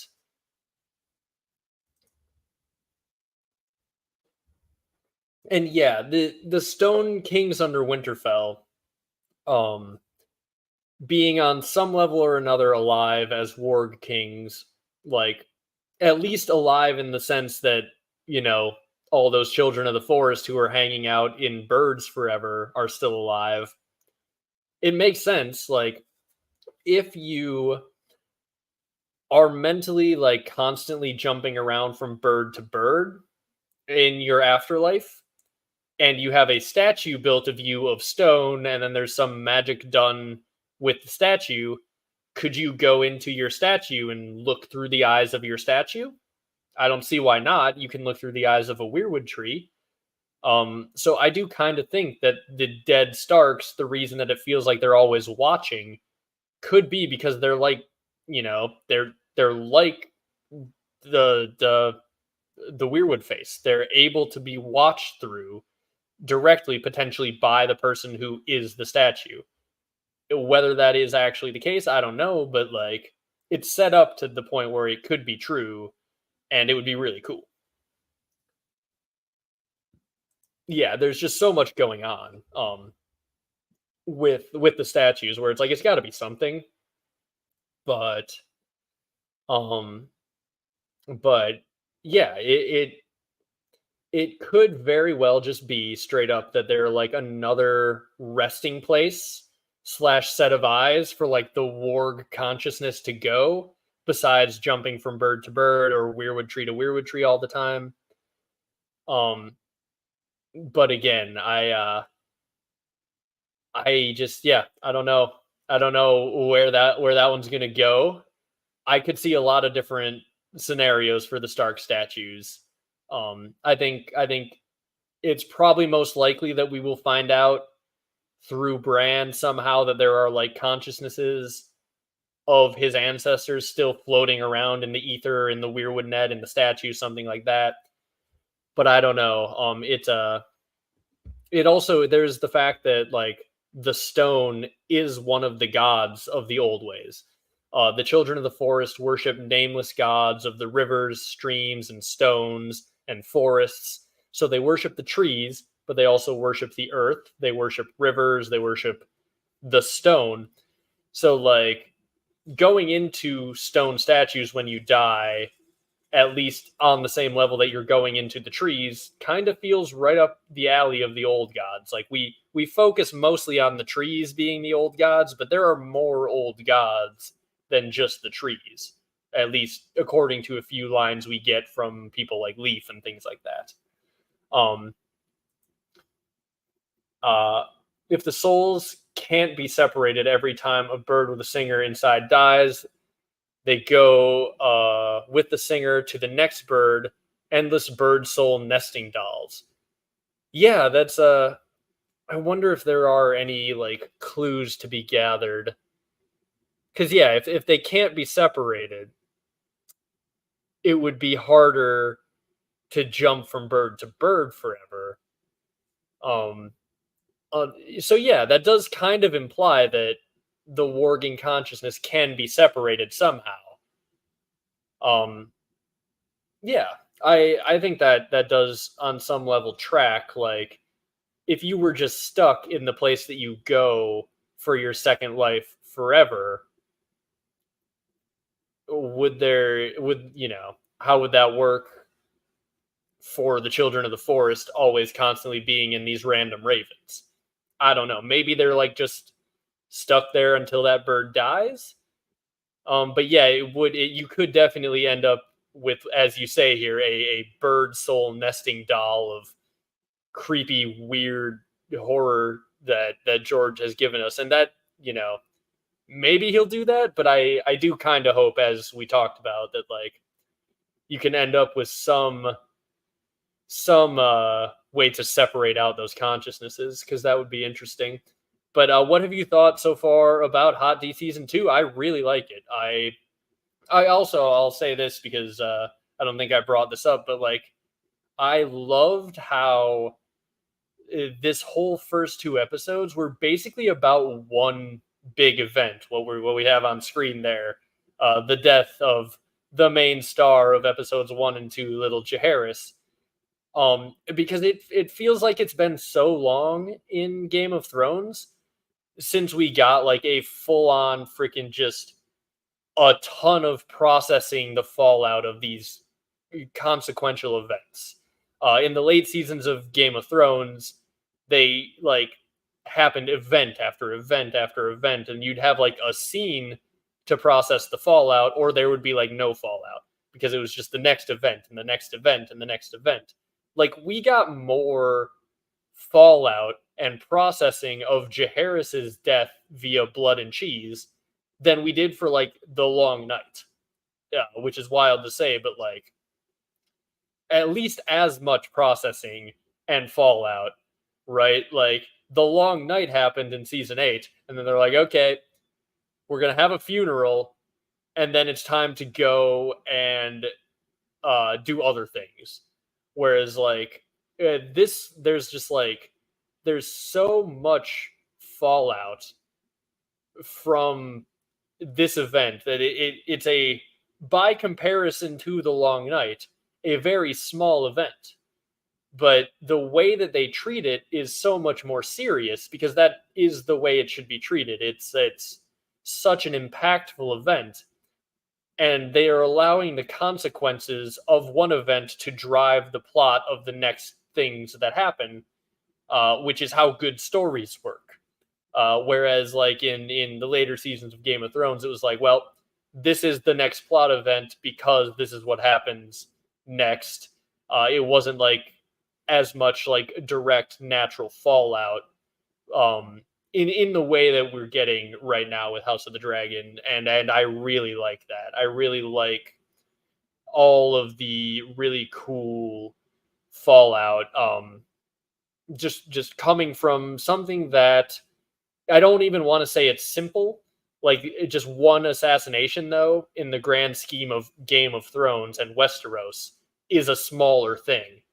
But it's not treated that way. It definitely makes me rethink uh, the impact of the choices you make playing things like Crusader Kings, which I don't know how many of you in the chat play Crusader Kings, but it is basically a game where you try to be Otto Hightower um, for your family. You try to like set up your family lineage and take over kingdoms and all this stuff. And one of the things that I try not to do because I don't like even in video games being like the creepy murderer guy. But you do definitely occasionally send assassinations. And you definitely occasionally send assassinations after someone who's an heir that maybe, is like 4 years old. And then you move on with your game. If it goes well, you move on with your game. And in this, you see the consequences on real people from that assassination attempt, and it's like, oh damn, this is the thing that you do in Crusader Kings 2 playing out in real life, and you see like the actual fallout of it, and they take like an entire episode just to drive home the fallout of it, and I think that's really cool. uh, yes, as Zach says here, in CK2, I've done more harm to infant than sudden infant death syndrome. Yes, uh, it's it's a game that causes you to do things that in real life you would never consider doing, and the only thing it has to do to cause you to do those things is tell you, hey, you could get like another county if you kill that kid, and you're like, oh hell yeah, I want another county on my kingdom. Um, but yes. Oh yeah, Fantasy Haven has some good Crusader Kings Let's Plays as well, and yes, they're like it's the best A Song of Ice and Fire game. If you want a Game of Thrones video game, no one has done it better yet than the Crusader Kings 2 mods for A Song of Ice and Fire. Maybe even Crusader Kings 3.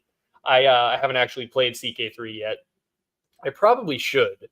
But the more I fall into crippling video game addiction, the less videos that you guys get. So I've been pretty good over the last year of not like missing my weekly videos or anything because I've got like a crippling Crusader Kings addiction at the time or something like that. So I am gonna try to keep that up. but maybe um maybe I will have to try the Game of Thrones mod for CK3. Maybe I'd have to stream that at some point. But I don't know, man. I don't know if I need to be back at a point in life where I get rewarded for playing video games all the time. I've been a video game YouTuber before, and I don't know if I can feel productive while I'm constantly playing video games all day. I will play a lot of video games. So I don't know. I don't know if I need that in my life at this point. Um, Dead trees equals wormwood prophecy in the Bible, absinthe and green fairy trope, and blood raven. Fungi antenna growing out of his eye equals cordyceps, which gives us a hint at the hive mind. And Bran has it too in history and lore animations. Yeah, so I do think there's a decent chance that this is kind of what is going on. The cordyceps mushroom is like it's a fungus that essentially takes over organisms and like makes them act the way that is beneficial to the fungus. It's a really creepy thing, and you do definitely get those vibes from the Weirwood that they're like this fungus that on some level or another takes over um in organisms, and I kind of think that yeah, there is definitely an aspect of that with the Weirwoods going on. Um but yeah, it it is very interesting. Um let's see. Yeah, I do agree on some level. Bran the Builder being an actual person, even if it's just like a husk of a person strapped to a weirwood, it does make the Age of Heroes actually tangible. But also, you could get to a point where you see him and recognize like he was just kind of a normal person who did a bunch of magical things that sort of built his legend up. Um, and it could sort of give the feeling that the age that we're seeing now in these books is going to be a new age of heroes. It's going to be the new mythological, like, turning of the age that sets society up for thousands of years going forward with a new system. And so, like, the age of heroes just being a time, I think George has even said this, where the Age of Heroes is mythologized now, but like if you could go back there, they were just Westerosi people living at the time, and they probably were doing a bunch of crazy magic that is probably not known how it's done in today's day and age. Um, but they were at their core real people. So I think having Bran the Builder being an actual person, potentially an actual person, uh, still strapped up under the roots of the Weirwoods at Winterfell or something like that, if handled well, would set the future of the story up really in a really interesting way. Uh, where you're going to be looking back and it's going to be obvious that like, oh damn, all these characters that we read about, they're going to be the mythology of Westeros going forward. I think that would be pretty cool. Um, but yeah, Cool says good night and great stream. Can't wait to see more stuff from you. And that is a good time for that comment to pop up. Good night, Cool, because I am also probably going to call it here pretty soon. We've had a lot of people watching this entire time. I'm really excited for that, and I do plan to stream more now that I have figured out some streaming software and things like that. I'd been putting it off, but figured 10,000 subscribers and the fact that I hadn't done a Hot D episode 1 or 2 review, perfect little reason to force me to actually figure out how to do this live streaming stuff with all the modern software. So thank you all very much for joining me. If you have any other real quick questions, but otherwise, I am probably gonna get rolling here. I will try to live stream again soon. I don't know if I am gonna do weekly live streams, but I could see it. Like I could set up if not weekly, at least, one or two a month. But I would like to start streaming regularly. So I want to say just again, thank you all very much for everyone who stuck with me. It's a 4.5 hour stream now, and we've had a lot of viewers, active chat the entire time. So that is very cool to see for my first stream. And yes, I will look into some of the Brandon Stark stuff that you mentioned. I'll have to take a look at that. There's so many things about these books where once you look at something, you see certain things, and you're just like, oh dang, like that's going to be in my head every time I think about this from now on. Do you think the grayscale pandemic via John Con will be very serious in Westeros? This is one I go back and forth on because I think George had plans for there to be a bigger pandemic. But I think he had plans for that to happen like in early book King's Landing, that there was going to be a pandemic. So I don't know if he's going to do one with grayscale and John Con in the later books. But like if he does, it'd be cool. But I question like how much time do we have? Are we going to see a grayscale pandemic at large scale in the remaining two books and also have time for everything else? I don't know. So grayscale could be more just restricted to, John Con and Shireen and the immediate people surrounding them, and potentially the consequences of John Con infecting someone like Aegon or Shireen leading to an outbreak at the wall. I don't know.